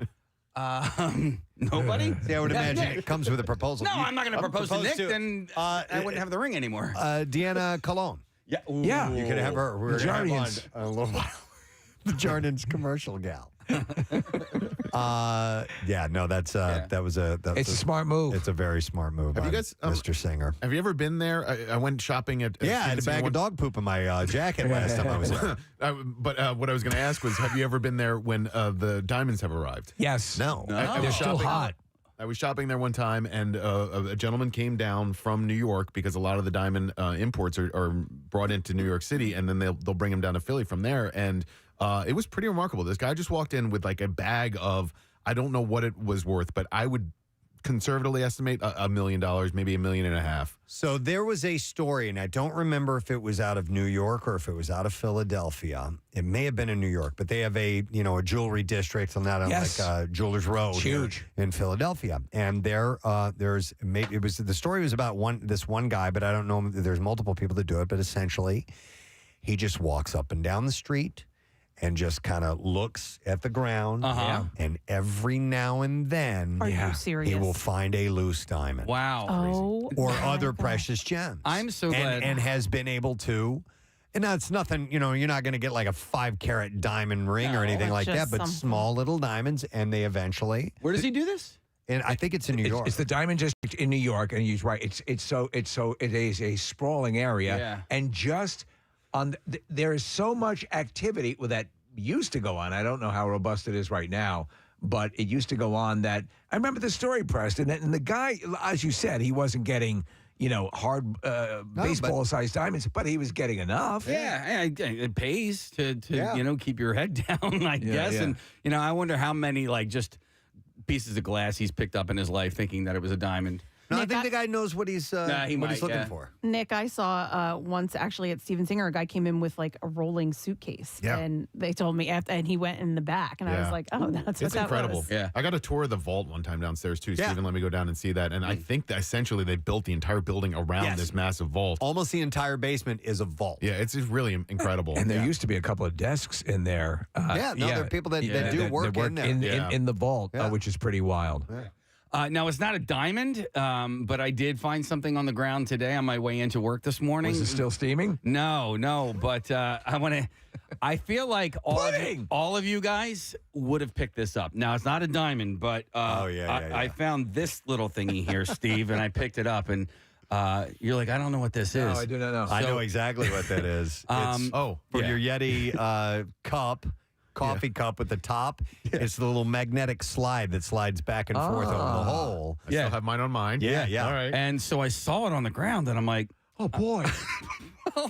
I'm like, I could use this because sometimes those little magnetic things fall off your cup, and you can buy them, like a hardware store. If you or whatever. follow a trail of them, as legend goes, you'll actually meet an actual Yeti, which is amazing. But I feel like, Kathy, you would judge me picking this up, but I also feel like you understand why I picked this up. I get it. I understand. I wouldn't. You're have a big fan of picking up garbage. I wouldn't have picked it up, but I get it. I understand why you pick it up. Do you know what? People walk right past, Casey.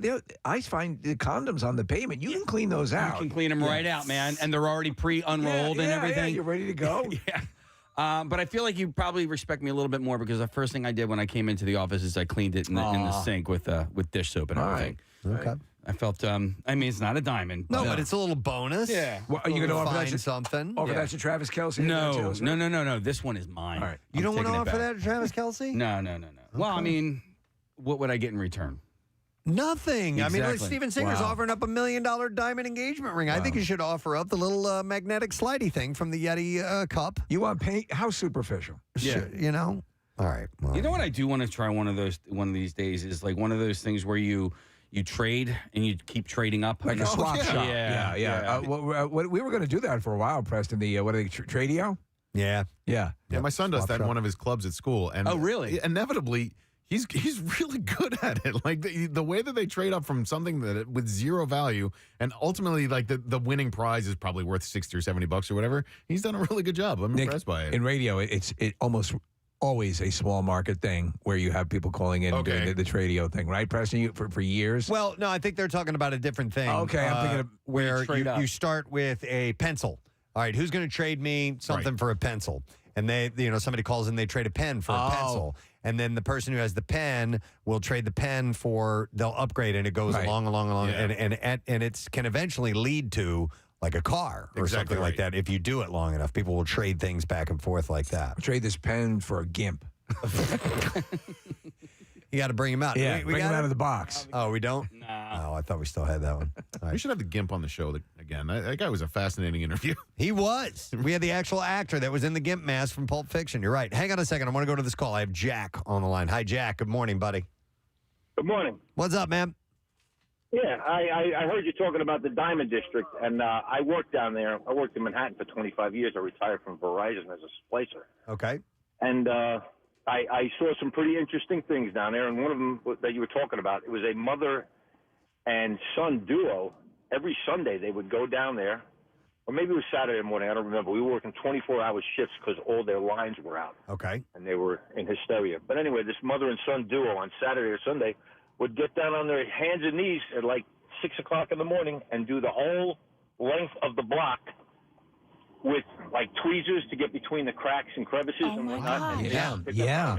Looking for diamonds, gold, silver, whatever that just kind of happened to be amongst all that stuff being transported. Every now and then little bits might fall out, right? Yeti Jack? tabs. Right. Yeah. So that's a true story, but it was a mother and son. And then the other one I thought was interesting, and there was a lot of interesting stories down there in the Diamond District. But the other one was there was a janitor in one of the buildings, and he used to mop. And it's the Diamond District, but they do all gold and other jewelry there too. And they would mop the floors of the gold workers area. And at the end of the year, every year, they would mine out the gold flakes or whatever that would land on the floor.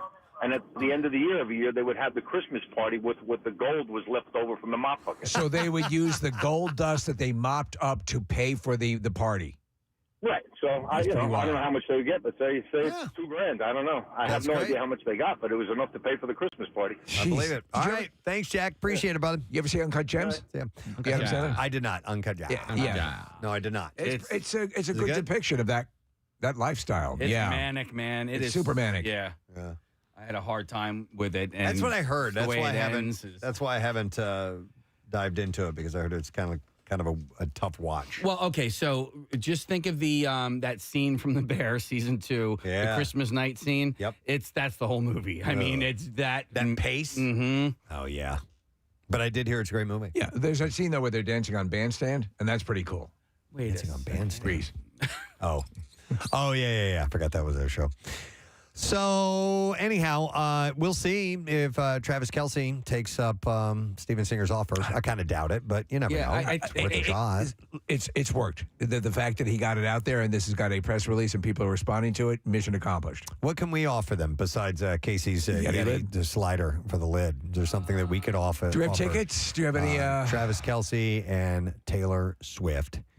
If they get married, free tattoo from Floating World. We'll give them the radio station. No, that's not ours. Because then they replace but us. now it's just out there, and so they won't take it. Right. We'll How just do you put know? it out there. They could do a shift on air. We could give them. Yeah, we could give them a takeover. They could do a whole morning takeover. on the Kyle's Preston band Show. will perform at their wedding for free. Now you're talking. The Yes. FM band Yes. will play. Right, Kyle? Yeah. Yes, he Yeah, just we're gave a gonna thumbs offer up. that The FM band will play their reception. Okay. Okay. I think that's a good deal. So we can offer that. It's pretty So now- expensive. I mean, their gigs go for $1 million. Now they got a diamond engagement ring, and now they've got Yeti lid. Now they've got a Yeti lid, and they have a band to play. Speaking of Kelsey's, did you guys see yesterday? Jason had gone through the drive-thru of his favorite McDonald's. I did. And so that's my McDonald's. That's my my Broomall McDonald's. It's interesting because a few months ago, maybe even a year ago, I was driving through the drive-thru, and they had like those, they're like hamburger boxes, right? They're like, I think it might be like a Sunday tailgate package. And Jason Kelsey's picture's on it. And I'm like, dude, how cool is this? And I took a picture of it and I sent it to Jason. He immediately didn't get back to me. And I said, how cool is it that You guys have really become close. it's really, really Yeah. great friends. It's a game that we play where I reach out to him and he doesn't come back. I don't It's exist. so It's funny. It's great. He's good. hilarious. He's good. But but I sent it. But I was like, dude, how cool is this? This is your McDonald's and your face is all over the drive-thru. And then he went there. Why is it news that he went there? Because the woman He's usually a hot dog guy. No, because he autographed a jersey and gave it to the lady that works at the drive-thru. That's it's his favorite okay. So he gave her something. Yeah, He gave her a jersey? Yeah, there's a picture of it to your left Yeah, there. I know. Oh, But he gave her, she didn't already have the jersey and said, sign this for me. So he brought her a jersey. Yeah. That's really cool. That is really, really and cool. And so that's his regular drive-through gal. That's nice. Now pay for my lunch. Yeah. Now I get free lunch for good here now. Right? $1,000. Are we square? Because I could beat the piss out of you right now. My brother's getting $1 million ring. Yeah. I just want a goddamn Happy Meal. Yeah. You're not putting an apple pie in that? Yeah. Do they still have apple pies? Oh, They do. Caroline just bought the first ever apple pie for themselves. And First one that was ever made? For My dearest wife, I've been in the laboratory all night and believe I've created the greatest dessert ever made. It's called apple pie. You can pronounce it differently, but I think it will revolutionize drive-through eating. It was the first McDonald's apple pie that Caroline had ever had. My dearest wife, I misspoke earlier. So yes, they still make them. Apple pie Preston's daughter ate. And I got the reaction was, it's all right. There was a massive shift when I worked at McDonald's back in the day. This is probably 92 or 93. They switched over from deep frying the apple pies to baking them. Yeah. And there was a lot of pushback on that. However, I preferred the baked taste of the apple pie. And I agree. You get the apple pie, Steve, with a vanilla shake. You got yourself a fine little dessert. Would you crush the apple pie Damn up? right. And because you got an apple pie a la mode. I would blend it in there, throw it in there in a blender, and mix that baby up. Earlier, I would Casey- F it. Well, you're gonna have problems. God, Casey burnt the roof of his mouth earlier. You were eating something really hot. And those things, the internal, it was like the hot pocket bit that gaffing does. Like they were so molten lava on the inside. Yeah. I'll tell you But something. you remember? I'm sorry to interrupt, No. Steve. Do you remember about throwing something into a blender with a milkshake? There was a while where you just take an ice cream sandwich and just throw that into your vanilla milkshake and blend it up. Excellent. Hell yes. So all we about should do a day where we do these things that like that when we just don't eat for a week prior to it. I want to do my chocolate chip cookie dough roll in the waffle iron. In the waffle iron. Oh, yeah. Oh, and I saw something on Instagram yesterday or day before where this guy goes to Costco and he gets the 2 gigantic chocolate chip cookies. And then he gets a thing of the soft serve ice cream. He made his own chocolate chip cookie sandwich right there. It's My dearest wife. Jesus. I've just returned from Costco. I've created what I believe will be the greatest dessert ever made. But does he then put it in the freezer? No, he eats it. I eat it right there. He eats it right there. I eats it. Oh, Have you my seen- God. I'm wheezing and snorting. You're a Oh my mess. God. He eats it. Steve, have you seen the cookie cups that they make where you put the cookie dough over the back, the backside of the muffin pan? I love it. I'll do that one. I'll try I love that. Yeah. Say it again. What was that? So you take the cookie, if you're Cookie dough? but the pan for like cupcakes or muffins, Yes. you turn it over. Okay. Right. Yeah. So and then you take the cookie dough and you shape it around. Oh, and it makes a cup. It makes a put it- cookie cup. right, put it in okay. the oven, And bake then you it. can put ice A cream in cup? that cup. Right. Exactly. Yeah, a cup. Sorry, one more time. Yeah, Casey. a cup. Thank you. And then put ice cream Yes. in it. Isn't that great? Great idea. All right. If we do that day, I'll make those. Yeah, but we need an oven here to do that. Well, I can We'll make build them one. at home. I'll bring. Listen, what's going on tomorrow's show? It's a Friday. Making dessert. Well, mini melts. Yeah, it's okay. Well, yeah, that's fine. Let's see what's going on tomorrow. Tomorrow's the 19th. Tony Woods is going to be in. Oh, we have 2 in-studio guests. So we can do this with them. Tony Woods and Creed Bratton would probably appreciate this. Maybe because I've got a waffle iron. We can get some chocolate chip cookie dough. I actually have a milkshake machine. Oh. And I could do the apple pie, and we could make milkshakes. We could do those 2 things for sure. So Could we set up a wood burning oven in here? Yes, pizza. probably, Yeah, absolutely. Yeah, we can do it on Marissa's desk. Yeah. would you prefer, or do you prefer, Preston, the milk shake machine or a blender? Either one works. All right. I have both. Well, okay. Let me ask. Can we get this done with an air fryer? A milkshake? Which part? Not the the cookie milkshake, dough. no. The cookie dough cup. Yeah. I don't know. I'm not Bring an it air in. fryer guy. You would need a small enough cupcake pan to fit into it. And I know that it's not big enough. Air fryers are pretty small. And unfortunately, Pagano's is closed tomorrow. They don't open on Fridays here in the building. So for the Sabbath. Yeah. Really? We don't have to do all these in one day. No. God damn it. So what do we do tomorrow? The Milkshake? Chocolate chip, waffle iron, and milkshake. Okay. Let's do them both. It'll be the greatest day ever. All right, I'll bring the supplies. I still need to make another apple pie for you from scratch because the last time I did it, I cooked it in an oven that it's waffles time now. It tasted like burnt. Yeah. You know what I like you did, Case? The thing you did tasted like burnt. Yeah. Did you eat it here? I ate it there, and it tasted like burnt. What was the thing you made here? It was one of your hacks, and it was very good. It was a pancake and a rice cooker. It was very good. It was. It was very good. Yeah. What appliances are down in the new kitchen? We don't have an oven down there, do we? There's nothing down there. No. Like a microwave. Except an ungodly room reverb. What office has an actual oven in it anyway? None of them. None that I Oven can think of. Incorporated. Oven or stovetop. I've been in offices with stovetops. We need a kitchenette. Yes, we do. Yeah, we need a kitchenette. Yeah. So we can make dessert in the morning. That's right. Could you imagine if they acquiesced to all the things we asked for when we were looking to build our studio? Oh, we wanted plumbing in here. We wanted over there. We wanted a slanted a slanted floor so that we could squeegee up any messes that we made with a drain in the corner. We wanted a toilet. We wanted plumbing in here. Yeah. Bill made you get rid of the bed. Made us get. We used to have a bed here. Yeah.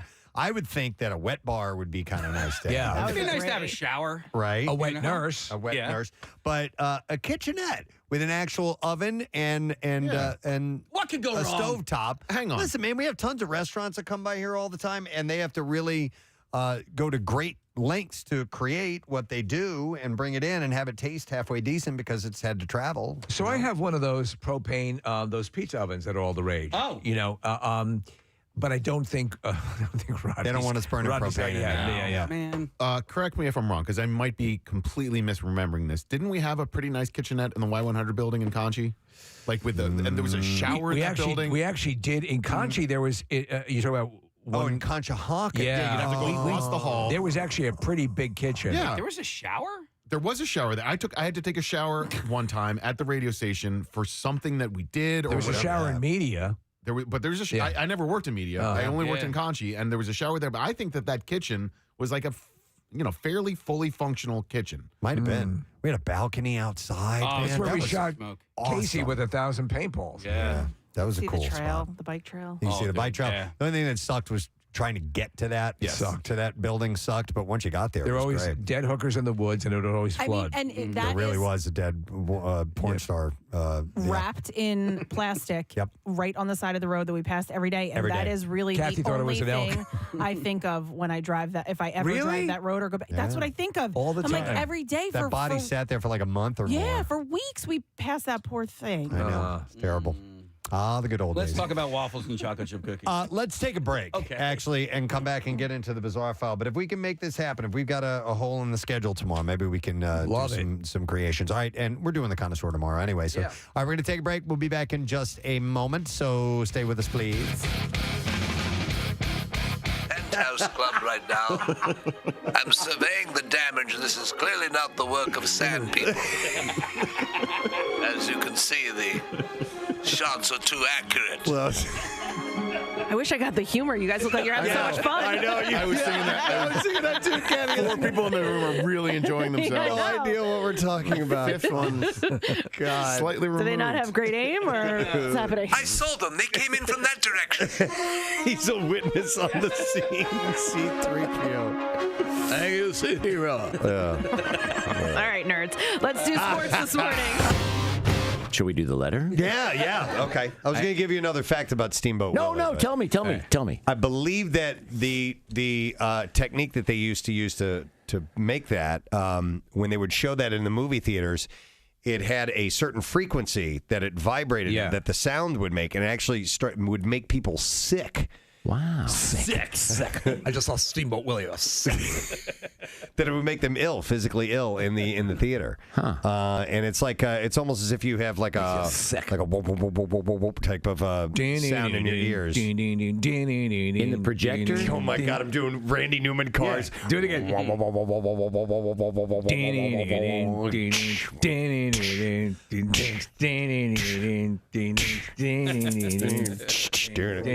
You said Randy Is this, Newman. Survivor? Bum, bum, bum, bum, bum, bum.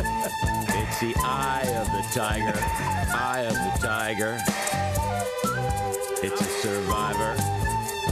Survivor. It's Rocky. Looking stocky. Don't mock him. Just rock him. Wow. Here in my car. God almighty. That was some of the best verse spitting I've ever heard, Pierre.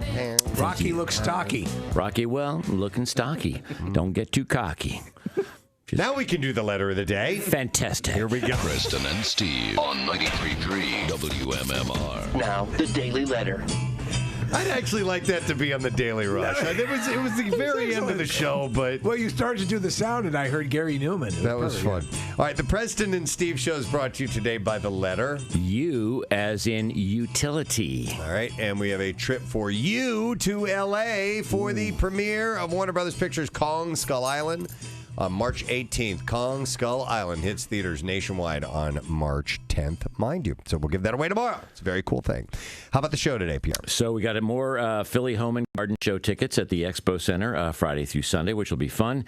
And we've got a block of Avenged Sevenfold. Yesterday we did Volbeat, one of the opening bands from Metallica. Avenged Sevenfold, another of the opening bands. And... right? Wow. Oh, yeah, Kathy has her lipstick on. Oh, my God. Hello. Wow. Do you know, that's horrible. And what it looks like is it looks like you've been huffing paint. It does. Yeah. It really does. Yeah. You know what though? I'm thinking. So it's one of these little samples that comes in. You know, where you get like a little bag of samples. It's something you can subscribe to, and I did it for years, and that's what this is from. But I'm thinking it might not even be lipstick. Really? Yeah, I don't know. Maybe like a liquid. Car paint? No, like a liquid eyeshadow or something. Because the way it's sitting on my lips, it's not. It doesn't feel like lipstick. No. Well, what does the like bottle say? It doesn't. It's just a little tiny sample, so it doesn't say. What color is it labeled as? No idea. Fragrant pink? Oh, it's like a gold. Metallic gold. There's a character that Dave Chappelle does where he's a crackhead. Yeah. And that's what he looks like, yeah. What's his name again? Oh, I wish I could remember. Rose gold, Pierre. Rose gold? Okay, so it's got a little pink or red in it. Kathy, give us a big toothy Kathy smile with those. Wow.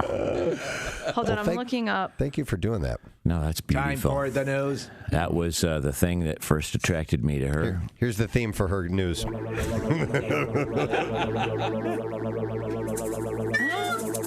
could be like.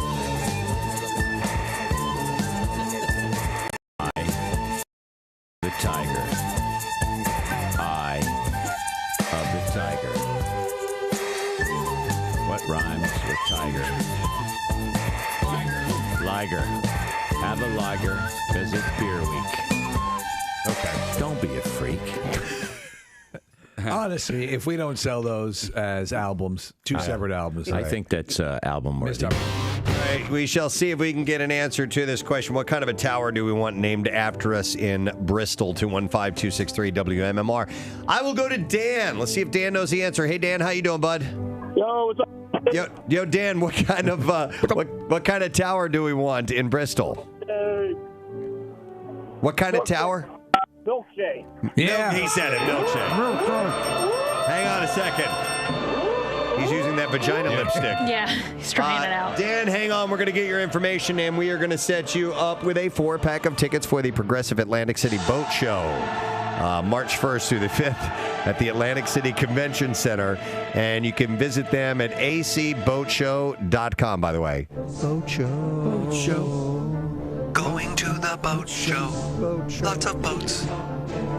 What's that over there? It's a boat. What's that over there? It's a boat. Boat show. Boat show. Boat show. Boat show. At the boat show. See you at the boat show. Boat show. Boat show. Boat show. Boat show. Boat show. See you at the boat show. Atlantic City. Boat show. Now, Preston and Steve's Music News on 93.3 WMMR. You're a real crumb bum. How to do that again? And we'll only get one more. We only get one more day of that, folks. By the way, there's a few different things we're going to go through. As I kind of notice these things. Really? Yeah, I think so because Around the corner, down a dark alleyway, across an empty field. He is the noticer. This one Nothing gets past Preston Elliott. This one the noticer. I noticed. On the Preston and Steve show. All right. This one I 6 noticed to 11. because Steve said it to me. All right. Human Steve beings. sent this to him. We as human beings get turned on by many things. Most commonly, we're turned on by other people that Yes. we are sexually attracted to. And animals. There are also people. What? Oh, I'm sorry. No. There are also people who are turned on by inanimate objects. I've mentioned that stuff on the Bizarre File before. Hence people marrying the Eiffel Tower. But this I've never seen. There are certain women who are turned on by themselves. Oh Gee, my I gosh. wonder where a woman like that might exist. Where a woman who would find themselves so beautiful, they would get aroused. It seems almost impossible that such a woman would exist. Yep. They What are you saying? They stare at themselves in the mirror and they think, I'd like to tap that ass. Well, yeah, but then you don't actually get turned on, right? No, these people do. Well, we don't, but you do. According to yeah. Oh, yeah. Oh, yeah. So beautiful. I'd hit that. According to Dr. Michael Aaron, a New York City therapist and author of Modern Sexuality, The Truth About Sex and Relationships, it's extremely common for a woman to be sexually attracted to herself, and it is called autosexuality or autoeroticism. Yes, so just the visual is enough to get this type of person worked up to the point of being orgasmic? Well, no, not they're not going to stare at themselves and actually have the orgasm, but it will turn them on. What about a person who wants to vomit whenever they see themselves in the mirror? They didn't Like cover that. myself. Is that you? Yeah. In this study. Oh, no. Oh, no. And as vain as it sounds to want to have sex with yourself because you're so hot, it's not narcissistic, apparently. Because it's true. The doctor said it's very common for people to be aroused by themselves to varying degrees. Some experience it more like an orientation in that they feel more aroused by themselves than by others. So do they use themselves as a benchmark to compare other people to? In other words, will they not? Does someone have to exceed their own level of beauty to warrant a physical encounter? I don't know. Another psychologist explains the easiest way to tell if someone is autosexual is from their self-pleasuring habits. If she's picturing herself and thinking about how sexy she is when she's doing that. Yeah. That's weird. Is that how you do it, Kathy? Stop She's it. obviously an autosexual. Do you think are you thinking of yourself mostly when you're going at it? I'm asking in the most clinical Stop ways. it. We're gathering data here. When listen. you are there, when you're upstairs, when you've got the device, when it's plugged in properly, you have it in the power strip so it doesn't short out. Need a surge protector. Right, or a surge protector. How do you see yourself dressed in your mind? God, I'm not answering you, but listen, I do think this is very bizarre. Yeah? They said it's more common than you think. It says if you think you're dating an autosexual, you're probably not, though. It says, according to the original definition of the word by ego analyst Dr. Bernard Affelbaum, an autosexual is someone who has a great deal of trouble responding to someone else sexually, but can respond fairly or very well to his or her own touch. Have you ever made love to yourself thinking of yourself? No. Yeah. Not that I I've know made of. love to myself thinking of you. Oh. Yeah. And we have to talk. We do have to talk. No. That's, how is I don't even see how that's possible, but some people apparently Would someone like this spend a lot of time looking at themselves in the mirror? I would think so. Yeah. Yeah, I would imagine that is definitely part of it. So. Well, I don't know who would be like that. Continuing on the sexual. More stuff from the sexual world. Yeah. The noticer notices everything, even sexual stuff. All right, this other thing I noticed, and this speaks to a few of the people here in this room. This speaks to people in this very room. It does. The noticer has no pity on you. Who here does not shower in the morning? Me. Nick and Casey. I don't shower. I shower at night. Nick, Casey and Kathy are disgusting. Marissa, you shower in the morning. No, you're showering right now. She's a pig. They're all pigs except for two people. She's pointing down. No, you shower at night? She cleans everything but a cooter. Ew. Oh, my That's God. wretched. I thought No, that's what you shower meant. at night. She showers at night as She well. showers at night. Okay, so Steve, you and I are the only morning shower people. Oh, yeah. But apparently... Morning shower people. Shower every morning, it's true. Morning shower people. Shower for me and for you. It just seemed like a song, didn't it? A folk song? Yeah. Is there a night shower people song? Night shower people. That's very similar. Arrive at work very smelly. Kathy, Nick, and Casey, and little Marissa, too. They all smell so bad, we can hardly take it. I like when I get up early enough to shower in the morning. I just don't, and I prefer to get that extra 20 minutes of sleep in the morning, and that's why I'll shower. If you at take night. a shower before you go to bed, you're fine unless you're a sweat ball. But to me, I use it as much for waking up as I do for anything else. All right, so tell us what Morning shower people. Morning shower people. Shower every morning. 33 WMMR. All right, we got some B-File stories. WMMR presents Preston and Steve's Bizarre File. Brought to you this morning by Horizon Services. You can get your heater checked and inspected by their pros, and you'll get upfront pricing and same-day service plus $50 off any repair. Schedule at horizonservices.com/WMMR. So a Quebec man who claimed forest fires were intentionally being set by the government has pleaded guilty to 14 counts of arson himself. He was doing it? Brian Perret pleaded guilty to 13 counts of arson and 1 count of arson with disregard for human life. 2 of the fires that he started resulted in the evacuation of 500 homes. I'm sorry. Perret regularly posted about Quebec's forest fires on Facebook, where he claimed the fires had been set by the government as part of a climate change hoax. And he was the guy that was doing it. How about that? He's a bad man. An American airline passenger allegedly bit a female cabin crew member mid-flight on Tuesday, forcing the All Nippon Airways flight bound for Seattle to turn to Tokyo. Flight 118 departed Tokyo and turned around a little over an hour into its journey. A spokesperson said the male passenger was detained by police after the plane landed. They did not name him. The female flight attendant sustained some minor injuries. But this is not the first case of alleged midair biting in 2022.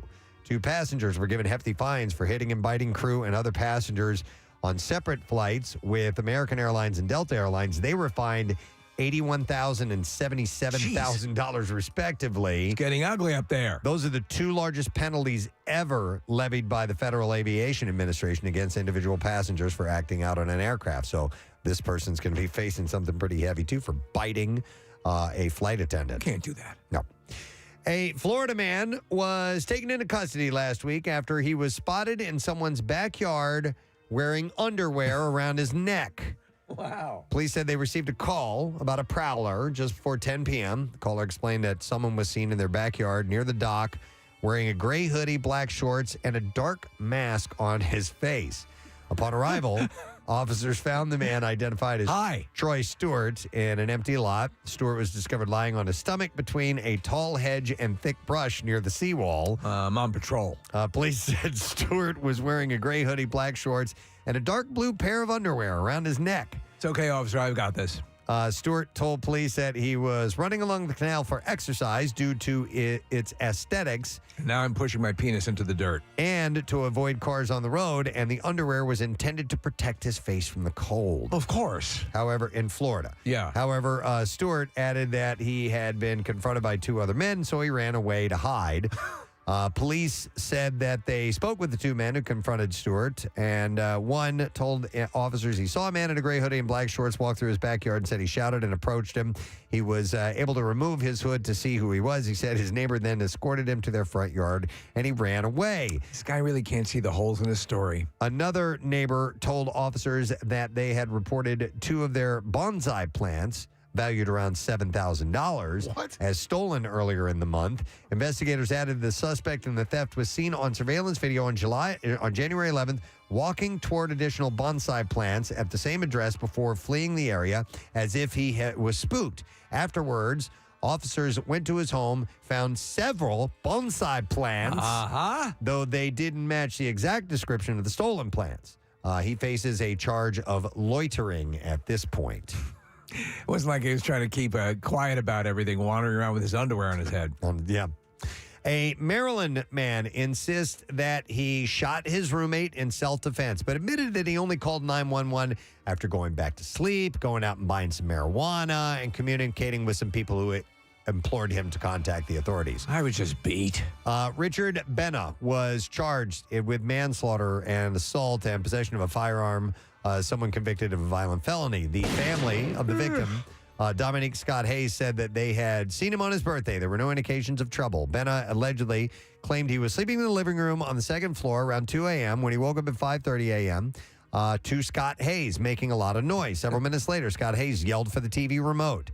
Benna allegedly claimed to ignore him, and then he heard Scott Hayes walk behind the sofa, demanding the remote's location. In documents, the defendant said he took off the blanket from his head to find Scott Hayes holding two large knives. Jesus. Benna allegedly said he grabbed his gun and pointed it at Scott Hayes. Hayes backed off at first, but then said Benna wouldn't shoot. And Benna allegedly said, well, there's only one way to find out, as he pointed the gun at him, and then he allegedly opened fire on Scott Hayes. Never call a bluff on a guy with a gun. Benna allegedly asserted that Scott Hayes ran upstairs to his room on the third floor, having seen bullet holes but no blood. The defendant said he didn't think that he actually shot Scott Hayes and that he went back to sleep. I'm a better shot than I thought. He claimed that he drove to a friend's home to talk about what had happened. He drove to a marijuana dispensary where he made an approximate $50 purchase, returned home to smoke. He gathered the fired bullet casings, flushed them down the toilet, and he swept dust from the wall damage. He allegedly said that he told several people what had happened, and they told him to call 911. Hey, guys, I just shot the guy I live with. What should I do? Police said they responded, and they found Scott Hayes dead from the gunshot wounds. He was lying face down in his bedroom, a knife in each hand, and a third at his waistband. So the guy did have those knives on him. So it's going to be kind of interesting. And we're just going to have to wrap it up right there, friends, because we've got a guest who we're going to get to when we return. So let's take a break, come back in just a moment, and we will we'll talk to that guest, and we'll also get lesson question, trash, and music news. Stay put. We'll be right back. All right, so a recent article at time.com extols perhaps the single best virtue of evening showering, noting that if you want to improve your sleep, showering at night may be the way to go. Well, guess what? And this is going to be a surprise. I shower at night as well. I know you do. And in the morning. Experts say there's evidence that a night shower can help you drift off. All right, do you... Night shower, night shower. We all have to take one. Every night shower, night shower.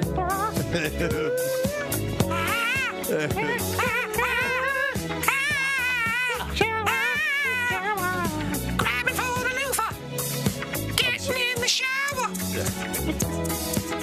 All right, what were you were about to say? I was going to ask if you shower fully. Night shower, night shower.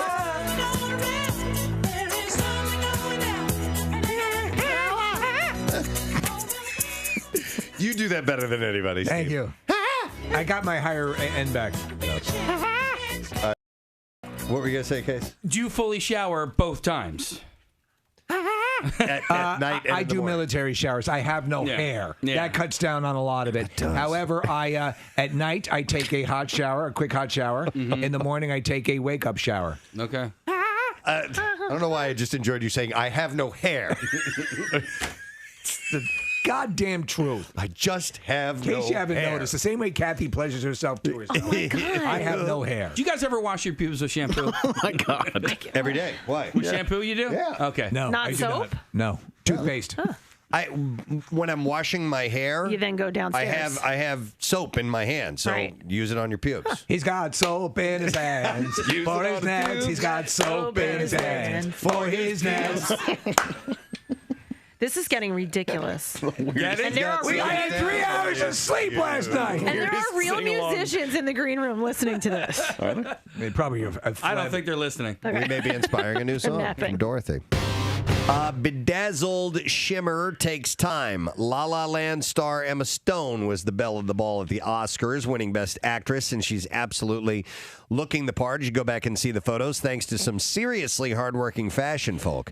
Stone's stylist, Petra Flannery, that's who I use, tells people that her custom Givenchy haute couture gown, custom made by Riccardo Tisci, took a mind-boggling 1,700 hours to make. Oh, wait a second. Okay. My God. Wait, I mean, you guys don't like to talk about this fashion stuff, but she had the best dress on at the Oscars. She looked gorgeous. She did look gorgeous. But Kathy, I thought it was a really beautiful gown, but 1,700 hours. Well, if you, I mean, there was all kinds of beads on it. The bottom was fringe. I mean, that's all handmade. You know, that's all done by hand. All right, Miss Fashion Maven here.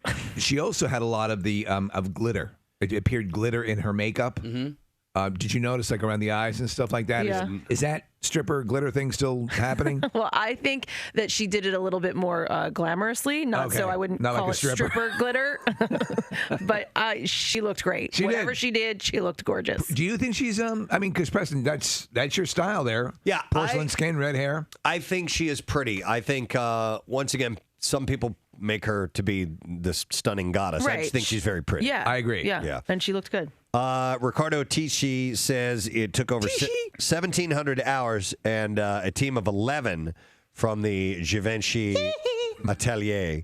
He said it's a beaded wonder. When you see it up close, it's a marvel of various golden color shapes and sizes. It's just incredible. Yeah. You get closer, it's like, oh my God, it's the Ark of the Covenant. I get weak in the knees. How alien is that world to us? Oh my God. We can't even say the names of the places or the designers. I don't know it. I don't know who these people are. I don't know. I think you do great as a commentator on the red carpet. I mean, who's the guy from Fashion Gunn? Tim Gunn? Yeah. It's just crazy. Oh, you dominate. No, I don't know. I can look and say, oh, you look nice in that, or that looks like crap. That's pretty. Pretty much. I can see your boobies. Yeah. By the way, I finally saw Amy Adams. Holy God. Yeah. I mean, she's not that really busty, but she sure looked like it in her dress. Who looked? Brie Larson. Yeah. Did you see Brie Larson? Yeah. Whoa. That was nice. That's our commentary. Preston, check out the kids. Oh yeah. We should be like you're at the beginning. We don't even have the microphones. We're just yelling down the. Oh! Yeah. She's coming your way. She's coming your way. Nips. What? Nips. You guys have been kicked off the red carpet so fast. Brie Larson showing nip. Steve, the grade scale would be how many of those Marky Mark pals we tried. I give it 4 pals, man. Yeah. That would be it. Pow! Pow! No, that's red carpet coverage. Yeah. Yeah, but Steve, like on the other end. Hey, which one? Brie Larson! Ryan Gosling's sister! Yeah. Huge kids! I hear ya! I'm waiting! He's yelling over her. Yeah, she's on the way down. Right here. The Preston and Steve studio is the arena where the invincible men of Chi cooking skills await their challenge. Using all their senses, skills, creativity, and succulent delights such as ramen noodles, canned chicken, and Doritos, the Iron Chi chefs will prepare new, original Chi never tasted before. Reputations are on the line in the Preston and Steve studio where the Chi chefs pit their garbage bag creations against one another. What inspiration do our challengers bring? The heat is on. Who will be the Iron Chi chef? Wow. All right. Love it. And by the way, the winner of the competition will get the coveted Golden Shiv Award. That is correct. Which we have in the corner. Now, to paint the picture, our studio has been completely done up to mimic a prison. So we actually have bars on the windows.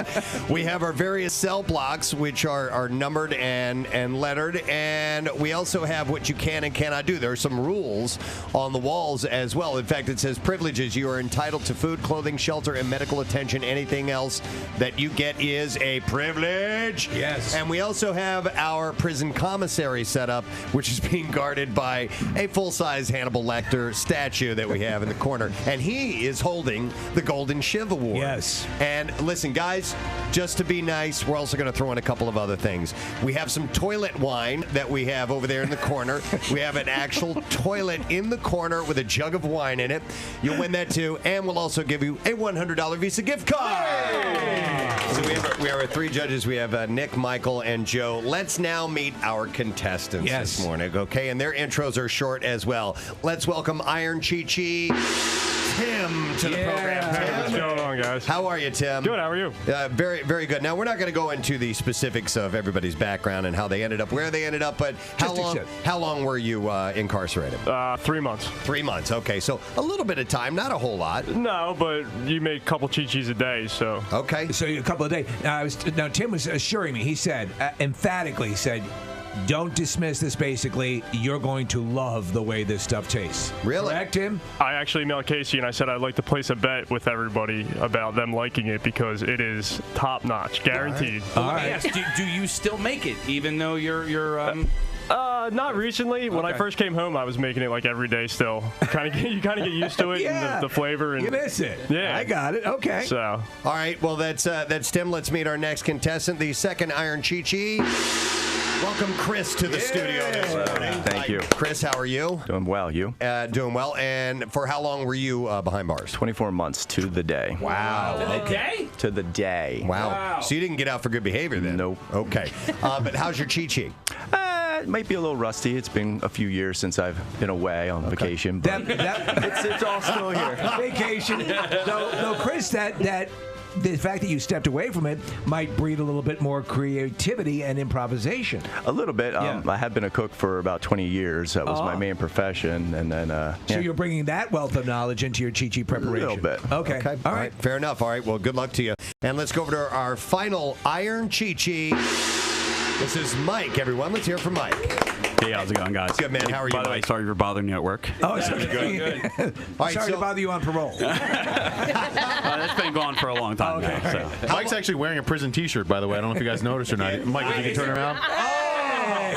What is DWHC? George W. Hill. George W. Hill Correctional Facility. No kidding. That's a Delco. Yes. Delco, baby. What pride. Delco. What pride. Hold on, they sell T-shirts, or did you make that? No. I kind of took it with me when I left, even though you're not supposed to. So you robbed the prison. You took something on the way out of prison. You gotta have a reminder to not go back. Yeah. So, but it's not a Marriott. All right. So for how long were you away, Mike? A little over 7 months. Okay. I did 3 different times. One was a weekend, one was 12 days, and the longest was just over 7 months. But you had your Chi-Chi experiences and your Chi-Chi preparation skills are up to snuff? I actually... On 93.3 WMMR. Of course, from our friends at Papa Roach. It is 13 minutes after 10 o'clock in the Preston and Steve Show. Cold today, colder tomorrow, colder the day after that.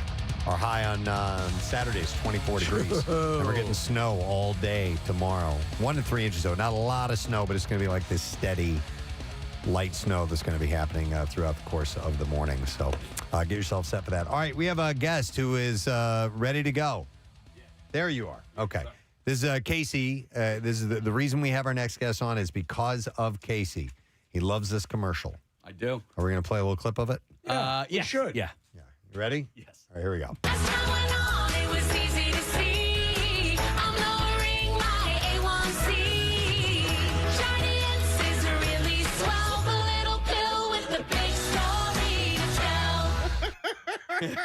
Casey and Steve were dancing in the studio during that. The gal that sings that commercial and dances in that commercial is on the line, and her name is Deanna Cologne. And we welcome her to the show. Hi, Deanna. Hi, you gorgeous gentlemen. I mean, what a lucky girl I am, huh? Look at you. Hey, by the way, did I say your name correctly? Cologne?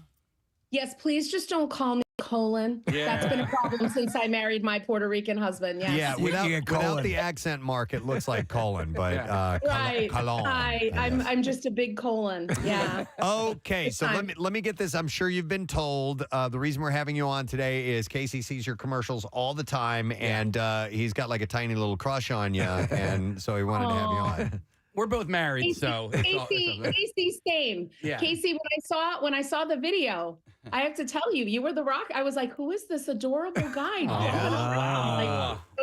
Casey, if I wasn't wifed up, honey, we could make a nice Philly cheesesteak, you and me. Nice. So I think you're in LA right now, but are you from the East Coast? I actually grew up in Boston. My family, I call them my family, lives in Philly. I love that city. Shout out to the Wilsons and the Johnsons. They're literally like my blood. And I love it over there. So yeah, I'm an East Coast girl. I used to go down to Philly all the time. Where are you now? I live in Vegas, actually. Oh, Vegas. Wow. Okay, yeah. That's cool. Did you now? You have a pretty extensive a resume, and I think you're probably representative of a lot of people who can kind of do multiple things as far as commercials, and you've been on Gordon Ramsay's Master Chef, and so you do a whole bunch of different things and on social media. Do you perform in Vegas? I actually do. We moved here during the pandemic, so obviously nothing was happening. Right. But just, recently I actually do a lot of on-camera and off-camera jingle singing, a lot of recording for different artists. I'm a vocal coach to over 30 students internationally. I host events nationwide. And then performing, yes, I'm actually going to be performing on Monday at a beautiful event that happens bi-monthly called Monday's Dark. Every single bi-monthly, they benefit one local Vegas 501c3 and give $10,000 to that charity. So I'm going to be doing Kelly Clarkson night on Monday the 22nd. If you hear this and you're going to be in Vegas, buy a ticket. It's for a beautiful, beautiful cause. And I get to sing one of Kelly's songs. And so I'm going to get out there more and be doing more live. In all honesty, though, I really, really enjoy on-camera commercials, obviously. And you've heard my voice 1,000 times because you don't see me, but you'll hear my voice. Yeah, so, I would imagine. Yeah, you got that whole East Coast hustle going on right now. Can you tell, how did you, I want to hear about, your schooling and stuff like that. I assume that you were a performing arts kid in high school, and then did you pursue that in college as well? And yeah, well, I actually grew up in Winchester, Massachusetts, so tiny little town, but they really nurtured, it's just a regular high school. I did the choirs, I did all of that stuff. And then I had no plans of going to college, actually. I grew up in an Italian immigrant, East Coast family. They were like, you're going to run the family restaurant, or, I don't know what they thought I was going to do. They thought I was going to run the family restaurant, which I was like, I want no part of this. And I wanted to be a singer. They knew I had a gift. I used to sing downstairs in the basement. I was like a true latchkey kid. Parents were at work. Yeah. I was downstairs with my Connie Francis records. And true story. And literally I was singing. I was recording a demo in Boston, putting money in my meter at like 17 and a half, 18 years old. I'd just gotten my license. And this man approached me. He's like, your voice is beautiful. Do you go to Berkeley? And I go, what the hell's Berkeley? Yeah. Literally, I had no idea. Yeah, and legendary. Berkeley College of Music. Yeah. And he goes, I'd love to give you a scholarship to come to our 5-week program. Because I was still in high school going into college, or would have been going into college. Long story short, they gave me a full ride to their 5-week program. And from that, I got a full ride to go to Berkeley, which was huge for my family. You were at a parking meter singing, and some guy associated with the school walked up, and then you got sort of this truncated scholarship, which led to the full entrance into Berkeley? That's unheard of. And don't get it twisted. I watch a lot of A&E. I survived, so I was sitting here going, am I going to end up in a dumpster? But the guy gave me a card. Yeah. He turned out to be real. My mom went with me to the meeting. He had me audition. They were like, we would love to have you here. And I was like, I had no idea. I mean, and even my parents were like, full scholarship, college, what? Because nobody had gone to college from my family ever. So, and I'm very honored that our namesake, Lee Burke, has just passed away. And I've been invited back in April to go back to Boston to be part of his celebration of life concert for his wife, Susan. And I could cry. It means a lot to me. I owe a lot to that school. I met some of the people that I still work with today, walking in those halls. And it means a lot to me to have graduated from such a beautiful institution. That's a great story. You mentioned that you write jingles. Did you write the jingle for the commercial? For Jardines? I actually do not write jingles. I write songs. I've had placements with Maya Cassie, Charlie Wilson, bunch of people. I sing a lot of jingles. Okay. The jingle was actually written, and God forgive me, I can't remember the name of the house right now, but it was a house out of New York City. So I got to meet them on set, obviously, and they wrote the jingle. And I mean, I recorded that in multiple hotels while I was traveling and working because there were so many edits and stuff. And to hear that it's just become, honestly, people are calling it an earworm.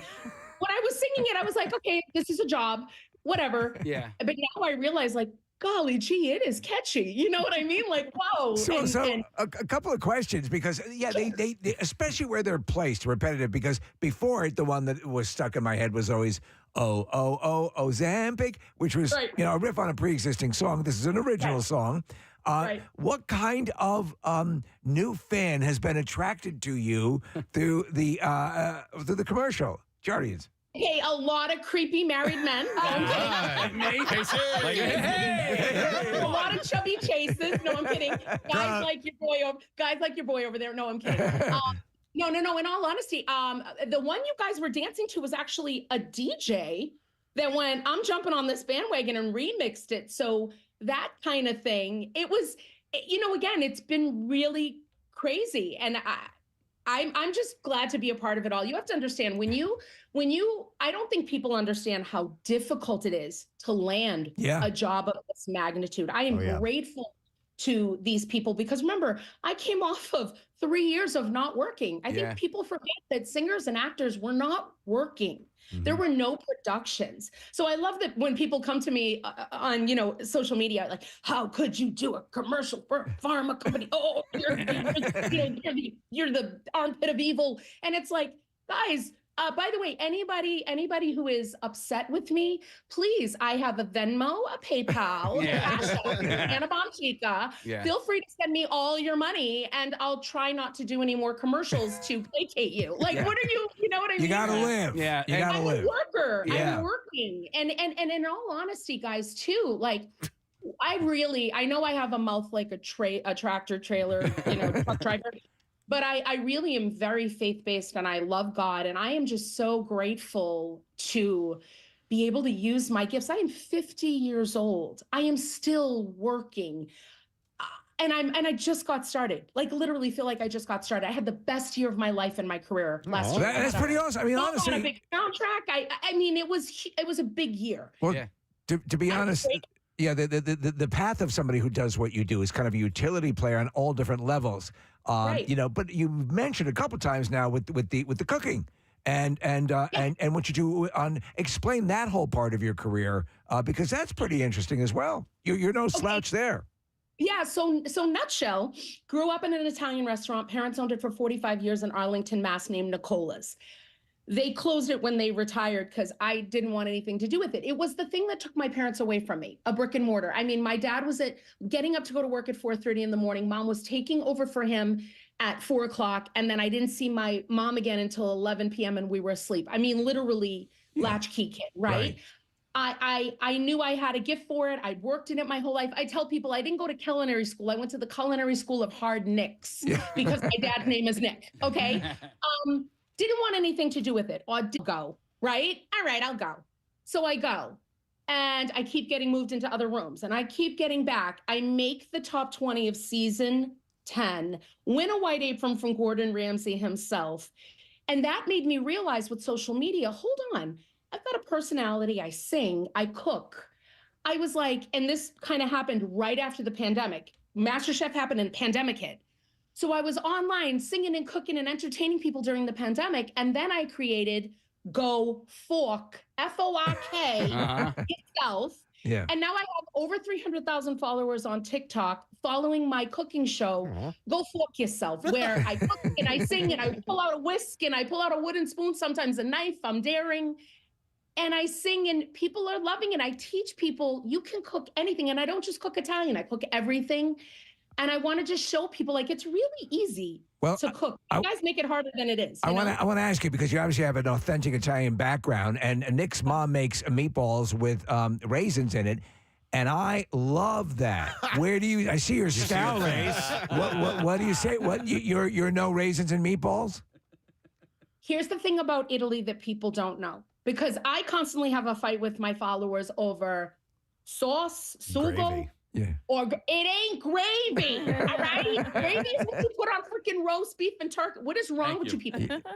I'm sorry, okay? And I'm married to a man born in Italy, and my dad, we never in a million years. Okay, I understand that people came to this country and it became gravy. But you go to Italy, you call it gravy, you're getting something you don't want on your pasta. I'm going to be honest with you, okay? They might throw you out of the restaurant, but Italy is it is very, very sectioned off. There are different dialects in the language.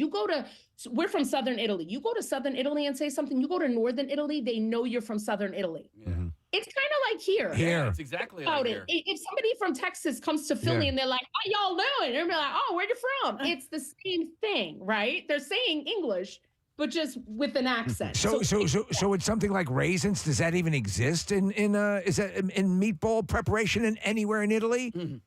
I am going to assume. Tell me where your family is from, because I'm gonna guess Sicily. Naples, actually. So, and it's my mom inherited this from her grandmother. So who knows? It might have just been something specific to their region or whatever, but it's become family tradition. And I think a lot like in you and your family, sometimes it can evolve over the years. think somebody spilled something accidentally. It fell off a counter. And they were like, wait a minute. I think somebody was hitting the sambuca. Probably, yeah. Well, my mom's a great cook, and so for us, it's just one of those things where like it's tradition, and we love it because my mom makes it, you know? My dad raised me to put raisins in my brajol. So there you go. Brajol. Well, Deanna, we're very happy that you're seeing all this success, and you get this little niche. It's a nice market bump. that you're hitting. Yeah, and listen, if you become like the person for this ad campaign, that can be lucrative for many, many years. So we'll see if that pans out like that. We'll see. I don't know. I actually, for me too, I'm ready, quite honestly, to move on. I would love to do Broadway. I'd love to do film and TV. I would love to have my own cooking show. I mean, I am manifesting all things in 2024. So get at me, people. All right, and your social media handles are Deanna Bomchica. Correct? That is right. Everywhere, honey. Go follow the cooking show on TikTok. Follow me on IG. I talk to everybody that DMs me, unless you're a creep and you send weird pictures. I'm a very friendly person, extremely approachable. I think some people run with that. They're like, want to talk to you all day. And I'm like, hey, like I have a job. Yeah, you know what I mean? yeah. Well, I hope you got to keep that yellow dress, because yellow is a good color for you. Thank you so much. And you know what? I'll send it to you, because I think you look good in it. How about that? I think you can pull that off. Good luck with everything. Thanks for joining us today. Appreciate you guys so much. So much love. We'll see you later. Deanna Colon. Awesome. Lovely person. She's very sweet. This is her on America's Got Talent, by the way.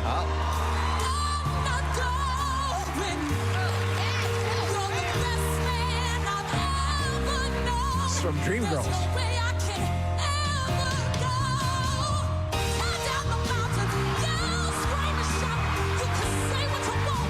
That Berkeley story is crazy. It's insane, because Berkeley's like the place if you're a musician or a singer. Yep, it ain't easy to get into. I mean, it's it's like Juilliard, it ranks way up there. So. There are people bending over backwards to try to get into Berkeley, and they're hearing about you're stopped by someone as you're putting coins in a parking meter. Yeah, he went to Portnoy went to Berkeley. So did John Mayer. Did he really? Yeah, some really incredibly famous musicians. Wow. All right, well, good for her, man. Nice. We have some orders of business here, so we got to move on, and we got to do. Nick, I know you. Oh, here they are. Got them? You gave me the lesson questions, and I misplaced them for a moment, but I have them now. All right, let's see. Oh man, there's so many good things here. What? There's one that when I wrote it, I couldn't stop laughing when I wrote it down. Do you know which one it is, Press? Is it the last one? Yes. Okay. But I'm not going to answer that. I think it'd be too tough to get the answer. I'll pose it to you in a moment. But okay. How about this? If If someone you know is grieving, how much money should you ask them for? 215-263-WMMR. All right, 215-263-WMMR. It's actually the person that is grieving can ask the other person for the money. Yeah. So if you're grieving, how much can you ask that person that wants to help you? How much money? 215-263-WMMR. All right, the question that we didn't ask is, where does he eats it? And the answer is he eats it right there. I said eights. Eats. Yeah, because if well, it doesn't matter. It doesn't I matter. said it. I'm an idiot. Yeah, I eats it right here. No, you didn't actually. No. I was saying I ate it, and then whatever. It doesn't matter. It doesn't matter. And then no. He eats it right there. All right, let's see if you know the answer to the question, though. If someone, if you are grieving and you know someone who wants to help, how much money should you ask them for? 215-263-WMMR. The trash business is a gold mine. 93.3 WMMR with Preston and Steve's Hollywood Trash. All right, let's get them stars, Steve. What's going on this morning? You got him. Jeremy Allen White has been offered the couch he shot his Calvin Klein ad on as a gift, but has decided to pass on it. However, White did say he'd be interested in getting the canned ham they stuffed down his jockey shorts. Hey! Tom Holland telling TMZ that despite rumors of a breakup, he and Zendaya are still going strong. Holland and Zendaya see eye to eye on almost everything, especially if he has a step stool handy. And finally, you guys familiar with Rex Heuermann, who is the alleged Gilgo Beach serial killer? He's been hit with a new murder charge after being connected to a fourth victim. Heuermann responded to the new charge by admitting that it seems he's been unclear on the laws involving murder. That's your Hollywood Trash. All right, let's see if somebody knows the answer to this. If you're grieving and a friend offers to help, how much money can you ask them for? 215-263-WMMR. We'll go to John. Hi there, John. Hey, good morning. Good morning. All right, John, how much should you ask for? 5,000. I'm going to accept that because Steve said 1,000 and I said 5,000. Yes. So, yes. Drugs are judges. Hang on one second, John. We're going to give you a pair of tickets to see Mrs. Doubtfire Tuesday, February 6th, the Academy of Music, and it's everyone's favorite Scottish nanny headed to Philadelphia. Mrs. Doubtfire tells a historical and heartfelt story of an out-of-work actor who will do anything for his kids. And tickets are on sale now via ensembleartsphilly.org. Show dates are February 6th through the 18th at the Academy of Music. Now, Preston and Steve's Music News on 93.3 WMMR. We'll start with this. For the first time ever, Green Day will be performing both Dookie and American Idiot albums on tour this summer. The Saviors tour is kicking off in Europe this May and then comes to North America stadiums beginning in July. They'll be in Philadelphia, of course. So far, they've announced 25 concert dates. And in the states that will include the Smashing Pumpkins, those are the ones that have been announced. So tickets are on sale now, obviously, for that. And in fact, we are going to have Green Day weekend this weekend, celebrating the release of the 14th studio album, Savior. So listen for blocks of Green Day all weekend long, and it'll be your chance to pick the final song. If we use your request, you get Saviors on CD and qualify for a pair of pit tickets for that show I mentioned, August 9th at Citizens Bank Park. The Green Day love is on high. Oh, yeah. I mean, everybody's just freaking out. Tickets for that show are on sale now via Ticketmaster. So all weekend this weekend. Scott Stapp from Creed has announced the first leg of his solo tour. The Higher Power Tour will be a run of intimate theater dates to celebrate the release of his fourth solo album. In this particular story, I didn't see any Philadelphia dates, but I have a feeling he's going to be coming through town. There's a chance we may have him on very soon. We had him in. He was a great guest, and it was. He is now more centered, and he had some demons he was dealing with. That's all behind him. I'm happy to see him this way. Following the solo tour, he will reunite with Creed for some shows. He says of the album, it's the realities and realizations of being human in this experiment we call life. Holding on to hope in the dark, waiting for the light. Higher Power will be out on March 15th. Universal Pictures has option rights to Anthony Kiedis's New York Times bestseller Scar Tissue with the That would be a waste of time. with the feature film project is currently in early development at the studio, by the way, and it will be produced by Brian Grazer through Imagine Entertainment. Also, Anthony will be producing and Guy Ossieri. The Candid book profiles Kiedis. He's, of course, frontman, artist, addict, and ringleader, and it features a deeply unconventional father and son story set against a substance-fueled 1970s and 80s LA punk scene and examines without judgment how Kiedis' experience shaped the music eventually embraced by millions. It's a wild story knowing what I know of it, and because Brian Grazer works so often with Ron Howard, I wonder if Ron Howard would be a good director choice for something like this. Maybe so. Universal in recent years has shown a knack for delivering the goods on the biopic based on musician fronts. The NWA pick Straight Outta Compton was a massive box hit for them and also earned an Oscar nomination for original screenplay. Completely unrelated. There was talks a little while back about there being a Grateful Dead biopic. Do you know if they've moved ahead? I haven't heard that anything. one? No. Yeah, because I can't. Was it like maybe Seth Rogen? They were going to. Would he play Jerry Garcia? Maybe. Garcia, huh? I don't remember. Okay, sorry. Move on. That'd be a great story. Yeah. Whatever it is, so we'll see. Yeah, I've talked to Chris Hemsworth about playing Jerry, but Jonah Hill, actually. Jonah Hill. Okay, yes. And Martin Scorsese. Martin Scorsese. Yeah. Martin Scorsese is set to direct. Wow. Okay. Kiss bassist and founder Gene Simmons' new solo band will be the headliner on the first day of the Summer Breeze Open Air Festival. The event takes place April 26th and 28th in Brazil. Wow. This will be the Rock and Roll Hall of Famers' first performance since Kiss wrapped up their final tour. It's great to be here performing for all you Brazilioids. Other artists on the show include Mr. Big and Sebastian Bach. Summer breeze makes me feel fine. Counting all my chickens all the time.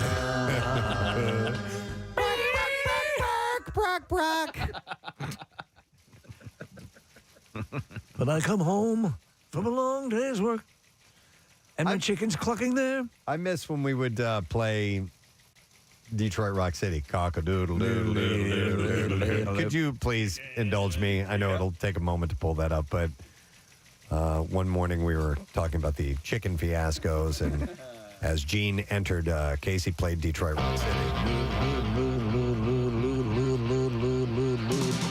Chicken. Chicken. Cock-a-doodle-doodle. With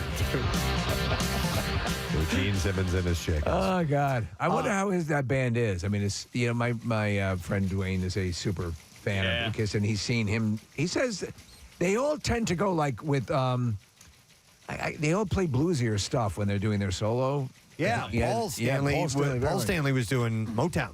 Yeah, that's right. That's exactly right. He did straight up Motown stuff. So they gravitate towards things that they loved. I mean, you take Rod Stewart. Look what he did with the American Songbook and some of the Motown classics as well. It's stuff that they kind of grew up with and have a Fondness childhood for. like love for. Yeah. So why not go for it, man? You know people will come out, so why not do it? The Songwriters Hall of Fame announced its class of 2024, featuring R.E.M., Timbaland, Steely Dan, Hillary Lindsey, and Dean Pitchford. Oh, my God. I only knew two of those names. Well, I'll explain some of the other people. The awards gala is scheduled for June 13th in New York City with additional special honorees to be announced soon. Timbaland has been one of the most prolific songwriters of the last 20-plus years, penning hits for Missy Elliott, Justin Timberlake, and Nelly Furtado, Aaliyah, among many others. Lindsay is best known for Jesus Take the Wheel, Girl Crush, and Million Reasons, while Pitchford's credits include Footloose, Fame, and Let's Hear It for the Boy. Oh. Whoa. Those are some big hits there. Songwriter Hall of Fame Chairman Nile Rodgers said in a press release, I've said it before, but the music industry does not exist without songwriters delivering great songs first. Without them, there is no recorded music, no concert business, no merch, nothing. And it all starts with the song and the songwriter, by the way. It's beautiful. You know what we need to play? Speaking of Nile Rodgers, I don't think we ever played this on here. Did we? Oh, Marissa's not in the other room. Where is she? we had the video of the guy who I had thought, who was told was the guy who sang the Soul Glow. Yes. Jingle from Coming to America. But it turns out that is not the guy who did it. But he is in Nile Rodgers' band. And a few years ago, they did the, what's the Tiny Desk? Tiny Desk concerts? Yeah, Tiny Desk concerts. And so Nile was there. They were doing it. And Nile's written all these hits you didn't even realize he had. I saw him open for Duran Duran, and it was fantastic. Massive. And one of the guys in his band, apparently Nile did the soundtrack for Coming to America, and he wrote songs for that, and I guess he wrote Soul Glow. I have it here. And this guy started singing it, and on the Tiny Desk thing, and Niall didn't know he was going to do it, and they were cracking up and everything. And so now they've isolated it, and it's hilarious, and I wish we could grab that, but... Here's the original. Yeah.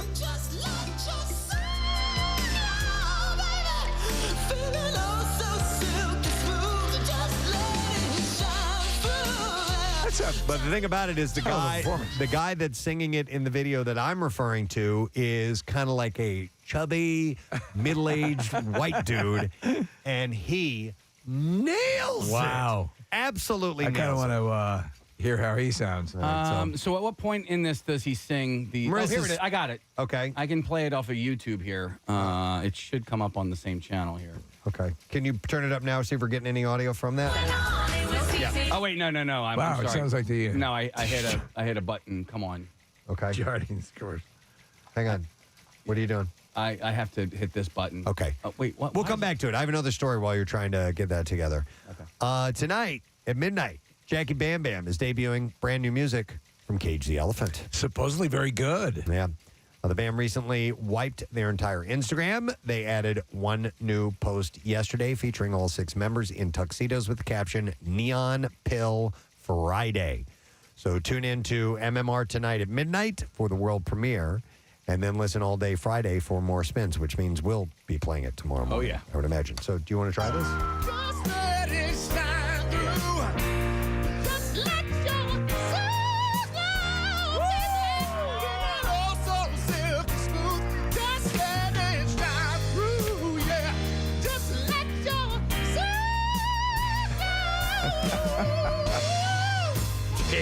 That's great.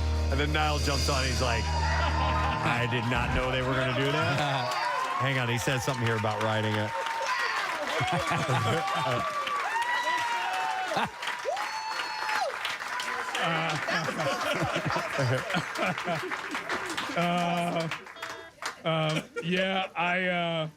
I wrote the score to Coming to America, but that's not what I was talking about. So they surprised him with it in their performance. Oh, that's so great, man. He's so incredibly talented, man. That guy's just amazing. Yeah. And like I said, when I saw him in concert, I didn't know he wrote Material Girl. Yeah. Madonna. Yeah. Like he wrote other massive, huge #1 hits, but I didn't know that had his stamp on it. But the guy was amazing live. So, all right. Anyhow, that's it in music news. We'll take a break. We'll come back in a second, wrap up the program. So please stay with us. I told him Chi-Chi's aren't even the best thing that they make there. So Yeah, he said he was going to make a Stromboli. Wow. They call it a wrap in Delco. It's a Stromboli in where Tim's from. Okay. Okay. All right. And by the way, these guys all sat in the lobby together for a little while, and so they were sharing stories. None of them served time at the same place. They were all 4 different places. Perfect. Then we might get 4 different completely. Foods are they're just different regions. Italian cuisine that will give you different tastes. So maybe we'll experience that as well. Okay, are you guys ready to get started? Yes. All right, let's Iron Chi-Chi. Head over to the commissary and get what ingredients you guys need. I see immediately that Tim is going for the cheese puffs and ramen noodles, and Mike seems to be still considering what he wants. Chris has grabbed a lot of macaroni and cheese. We have enough for everybody of every ingredient. So So I see Chris took all the ramen noodles. There's more up there. That's not right. There's a whole nother. No, it's good. They're sharing as you do in prison. Yeah, not unlike Iron Chef. I mean, there's a pantry of items that you can go to. Now, I see some Cheez-Its are being taken. Or no, not Cheez-Its. Is that rice? I believe Tim has some Minute Rice, instant white rice. Cheese Whiz. Yeah, Cheese Whiz. Refried beans. Refried beans. Very good for that Mexican sort of flavor. We have both Cool Ranch Doritos and regular Doritos. Did you need beef ramens? Because that's top shelf right there. Top shelf to That is top shelf beef ramen right there, buddy.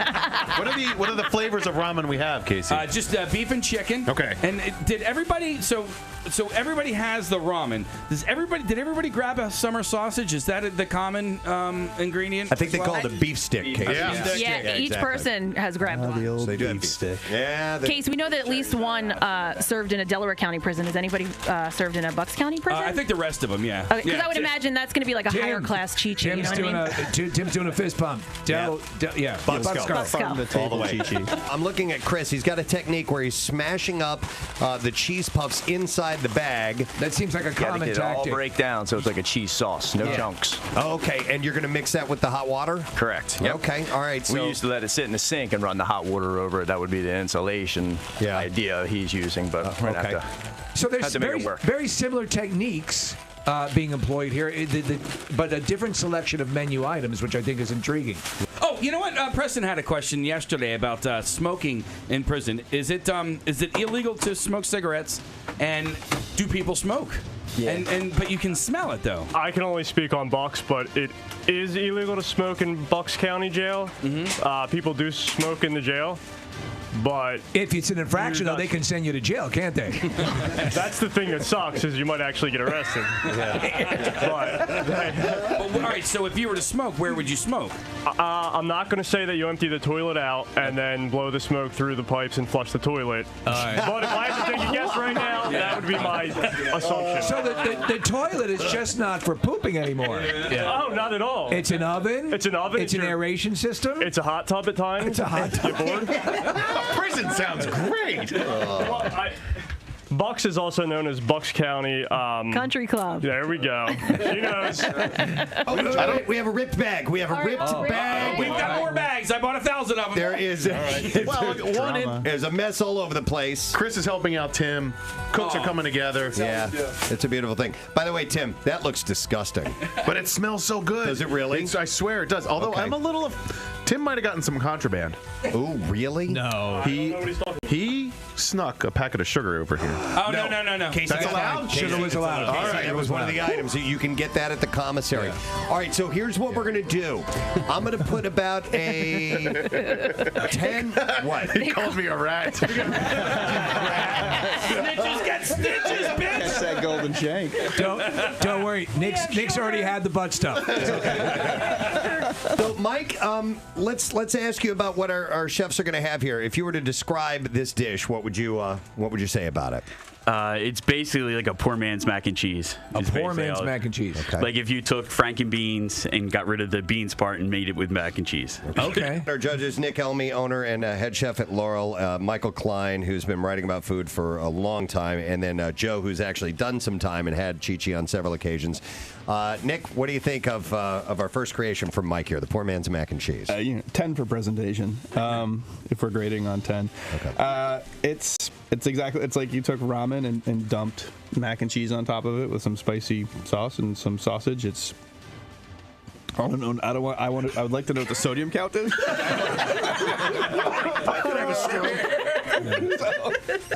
This is disgusting. I mean, no disrespect, Mike. But You really sugarcoated it. It doesn't seem like there's much to it. The ramen, you did get the ramen soft, which I'll give you credit for, but it's just, yeah. It's just, the presentation though was incredible. Let's go over to Joe, the Chi-Chi master. Joe. All right. Well, from an inmate standpoint, it's pretty bad. Okay. We want to get that perspective. It's wet. It's super wet, and it's not. Oh, that's right. You like it dry. You said that earlier. Okay. Mine's pretty short and sweet. Never used the pickles before, so I just have the shredded cheese, some of the cheese whiz, beef stick, ramen, a little bit of hot sauce. What do you think of this particular Chi-Chi? Again, it's super wet. This one, there's less taste. It's I'm absolutely convinced that I only ate this stuff because I was starving. Have you ever had a salt lick? Yeah. You know what? With cheese. It's a salt lick with cheese. That's what you're calling this. All right. Were you in for assault? Michael, very good. Sorry. All right. I do appreciate the added texture of what are those nachos at the end? The little bit of the jalapeno chips I put on. Perfect. To Love take it over the edge a Beautiful little touch bit, a right little at the extra. end. It does taste like someone found noodles and put the movie cheese on top of it. But I mean, yes, I like it a lot. Okay, he likes it a lot. Really? Those words came out of your mouth? Chris, write that down. Nick Elmy of Laurel says, I like it a lot. Tim is garnishing the dishes. Yep, and Marissa is handing them out now. So we'll start this time. We'll let the judges sample this, and it definitely looks completely different than the others. The other ones definitely had a very moist consistency to them, a little bit on the runny side as well. This looks dry. And we'll let our judges get a quick taste, so it's going to be completely different. Much different. Yeah. In fact, it's dense. I'm actually this weighs a lot. All right, let's go to Michael Klein. You need a little bit more time on that, Michael? Oh, no. Oh, okay. You sure? Keep eating, my guy. I got plenty more. I actually like this one the best. It's, even though there's more texture to it. Okay. And that helps out. I think. Okay. All right. Let's go to Nick Elmy next. I'm actually going to agree with that. Like, wow. It has a very rice and beans kind of flavor to it. Okay.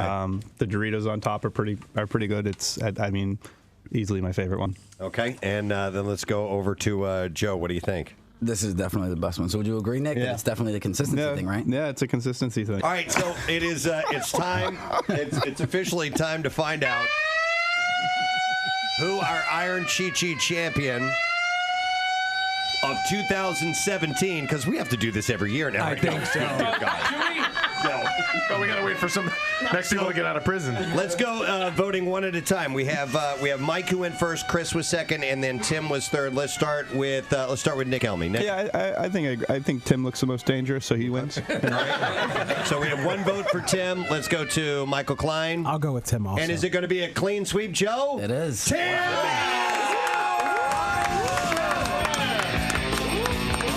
The Iron Chi-Chi, Tim. Let's get a word from our winner, Tim. How do you feel? I'm going to Disney World. Yeah, even better news. Kathy cleaned out her closet. Yeah. Wow.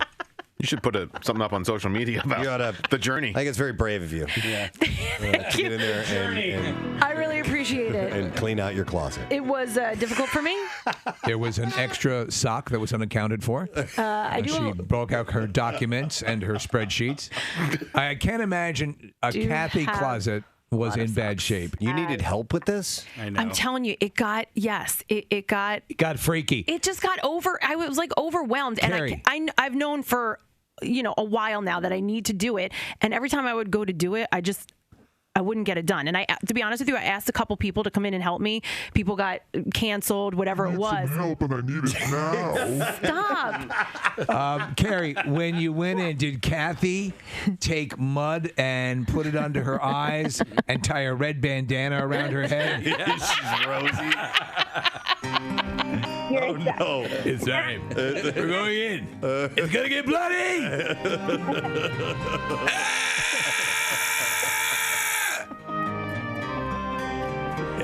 Oh Carrie, my God. these are the people I work with.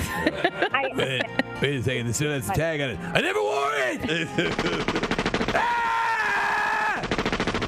Doesn't this go on your legs? Yeah. You see this good on my legs? I haven't shaved my legs. Sorry, Carrie. Great to work with. Yeah. She was an ideal client. I was asking her the questions.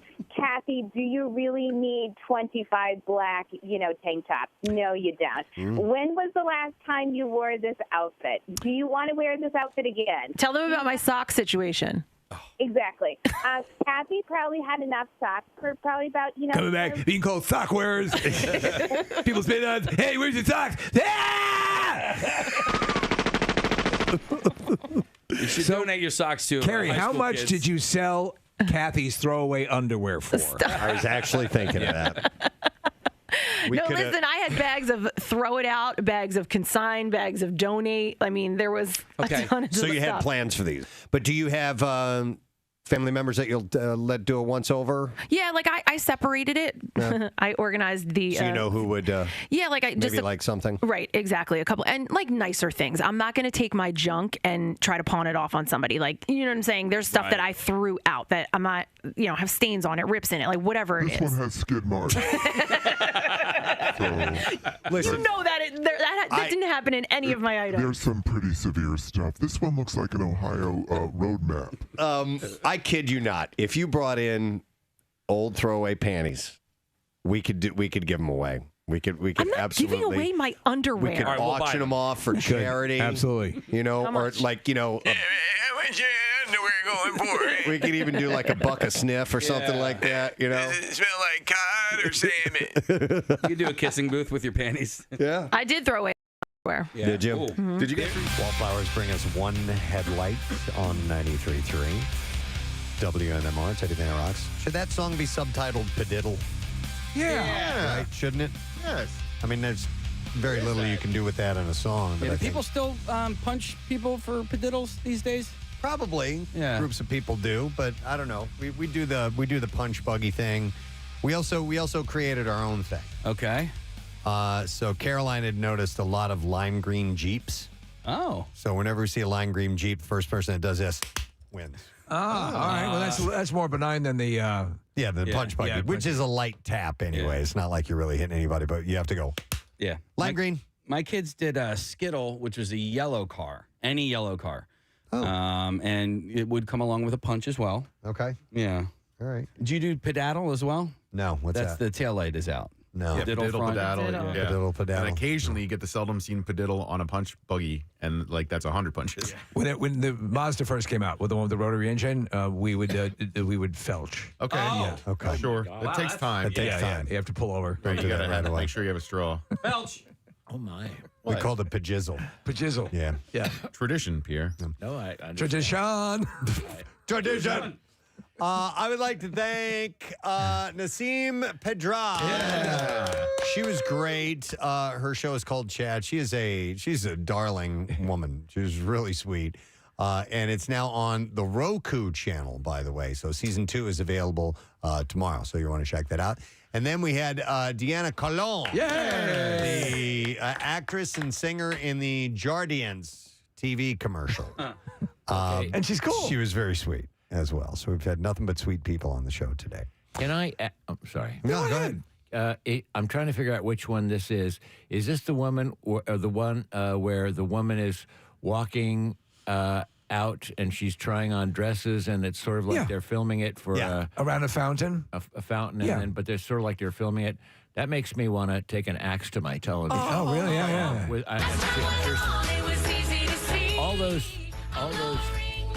All those pill ads. Stop it. All those pill ads, they all tell this background story. Did you go to the dentist?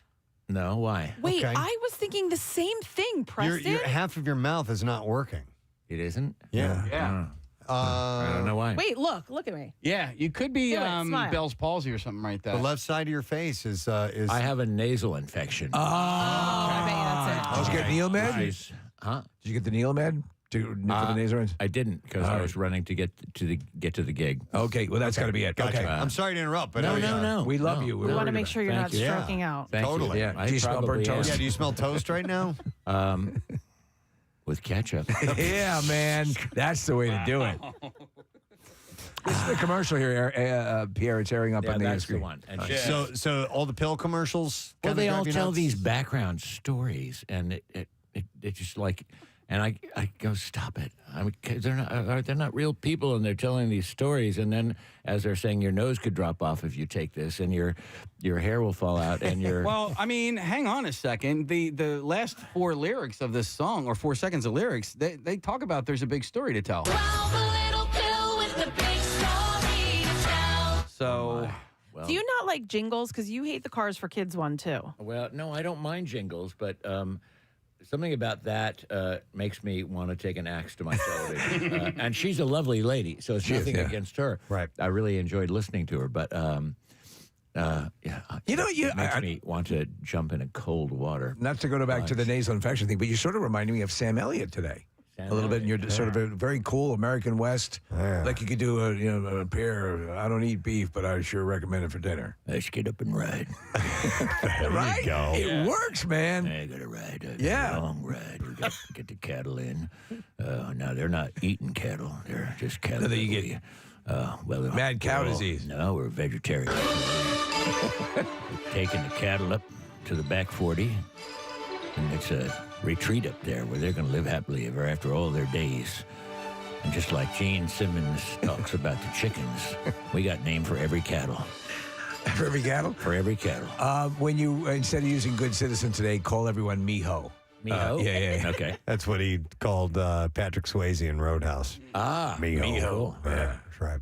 All right, so I guess we'll do the letter of the day. Here we go. Preston and Steve on 93.3 WMMR. Now, the Daily Letter. And the Preston and Steve show is brought to you today by the letter N as in Nebraska. All right, perfect. We are going to give away a 4-pack of lower-level tickets to see Green Day, the Saviors Tour, with Smashing Pumpkins, Rancid, and the Linda Lindas, Friday, August 9th, Citizens Bank Park. And Green Day is our featured MM artist this weekend. Listen for your chance to call and fill in the block of Green Day to win the new album Saviors on CD. And also you can qualify for a pair of pit tickets for the concert.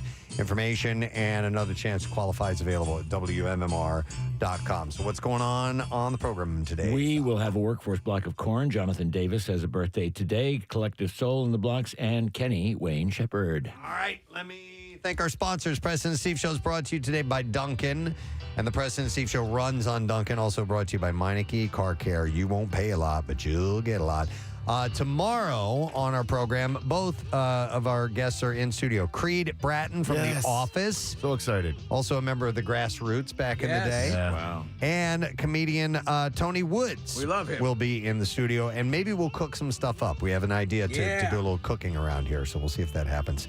That's it. We're done. Rage on, and have yourself a great day, and we'll see you tomorrow, friend. Bye-bye.